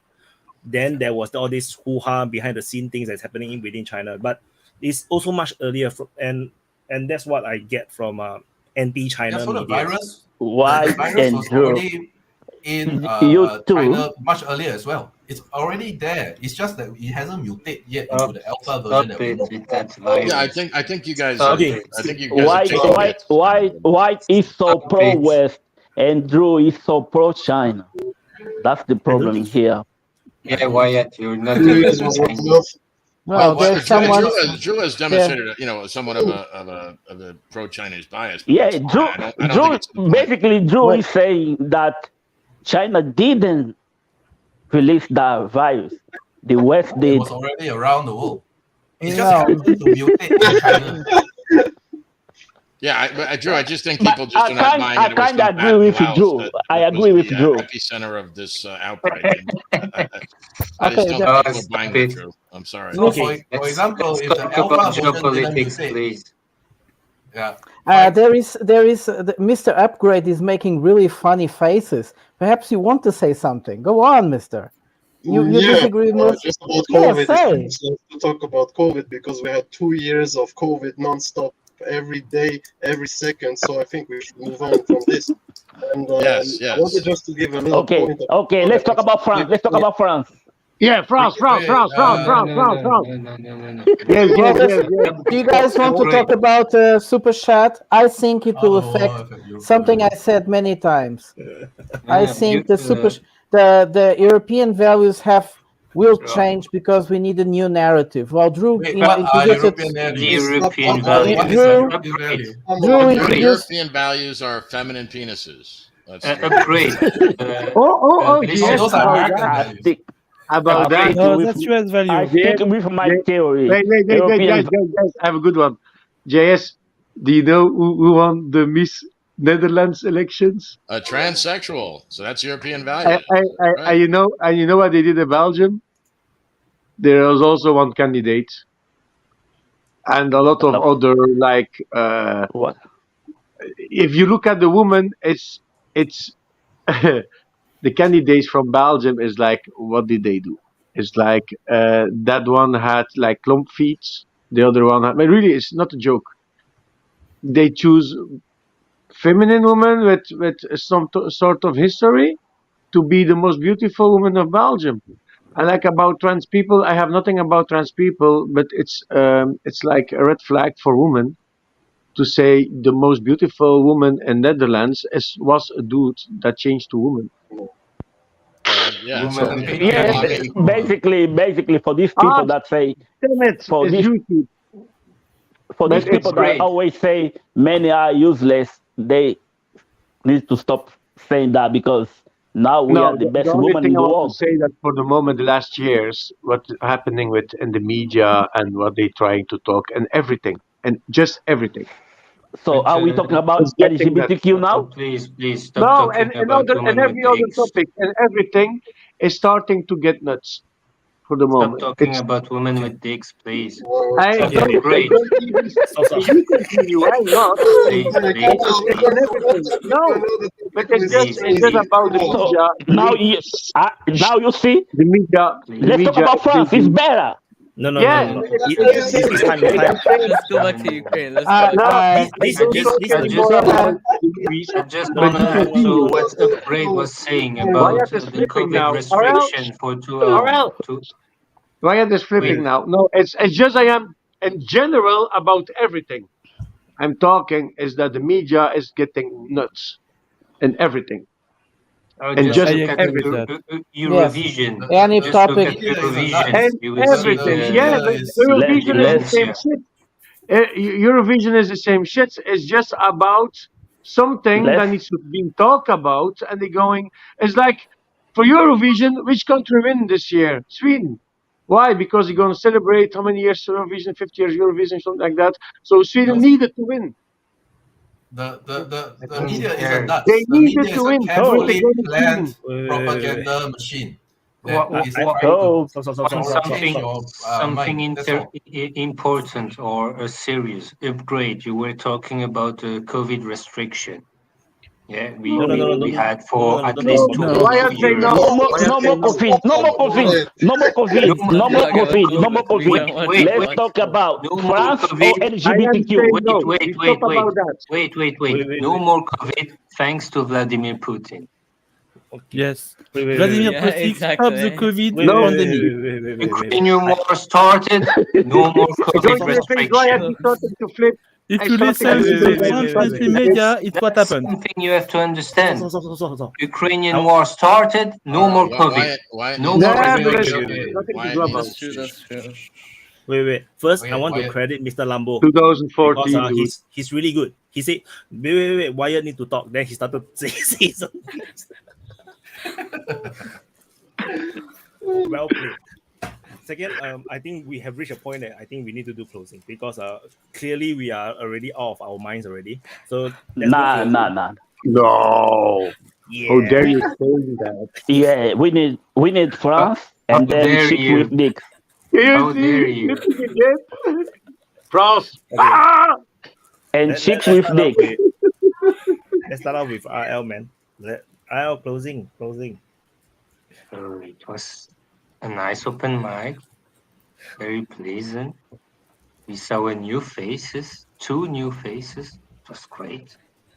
Great to talk to nice people. And I hope this open mic, this scheme you made will continue. Discussing about, of course, Ukraine, which we didn't talk that much except for the cluster munition and the potential thingy about the nuclear power plant, but whatever. We talk about BRICS. Very good. The future of the world, which will maybe come, and the phase of the West to the bin of history, maybe. So, voila. Thank you, RL. And now upgrade. I was very glad and to speak to you all. It was nice to be invited and to see different opinions and different topics. And yeah, hopefully I can come on again and talk about other stuff. Ukraine is most important, I think, at the moment for the world. What will happen will shape the entire future, how we know it. And yeah, happy to be here. Thank you very much. Thank you, upgrade. I'll see you in the Telegram chat. Then read. Okay, it was a nice open mic, I guess. We lost our minds a bit, but still, it was not that bad. We mostly we talked about Ukraine, but we also talked about the history behind it, and we also talked about BRICS and then COVID. Women with penises.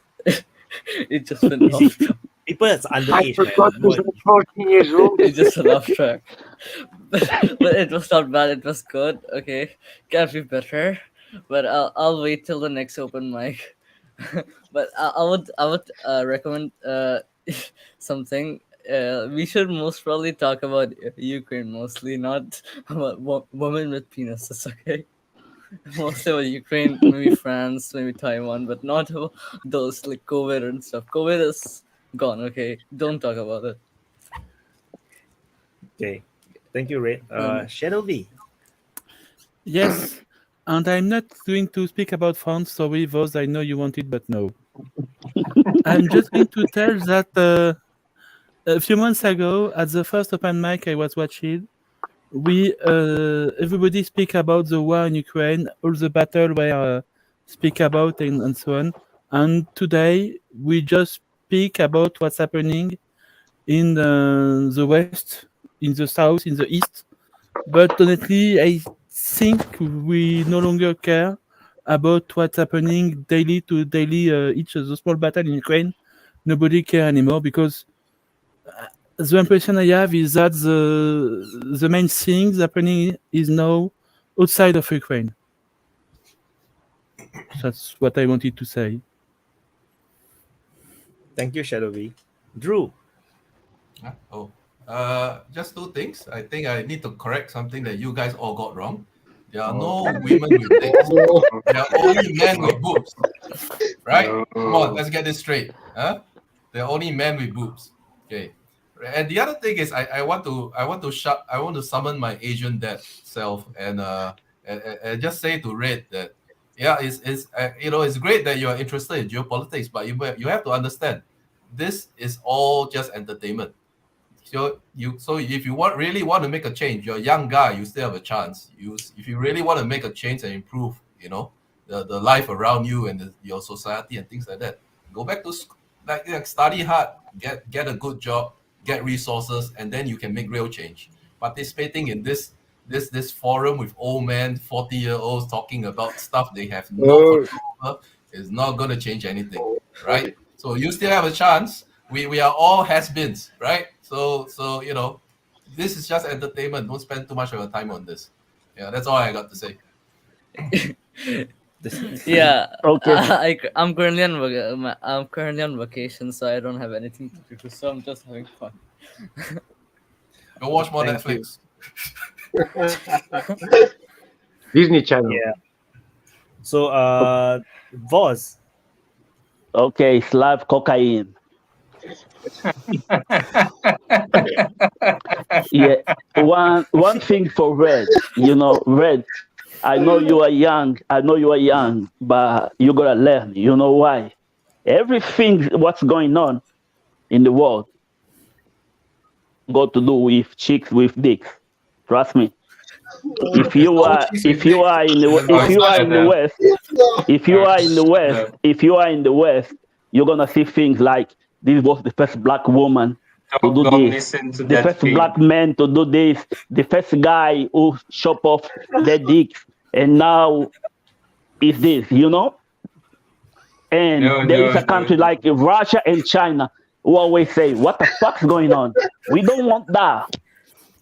If you don't want that, you're gonna go to war against these people. So you need to learn that thing. When they talk about Obama, they don't talk the thing is done, like killing a lot of people. They always say the first black president. You see? Like this is a good thing. And he killed a lot of people. He killed a lot of people. He killed a lot of people. You know how they reward him?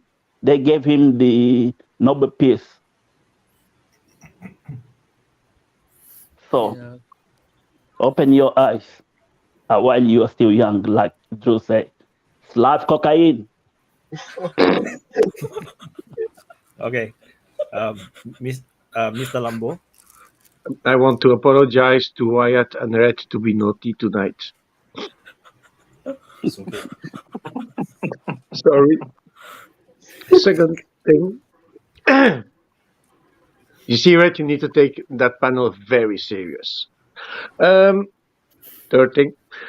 I want to have 2 seconds of silence for all the French citizens that needed to search after another McDonald's in a nearby town because they've been burned by some people. And that the rich people going to search or wait a bit longer to have the Louis Vuitton shop repaired. It's very, very dramatic. Yeah, it was normal thing in France. So. No, I missed a lot of the open mic, so I didn't follow it. So I didn't miss a lot. I think I heard I was eating with my mother, and I checked sometimes, and then I was hearing about F-16s and then cluster munitions. And the cluster munitions is a thing that worried me the most for the Ukrainians. Not because they're going to use it, maybe, just because if a country like United States decided to send cluster munitions, it's meaning just like Ukraine is all fucked. Sadly for them. It's but it's a horrible type of ammunition. It's like needs only for the mines. The Ukraine is going to have mines for like more than 50 years in their country to be cleaning up. Then you're going to add more and more cluster munitions. Going to be dramatic for the civilians in the future. If you've seen here in Belgium, munitions of the First World War, they're still finding between 120 and 200 tons of munitions from 100 years ago. Each year, Belgium finds between 120 and 200 tons of munition. Includes mustard gas bombs. We still have them here in Belgium. So if you're going to a farmer on the side of Ypres, I don't know how to say in English, but it's Ypres, that been completely been blew away of the map during the First World War. And you go in that region, you're still going to find some World War munitions. Where I'm living on the other side of the Belgium coast, or the other side of West Flanders, it's Ypres. So I am like 1 hour driving more than 1 hour driving from Ypres. We're still finding bombs here also. And like I'm living on the coast, they blow it up on the beach in the sea. So for Ukraine, it's going to be a dramatic thing for the future. Not only for the mines and the munitions that didn't explode, but you're adding these cluster bombs for the poor young kids in the future. They're going to be playing and their grandfather's farm, and they're going to see like a little metal object. They're going to take that in their hand. They're going to be killed. The kid's going to be killed.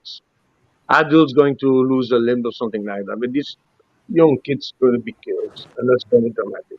And I just can't understand the decision of the United States that they're doing that. A country like the United States needs to show some example. They don't do it. Because And it's it's so Slavs killing sad. Slavs. They don't care. Yeah, you know, Money. it's all about money. Life is about money. Always been. That's the thing. And it's just very sad. Everything is just very sad. And that war needs to stop. That war just needs to stop. So we have two things. We have two options. In my mind, I have two options. Or you wait after elections that Trump or Kennedy become president, or they're going to stop it. I'm 100% sure about it. They're going to stop the war. Yeah, they're going to stop it.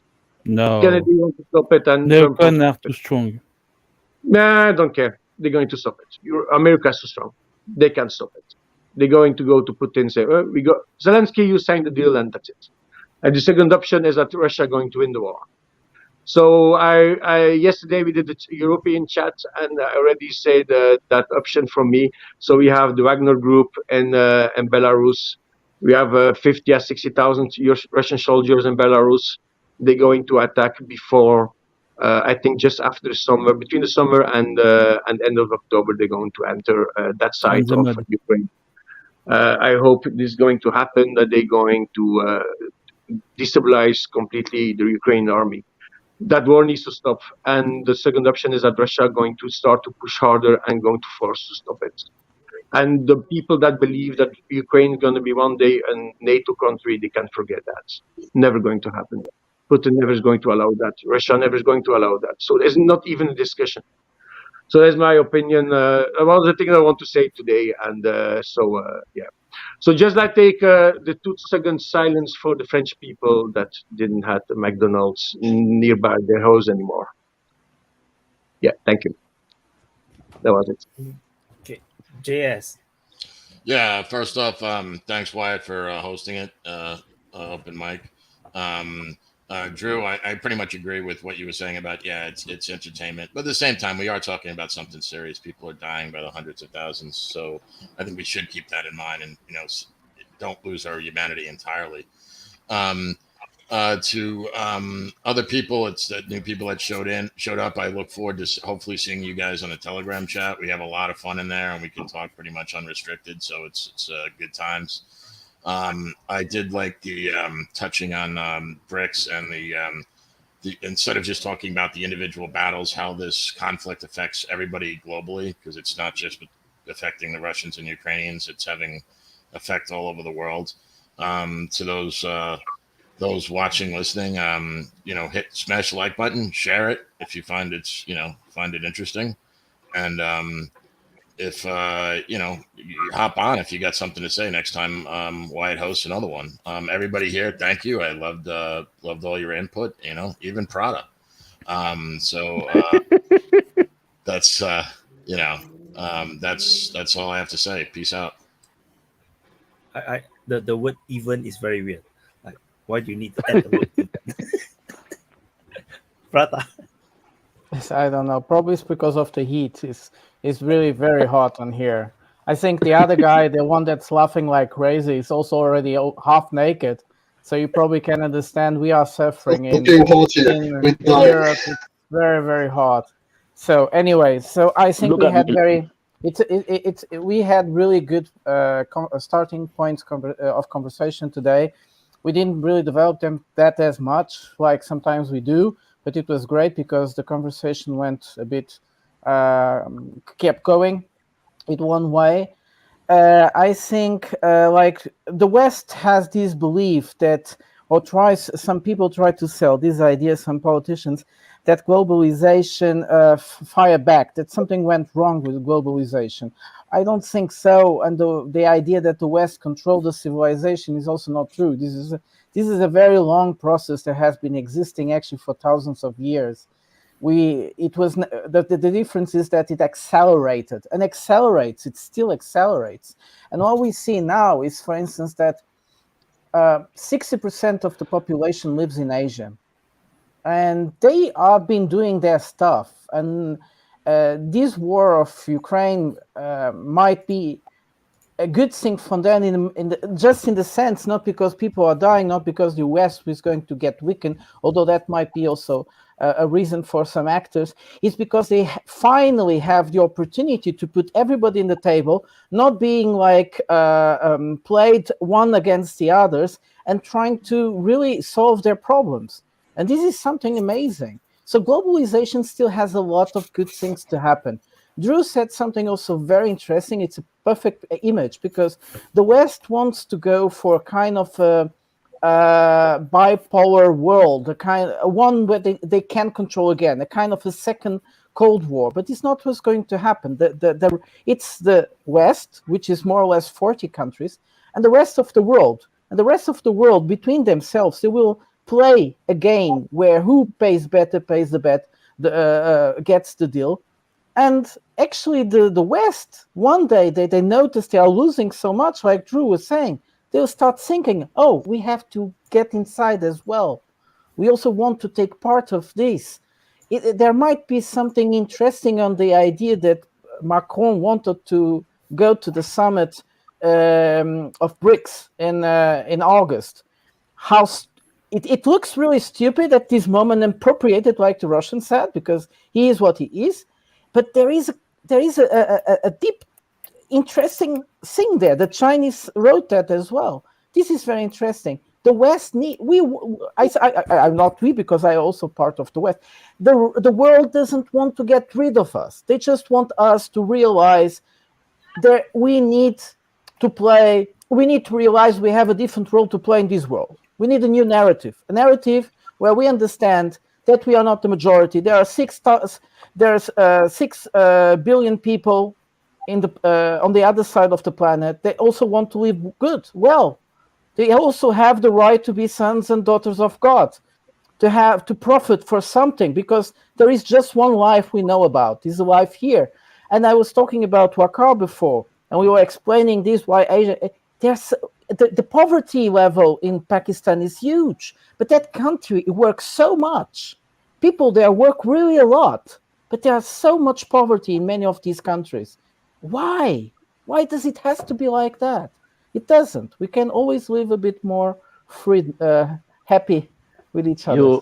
Prata, you so not welcome in the West. Trust me. The thing you just said, you better pray Russia wins. If they lose, you're gonna live in Siberia with Dan. Yes, you are right. Because you know, Voz do Povo, when you were talking about Africa, and I find it always amazing that we finally talk a bit less of the West, a bit less of Europe, a bit less of America, and we could talk a bit more of Africa, which we have been doing, but we could talk also a bit more about South Africa. And I wanted to, when you were saying that we are fucked if Russia lose, it's very interesting because the US just made a study that if they decoupled from South Africa, they would lose 10% of their GDP. Well, African countries, every day, they are being mobbed. They are being bullied.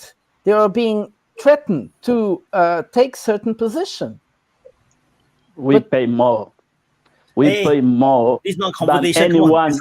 We pay more than anyone in the world when trading with EU. Except China. Okay, it's a closing. Great closing. Yeah, but please not into another conversation. It's supposed to be 5 hours. We still got 12 minutes. Wait. I am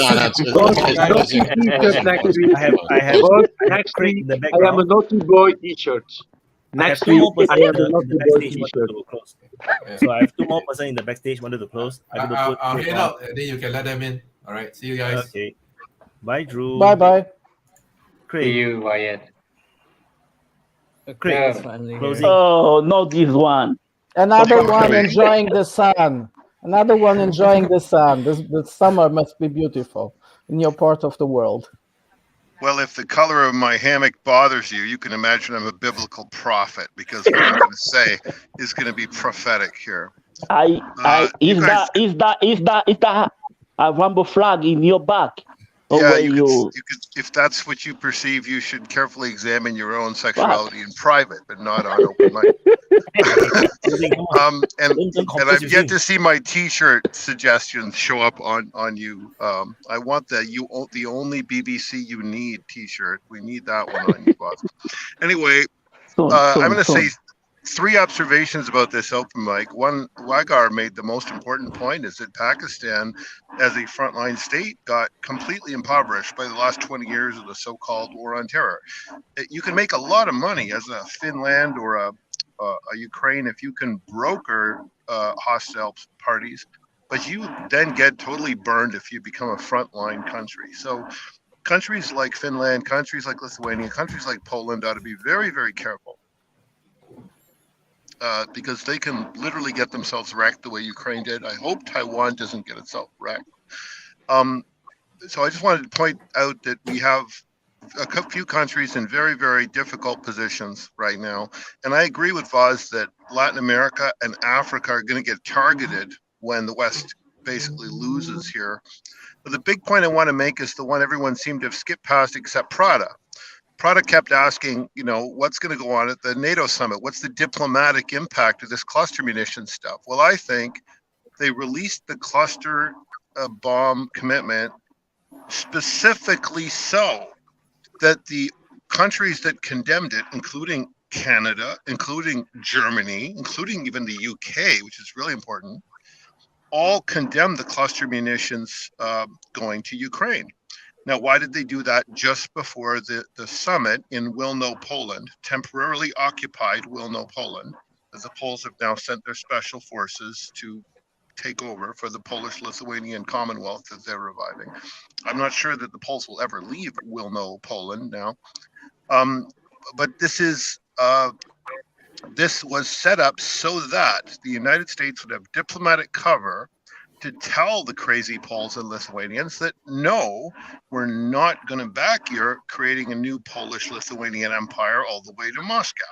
That's not going to happen. That was a joke article that appeared in Foreign Policy, but we're not actually going to fund you to do that, which will be absolutely devastating news to Duda and to the Lithuania. So we're still in a situation we have been in for a year now. Poland wants Ukraine to denazify Lvov and then hand it back to them. Russia wants Poland to denazify Lvov, and Belarus wants Russia to do it. So until it's resolved who denazifies Lvov and who gets it at the end, does Poland get it and becomes part of expanded Poland? Belarus doesn't like that.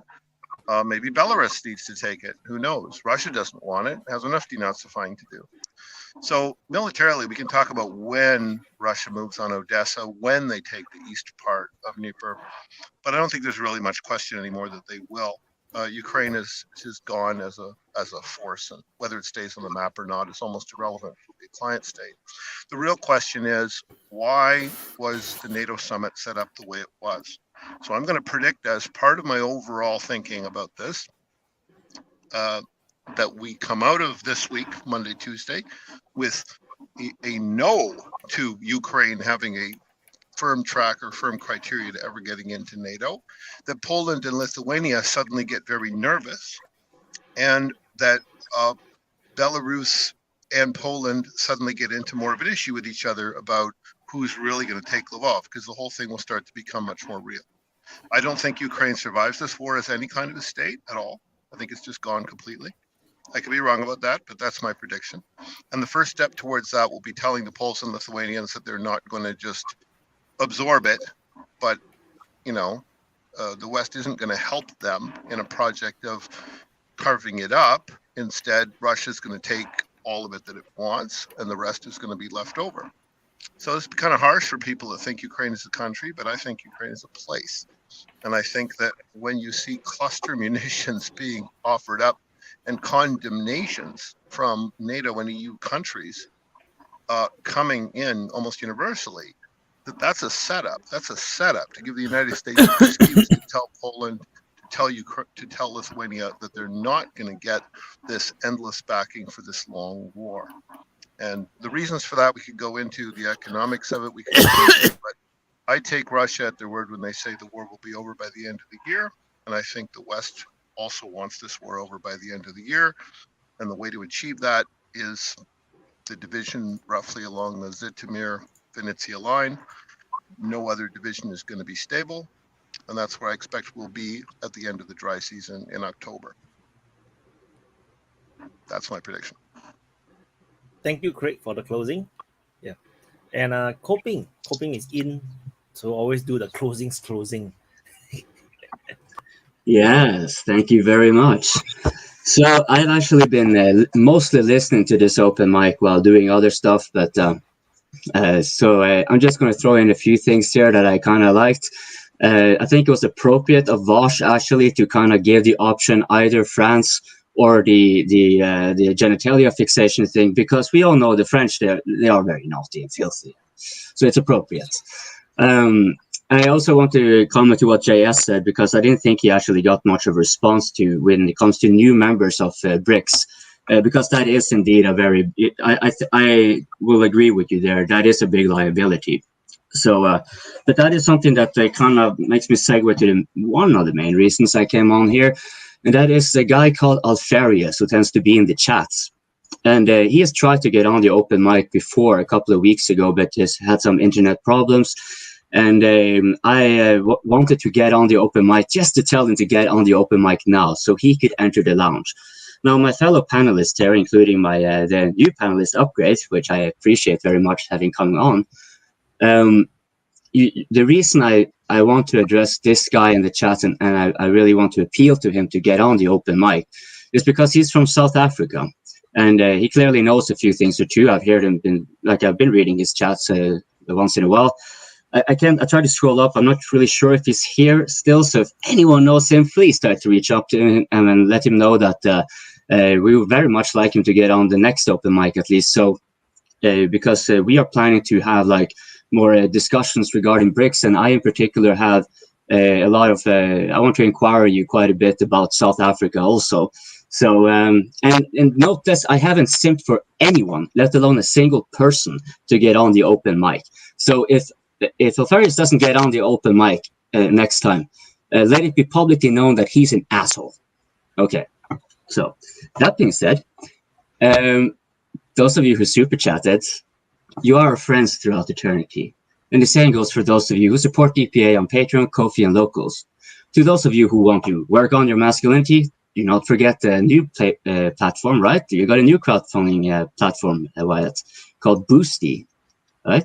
Yeah, doesn't that sound sexy? So if you want to be sexy, support DPA on Boosty. Also, of course, we do appreciate those who be sharing the clips and contents that you find. Maybe, those of you who don't reach the stream that you're watching later, you comments, parts that you think, yeah, you should make a clip of this because this is a good point and so forth. We appreciate your interaction. And I can tell you, I at least try to read, if not answer the comments. So that would be appreciated. Of course, it goes without saying that we do like those who press the like button a whole lot more than those who do not. But that being said, all things being equal, we can thank you all for watching the DPA Open Mic. Now press that like. Yeah. Thank you, Coping. Yep. Thank you all. Thank you everyone for participating, and thank you everyone for joining. And I will see you guys in the lounge. And bye-bye. Bye-bye. Bye-bye. Bye-bye. Remove. Yep. And thank you guys who also join us chatting in the chat boxes in the various channels, like the main channel as well as the open mic channel. There's not much chatters in the Rumble chat, so thank you guys for watching. And I think today's open mic is a really good one. And as I always try to do, is always to do one more friendly to the European timing, and then do one more friendly to the American timing, like swap and swap. And then I kind of didn't care about the Asians. So because the Asian daytime is I also busy with other stuff. So yeah, so thank you everyone for watching, and sorry for those that were expecting this on Saturday. Yeah, because I was busy with the Ukraine war updates, because it's 500 days of Ukraine, and we didn't talk about 500 days of Ukraine. We are talking about cluster bombs all the time. So it's okay. So yeah, it's a huge milestone, I would think. 500 days, and cannot imagine if you tell me that at the start of the conflict, when I was covering on day 1, day 2, and then you tell me that I'm going to be covering this war for the next 500 days, I'll be like, should I do it? I wouldn't be too sure if I want to do it. So it's a bit crazy. And I think today's open mic is really good. So we're now reaching 5 hours. There's a reason why I don't want to do 5 hours, because I'm using an AI tool to help to do the chaptering and the clips. And when it reach too long, the AI tool struggles to process the video, which is why I try not to go too long. So yeah, that's the reason. And the lounge currently have 97 members. I believe it will be 98 soon. So the lounge is actually how should I let me actually I should show you guys. Give me a minute. I need to set up. For those that are wondering, the open mic speakers lounge or the private chat is something very different from the Telegram chat that we have. Let me find. It looks like this. So this is the so this is the open mic chat. This is actually a private lounge with 97 members. Every single one of them is a open mic speaker. They have come on live, show their face, and due to recent updates on the Telegram, we can now break into topics. So previously there was always thousands and thousands of chatters, and then now we have a lot of different chat rooms talking about different topics and very cool stuff. So yeah, so if you want to be part of to join this super exclusive and very healthy member chat group, the only way to get in is to be an open mic speaker. Otherwise there's no way you can get in. And it's much more organized and nice than the DPA Telegram chat, which is like chaotic and like a bunch of don't know who is like just ranting and talking a lot. Yeah, but it's okay, it's a different kind of platform. So anyway, I just want to share since some of you guys may not know what they are talking about every time they talk about to the lounge. That is actually the lounge, the open mic speaker chat. That's the lounge. I call it the open mic speakers lounge. Yeah, it's a private chat group. And yeah, you showed the last name. You should remove that from the replay. Oops.